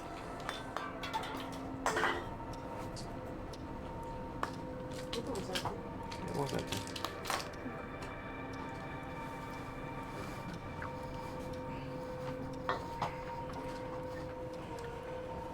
Right. I've taken my tramadol. We're good for a little bit longer. Right.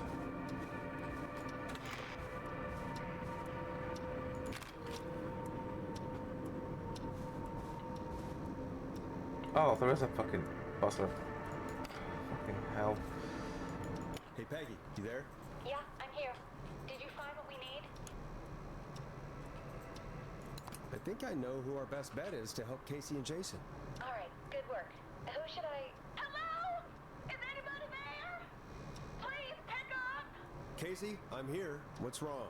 Jason started going pale. I tried to get him to rest, but he just threw up everywhere. What's happening? What do I do?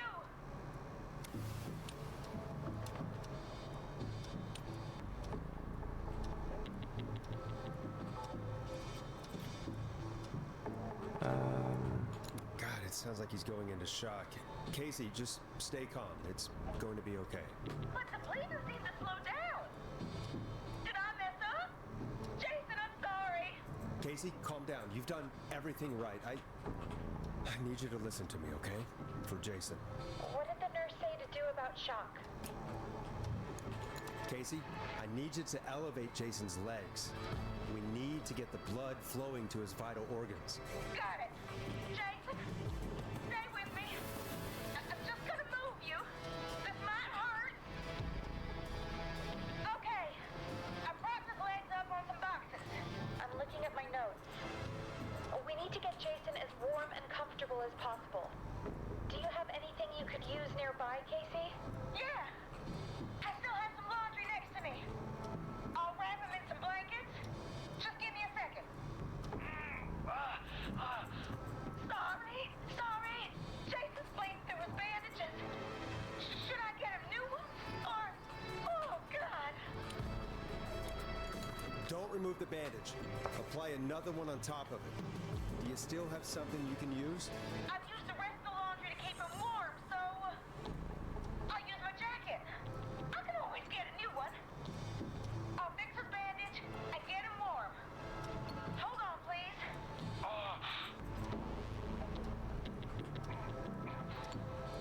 Sorry. I'm done. You're gonna be okay, Jason. Just relax now, okay? I'm scared. He's not doing well. Is he gonna? Jason is going to be fine. Just make sure he knows he's going to be okay, okay? Okay. Please. I can't give him what he needs. Please send help. I can't lose him. All right, Forrest. We need to hurry. Jason doesn't sound like he's doing too well. You said you knew who to call earlier? Who was it? We need to call John Hedges. He lives on Nancy Drive. He didn't really participate in the first aid training, but he's a former war medic. He's probably the most trained person we have. Really? I never really spoke to him before. A war medic, huh? Yeah, and according to Reggie's notes, John keeps all of his old equipment at his house. He's something of a hoarder. All right. What's his number? 5420735. Calling now. Let's hope he picks. Who the hell is this calling me? What time is it? John, it's Forrest Nash here at K-Fam. We have an emergency and we need your help. Forrest, if this is a work emergency, then it can wait until the goddamn morning. Just leave me a note like everybody else. A man has been stabbed by the Whistling Man, or... Never mind. He's lost a lot of blood, and he's passed out. We need you to help him. The Whistling Man? What kind of joke is this? John, we're not kidding. A man is gonna die if we don't help him right now. Seriously? I haven't been called on for over 10 years. Where's the patient? What's his condition? He's at 25 Nancy Drive. I think we got his friend to stem the bleeding, but he's gone into shock. He's passed out right now. You say he was stabbed? Do you know the extent of his injuries? From what we were told, he has 2 major stab wounds. One to the stomach and one to the leg. The knife is still in his leg, and the stomach wound is open. Understood. Let me grab a few supplies and I'll head right over. Damned if he dies on my watch. Thank you, John. We'll let him know you're on your... Good luck. Hello, Casey. Are you there? How are we doing? Bad. Jason seemed really weak, and then just started thrashing. What about now? Is he still thrashing? He's passed out. Please tell me about someone to help. Casey, help is on the way. My colleague will be there soon. You hear that, Jason? Someone is coming. You're gonna be just fine. Just hold on for me, okay? Just hold on. Come on. Hello, Casey. This is John. I'm here about Jason. Please let me in. I'm guessing that's Jason there. Casey, I'm gonna need your help. Forrest, Peggy, don't you two worry. We've got this from here. Okay. Forrest, we'll call you back later. I have to go now. Good luck, everyone. God, I hope he's gonna be all right. And with that, the show moves on. We're sending our best wishes to Jason.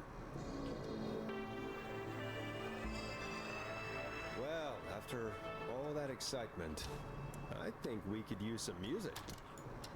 Come back upstairs when you're ready.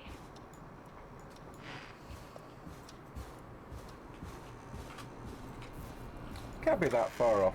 There's barely any other rooms that we haven't opened yet. There's like 2 rooms at the end here, and that's about it. At the end, downstairs, sorry. That's about it.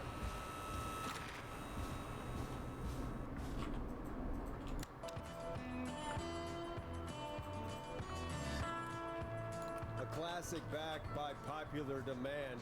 This is Long Ride Home by the Barn Finds. It's getting pretty late. This might be your last break for the night, so try to enjoy it. Give me a buzz when you want to go back on air. Well, I can't really do anything else, so I guess actually I'll go triple check I've not missed anything in the office downstairs. But I can't take any of these ones off the walls. So unless there's only really the roof and the other 2 like janitor cupboards really.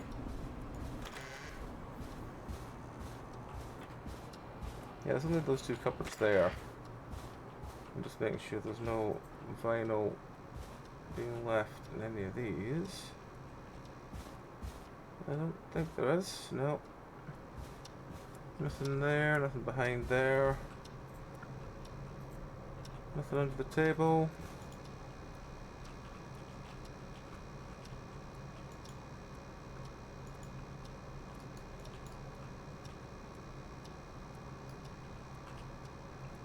No.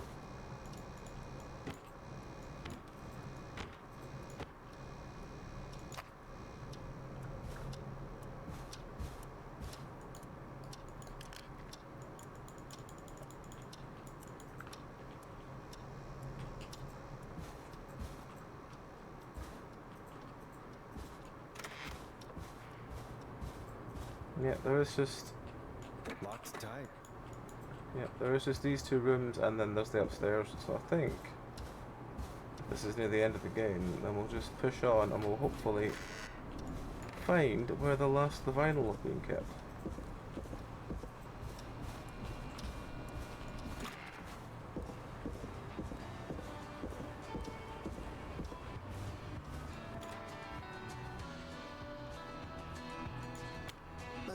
You got it. We've got another call coming through, too. Welcome back to 189.16, The Scream. I believe we have another caller on the line. How are you tonight, caller? Forrest! It's me, Roller Ricky. Oh, and Maxie's here, too. Good to hear from you again. How are you both doing? Oh, we're good, man, thanks to you. You're like our guardian angel. That wouldn't be a bad look for you, Forrest. A little White Wing Halo number? Maybe something for the K-Fam Halloween party. All right, everyone, let's calm down. Ricky, I'm just glad we could help you and Maxie. Is there anything else we can help you with, Ricky? Actually, I think I have some info that might help you. Oh? What's that? You see, man, me and Jason know each other. You know each other? Yeah, we went to Gallows High and played on the football team together. He was a gnarly offensive linesman, and I was our star wide receiver. Runner Ricky, they called me. All right, and what does that have to do with tonight? Well, because George, the guy who drowned, he was on our team too. Keep talking. What happened? We had our first team party on the night he drowned. He seemed like such a good dude. Ricky, were you there when George drowned? No, man. Once the party turned, I beat feet out of there. Man, I remember George and his girl there. There was a whole lot of love, man. I could see it, you know? Ricky, please. What was her name? I never got her name, man. He just called her Bean. I didn't really know her before or see her after that. Then what did she look like? Please, tell us anything you remember. I just remember a pretty girl, man. I'm sorry. Ricky, you said the party didn't last long. What happened? We were just having a good time, and then the next thing I knew, everyone was running for their life. I looked up and saw that goddamn whistling man in the trees. And I never ran so fast in my life. I ran straight home.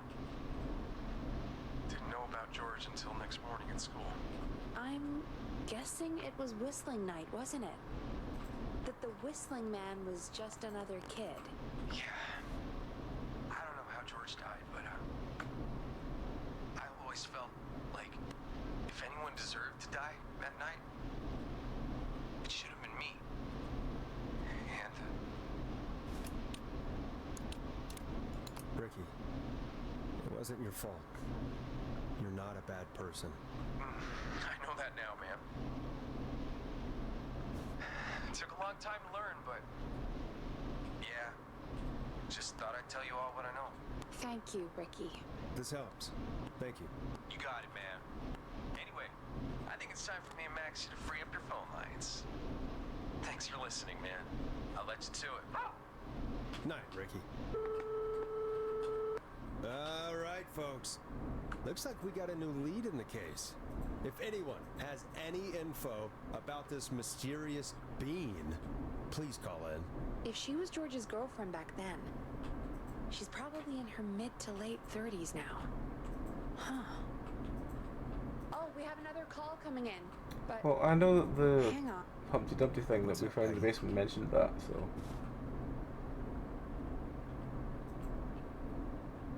Peggy? You're gonna want to take this call off the air. Who is it? Just do it. All right, folks, it's time for another track. Here's one to help you sit back and relax. We'll be right back after this.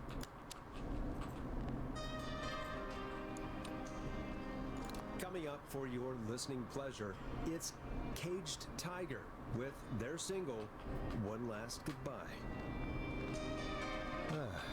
I hope this is good news, Peggy. Who have we got? Find out for yourself on line 1. Hello? Forrest, I'm glad I got back through to you. Sounds like it's been a busy night, huh? Surprise! It's Leslie, our 911 operator, leading the charge from Henderson to come save us. It's so good to hear from you. Are you okay? We're doing okay. Sarah and I are both happy to be headed back home. We're happy to have you too. Wait, Sarah? Oh, I mean Deputy Martinez. Anyway, we got back into radio range a little while ago. We've been listening in, but haven't been able to get through until now. Ever since you found Sheriff Matthews, it's only gotten worse. It's been a long night. Well, it shouldn't be too much longer now. Glad I got through to you. I wanted to let you all know what's going on. I made it to Henderson. Turns out somebody had cut the phone lines, and they had no idea what was happening. After I told them, well, their sheriff sent a goddamn squad back with me to stop this. That's great news. That's crazy about the phone lines, though. Do you think the Whistling Man cut them? I'm guessing so. I don't know how the Whistling Man did it. But that doesn't matter right now. Listen, we're coming in hot, but we need your help. I know Gallows Creek isn't a big town, but if we don't know where the Whistling Man is, we can't get him. Her. That's where you come in. You can count on us. What do you need? It might be a long shot, but here goes. The Whistling Man already called up a few times. I bet she calls again. We're still a little ways out of town, so if she calls, stall her. Buy as much time as you can for us to get in. And while you're talking to her, try to figure out where she is. We'll be listening in, so once her location is known, we'll head straight there and end this nightmare. I'll do my best. I know you will. Heck, I can see the headlines now. Boris Nash's interview of a lifetime. Anyway, I'll radio the other cars and tell them the plan is a go. Hopefully the next time I see you, it'll be with our killer behind bars. Take care now. We'll see you soon, Leslie. Thank God. It sounds like this is almost over. We're nearly through this.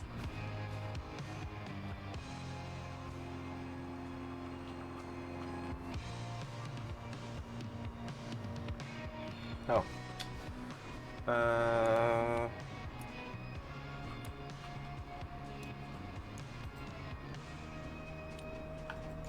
hope you're right.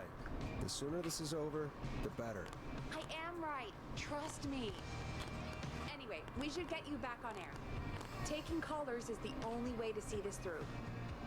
Bringing you back live now. Welcome back to The Scream with me, Forrest Nash. The line is lit up, but before I get to our next caller, I just want to say, things are looking up. It's almost over. But for now, let's bring in our next caller. Evening, caller. This is Forrest Nash. Hello, Forrest. This is John Hedges. I'm here with Casey. I wanted to give you an update on Jason. John! Is he gonna be okay? He's a fighter. He'll be fine. We've got him stabilized and resting in a bed. We're preparing to move him to the hospital. Thank you so much.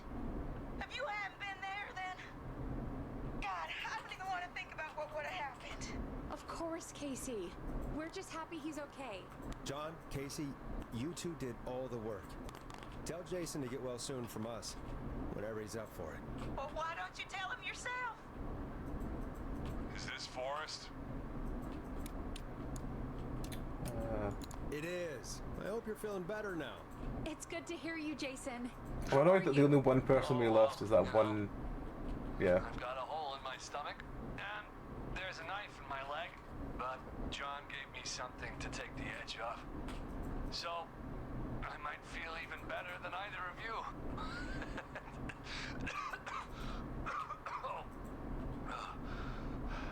Take it easy until you get to St. Gabriel's. I will. But, before that, I needed to call you. Guessing the Whistling Man is still out there? Yep. As far as we know, anyway. Well, I was worried you'd say that. God damn it. Actually, I'm glad you called. I wanted to talk to you about what happened earlier. Go for it. We spoke to Roller Ricky not long after you were attacked. You spoke to Ricky? Is he alright? He is now. I mean, he was attacked earlier, but this call came after. Hey, guys, I'm really sorry, but there's a call on the other line. I just need to make sure we don't have another situation brewing. You fill Jason in on what happened. I'll be right back. Sure, Peggy. Sorry, Jason. Where was I? Yep. Ricky's fine. You don't need to worry about him. That's a relief. He told us about George. Sounds like everything's finally coming out now. It's been tough to hold it all in. Sounds like you've been holding back about something awful, Jason. I'm part of the reason my best friend is dead, Forrest. And the few who knew about it said if I ever said anything, I'd find myself in jail. For a long time. It was hell. And then the town just moved on. Like he'd never existed.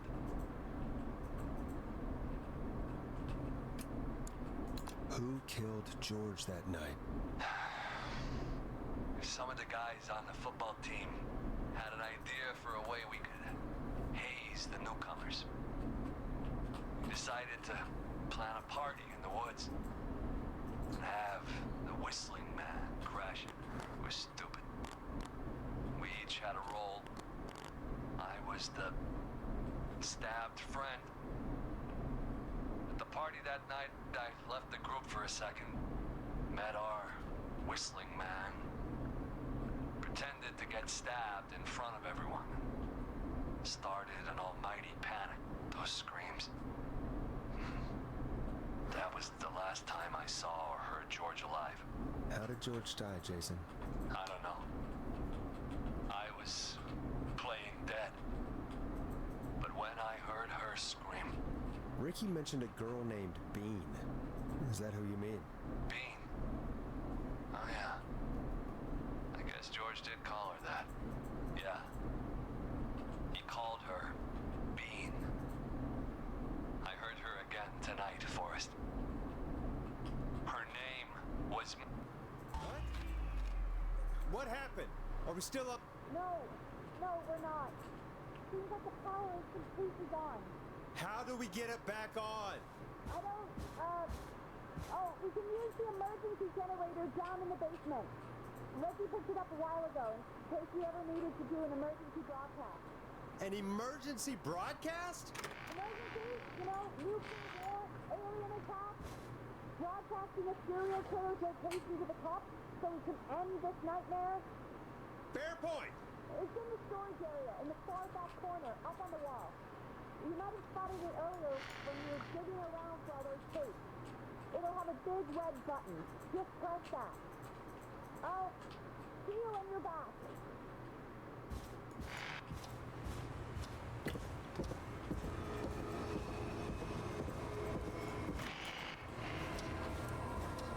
Let's go hit the big red button.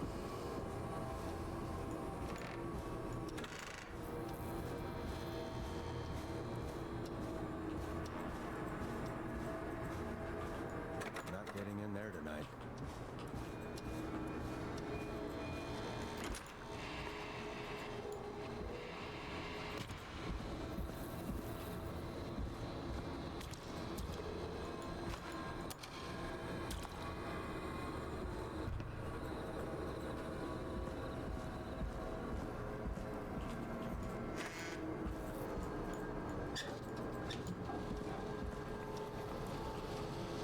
It's not in here.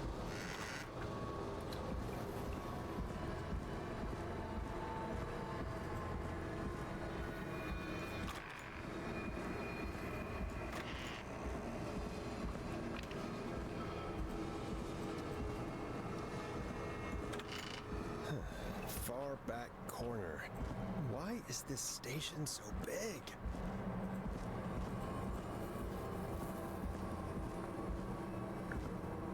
That must be it. Boom! We've got power.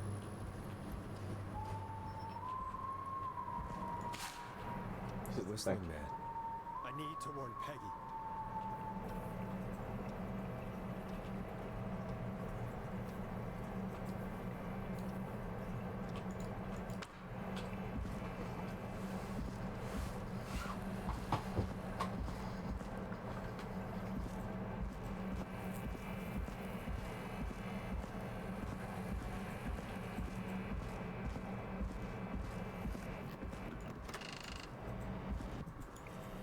Peggy, are you there? Are you... Peggy! I need to get back upstairs.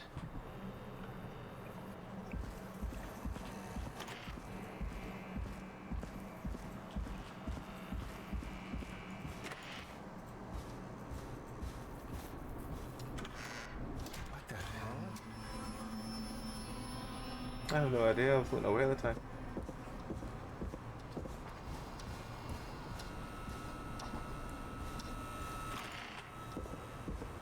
Not saving now. Oh no.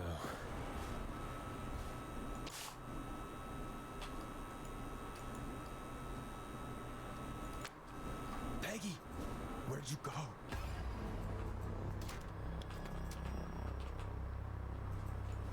No way. This can't be happening. What the...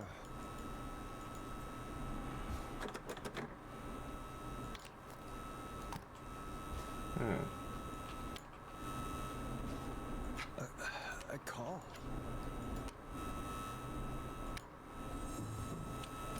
Where's Peggy, Don? Have some patience, Forrest. It's Oh, almost the end of the night, almost the end of the show. But it's not over just yet. Got a little time still. So let's make the most of it. What do you mean? Make the most of it how? Well, I thought we'd end tonight's Whistling Man special with a special guest. The one who started it all. Let me take that out of your mouth and... You crazy bitch! Let me go! Welcome to the air, Mr. Teddy Gallows Jr. Wait. It's all gonna come out tonight, Teddy. Your daddy and his money saved you 20 years ago. But even if he crawled out of his coffin with all the money in the world... Wait, where the hell is Teddy? are you talking to him if you're here with me? Because I'm not there with you, Forrest. I'm here with Teddy. And if he says where that is, well, he knows he'll get it. Wait, then who am I looking at? Forrest Nash, let me introduce you and all of Gallows Creek to my boy, Henry Barrow. Hi, Henry. Nice to meet you. Don't mind him. He's just shy. So there were two whistling men tonight. Of course. That explains how you were always able to get around town so quickly. And Murphy, he was right, wasn't he? He did fight a man. He did. I taught my boy to never run away from a fight. Hang on. Did you say Barrow? Then are you? Let me just get this mask on. Damn uncomfortable thing. No wonder Mooney went crazy wearing this. There we go. Marie Campbell? George's old girl. Oh. Well, it sure has been years since I last saw. Oh, God damn it. Marie Campbell. So, not Dawn, huh? No, not Dawn. What are you going to... Everyone's gonna know now what Teddy did. He killed George that night. This night. 20 years ago. Listen to me. You... You're gonna talk when I talk to you. And not a moment before. Meanwhile, Forrest, I'm gonna give you the chance to talk.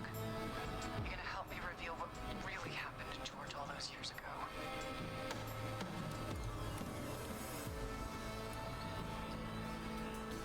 Okay, Marie. I'll do it. Good. Then let's talk about the night George was murdered. Murdered? Listen,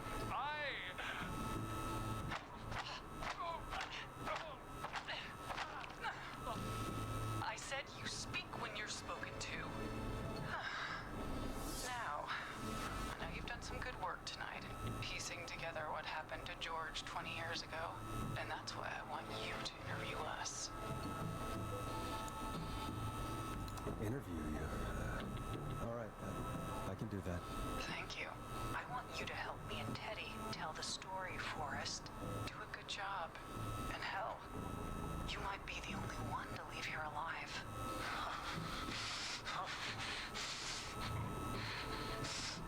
I need to drag this out.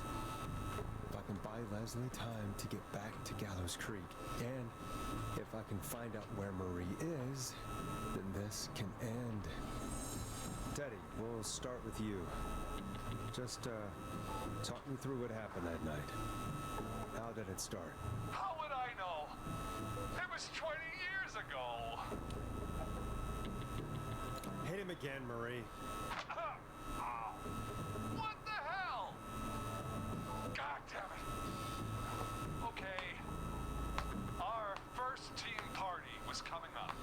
And when I saw the date it was scheduled for, I had an idea for a way we could prank the new guys. I understand that kids in Gallows Creek know tonight as Whistling Night. I'm guessing that's what you mean? Well, we didn't have a name for it then. It was just the night that Mooney went missing. But Whistling Night is what they'd call it later. Wait. You mean this was the first Whistling Night? Keep talking, Teddy. We went up near Whistling Point. God, who was there? Me, Jason, and George, of course. But George didn't come alone. He brought Marie. And Roller Ricky, he was there too, wasn't he? Yes, Ricky was there too. Runner Ricky, our wide receiver. I helped him off the bottle, you know. Because I'm a decent man. Is that so? Yes, it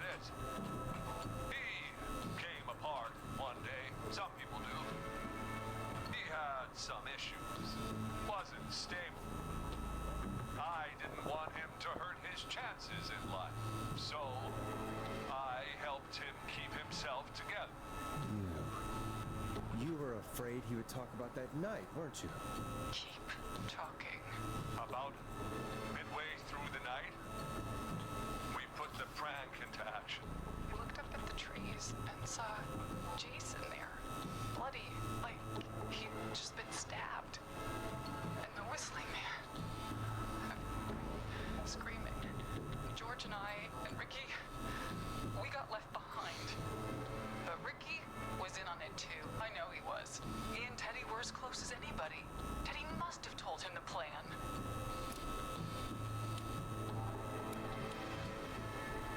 No, Marie, you're wrong.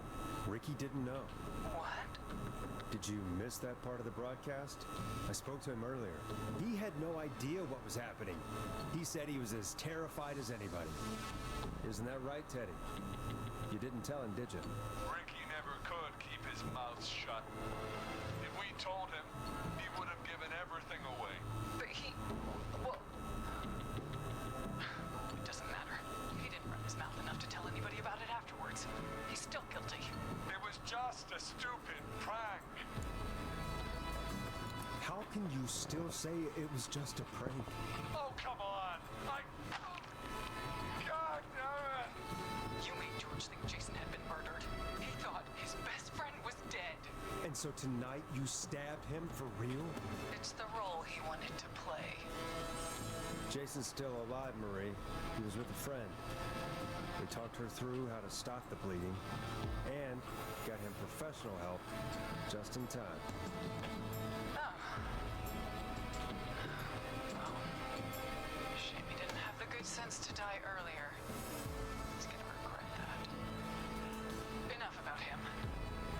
Me and George took off running, but somehow we got separated in the woods. I ended up near the bottom of Whistling Point, and when I noticed George wasn't with me, I panicked. And then, I don't know how he snuck up on me, but the Whistling Man grabs me. I scream, and he starts laughing, telling me it's just a joke. I can stall for time here. How did you feel in that moment? I felt like nothing was real. I felt small and confused, and Who was under the mask, Marie? Who was the Whistling Man? it was Chuck. Chuck Brody. Laughing away. But then he stops. And he's looking up. At the top of Whistling Point. What was he looking at? Teddy, what happened next? Nothing. I mean, it was just... Teddy! George fell off Whistling Point. Where were you when it happened? You pushed him. You were up there. You were dressed as the Whistling Man too, and I didn't push him, God damn it! I just chased him up there, and he kept backing up. When I saw he was about to go over, I reached out. That's what you saw. You liar. It's not my fault. He didn't know it was a joke. If he'd had any brains, he would have realized. Ugh. You bitch. No one's going to believe this. After all you did. If she's lying, why the cover-up? My future was at stake, Ash. You know what it's like. People like us are bred for bigger things. I'm going to be the mayor of this town, Forrest. And then governor. And then, who knows? What happened that night was tragic. It should never have happened. But it was a mistake. It was just a stupid joke gone wrong. So my father sent Clive out to clean it up. Why should a blip ruin my future? George was a blip? He was wasn't a blip, Marie. His father covered it up from there. I searched for George's body all night, but Sandra found him the next morning while out jazz running. she found him in the river, but she lied about that to protect Teddy. She said something about her rent going up, unless she... Teddy, did your father own Sandra Sharp's dance studio? It's Gallows Creek, not Sharp Creek. I'd answer the question if I were you, Teddy. Yes, okay. We own most of the town. That's it then. Your father was going to run her out of business unless she lied and said she found him in the reservoir instead of the river. What my father did in his business dealings is nothing to do with me. The false reports. That's why you killed Sheriff Matthews too, isn't it, Maria? Not just to get him out of the way, but... Everyone was in on it, Forrest. Even the coroner wrote a fake report. Said George was drinking, that he just got himself into trouble, and... I saw. I'm sorry. For all it's worth, Virginia didn't have much of a choice. She had a sick sister whose treatments she couldn't afford. She played along with the gallows to save her sister's life. And her own. Even still, she should have told the truth. I did my part. I tried everything I could think of. I even went to the newspaper, but no! That coward killed the story. But Maurice Russell is dead now. When will the killing end, Marie? End? When does it end? You can't kill the world. This has to stop sometime. It has to. It never should have started. He shouldn't have pushed my George off the cliff. He should have been punished. But he's coming to a stop. At least for now. Here, where George and I first met, before he joined your football team, was right after he shot the winning throw. Wait a sec.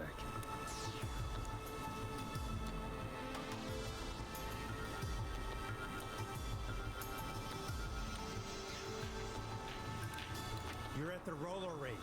Jesus Christ! Forrest, you idiot! We're in the gym at Gallows Creek High! I told you not to do that. Wait! He's dead too now, isn't he? He is. Anyway, I think that about wraps up the interview with Teddy. So... Marie? Where? Oh my god. Peggy! Teddy! Peggy. It's been so long since I've seen your face. I worried you wouldn't come. And here I was, thinking you'd forgot me. I'd never forget my own sister. What the hell? Peggy, what's happening? Why are you even there? Wanna explain, Peggy? Earlier, while you were speaking to Jason, I got a call. Do you remember? Well, it was from Dawn. She said that my sister Marie was there that night George died, and that I should come to the gym for a reunion. And when you walked in, you found out. That my sister is the Whistling Man. Good to see you too, Peggy. Why didn't you tell me any of this? She said that it was my last chance to see my sister.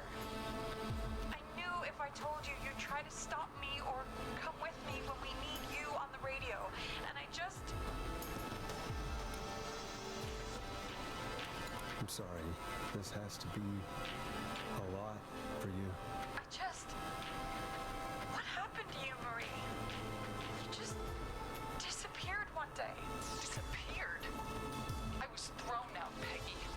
I begged Mom and Dad to do something about what happened that night, but did they care? No, they told me to stay quiet. They only cared when they learned I'd been with George. And Marie, I'm so sorry. I never knew.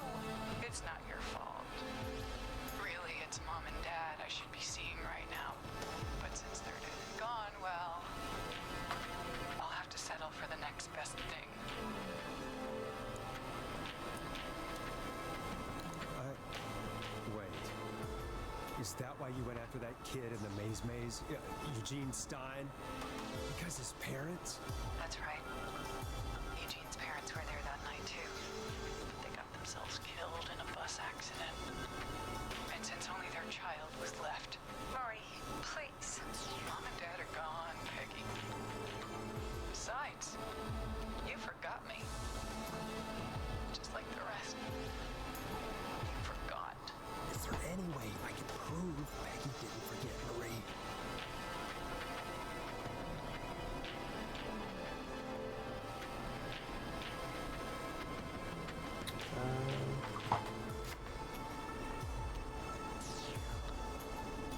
On that.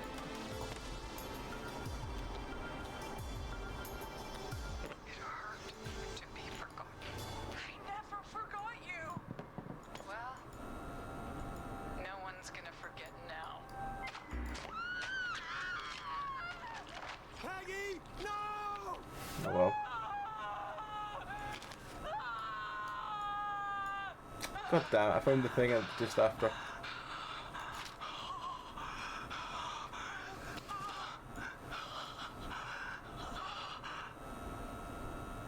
Henry, kill him.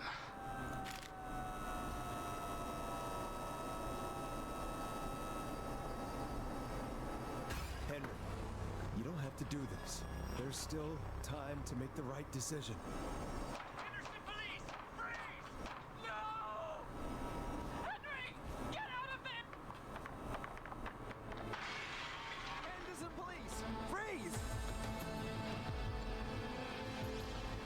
It's not safe out there. Leslie, how's Peggy? She... Oh my god. Peggy, where's Marie? Gone. Bolted right as we got here. The police are right on her heels. Won't be long now. It's over for us.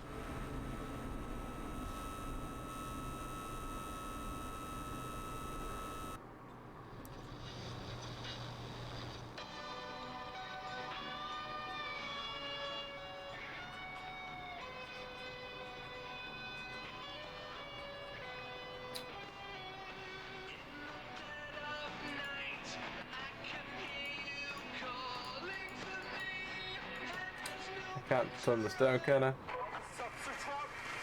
in. One suspect is in custody. Trail the other suspect into the nearby woods.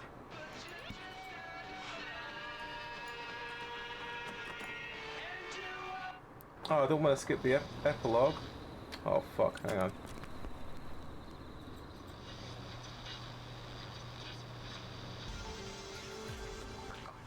I never forgot you.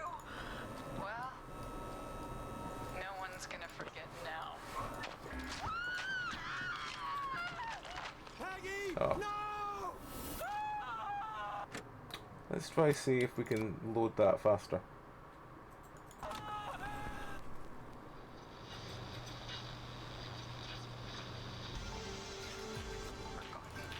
Never forgot you.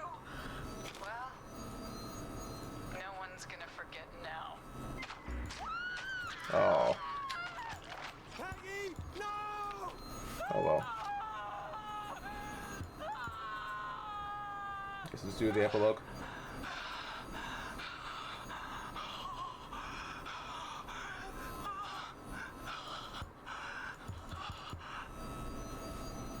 Henry, kill him. Can we stand behind the door?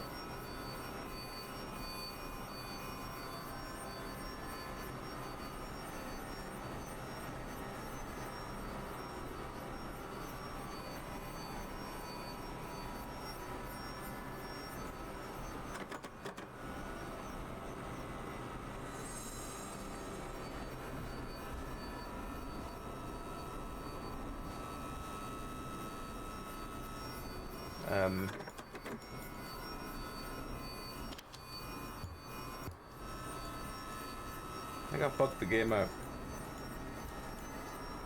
I mean, it is Terror Trials after all. It wouldn't be Terror Trials if you didn't. Yeah, do it once. I think because I stood behind the door, I think I bugged the game out.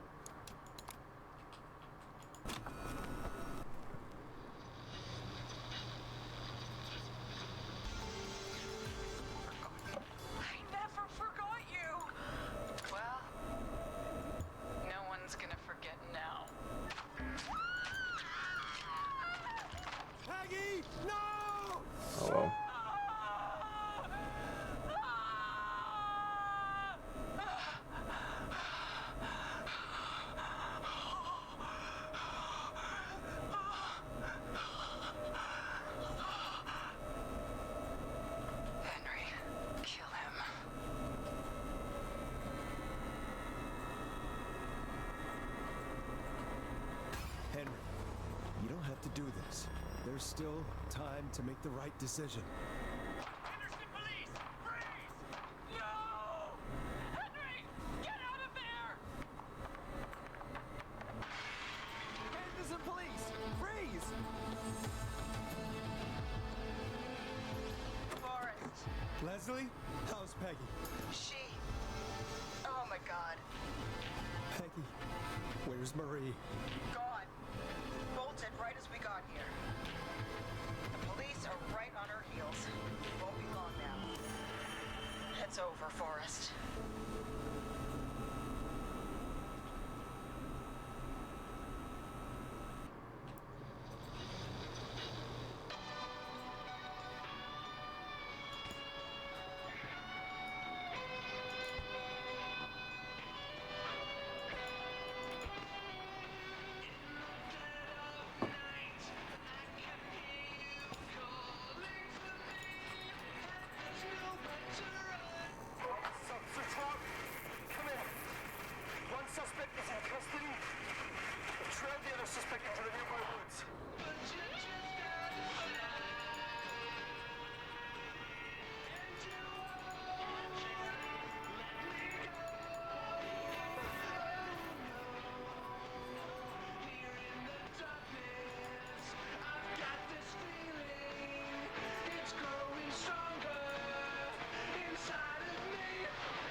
Ah.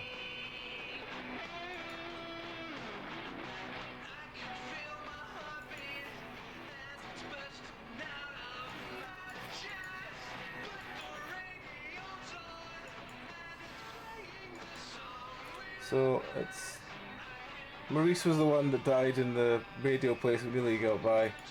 Peggy's the one we'd have looked at the card we'd have got, and then Tammy, Scott, and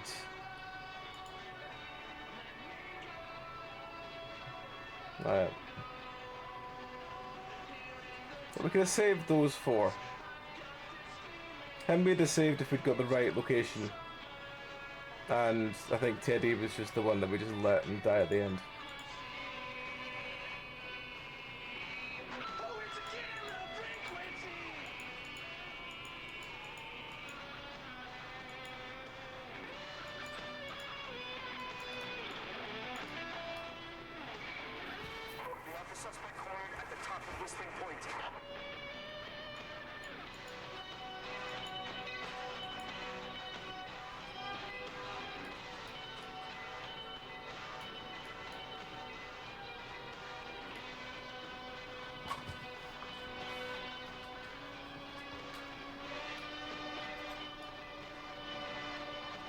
This is trying to let him put down.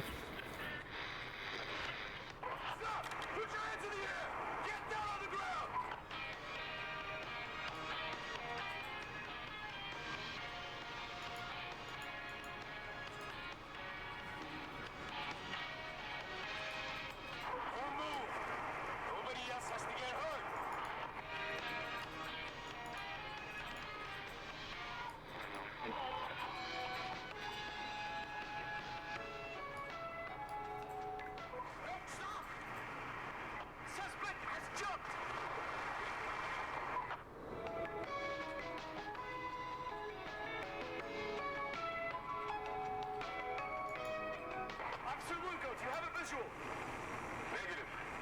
No sign of the suspect anywhere.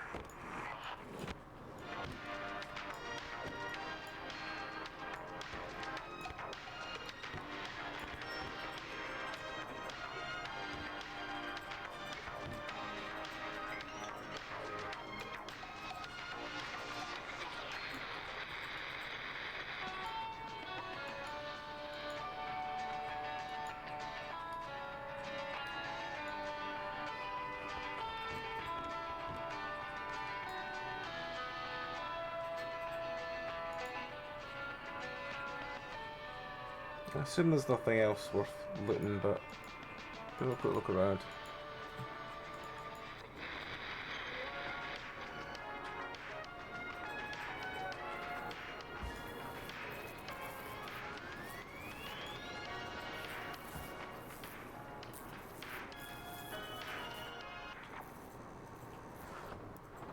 Oh, so that was basically the epilogue.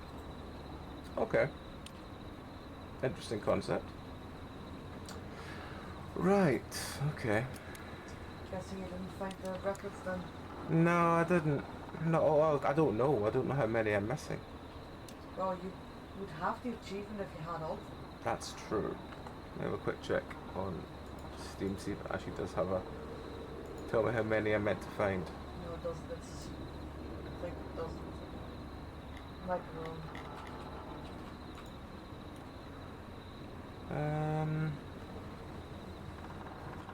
Let's see. Find all the records hidden around the station doesn't tell me how many. I don't think it would. Well. What I should probably have done is I probably should have saved throughout the game so I could go back to certain points, but I didn't think to do that. Oh well.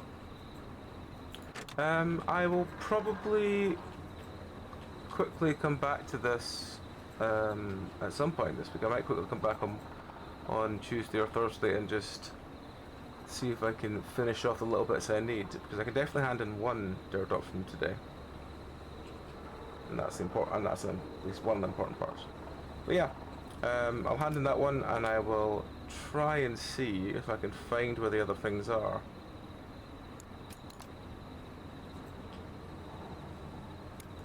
Okay, it's just autosave. If I continue, does it just go straight back to that one scene again? I never forgot you! Well, no one's gonna forget now. Yeah, it just does that scene.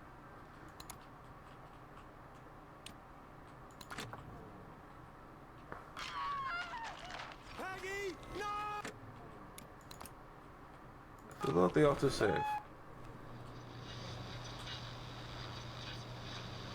And then immediately do reset objects. I never forgot you! Well, It still has to do. forget now. Yeah. Yeah. Oh well, it's fine. As I said, I will play around with this offline a little bit, and I'll try and find out how many records we need to find.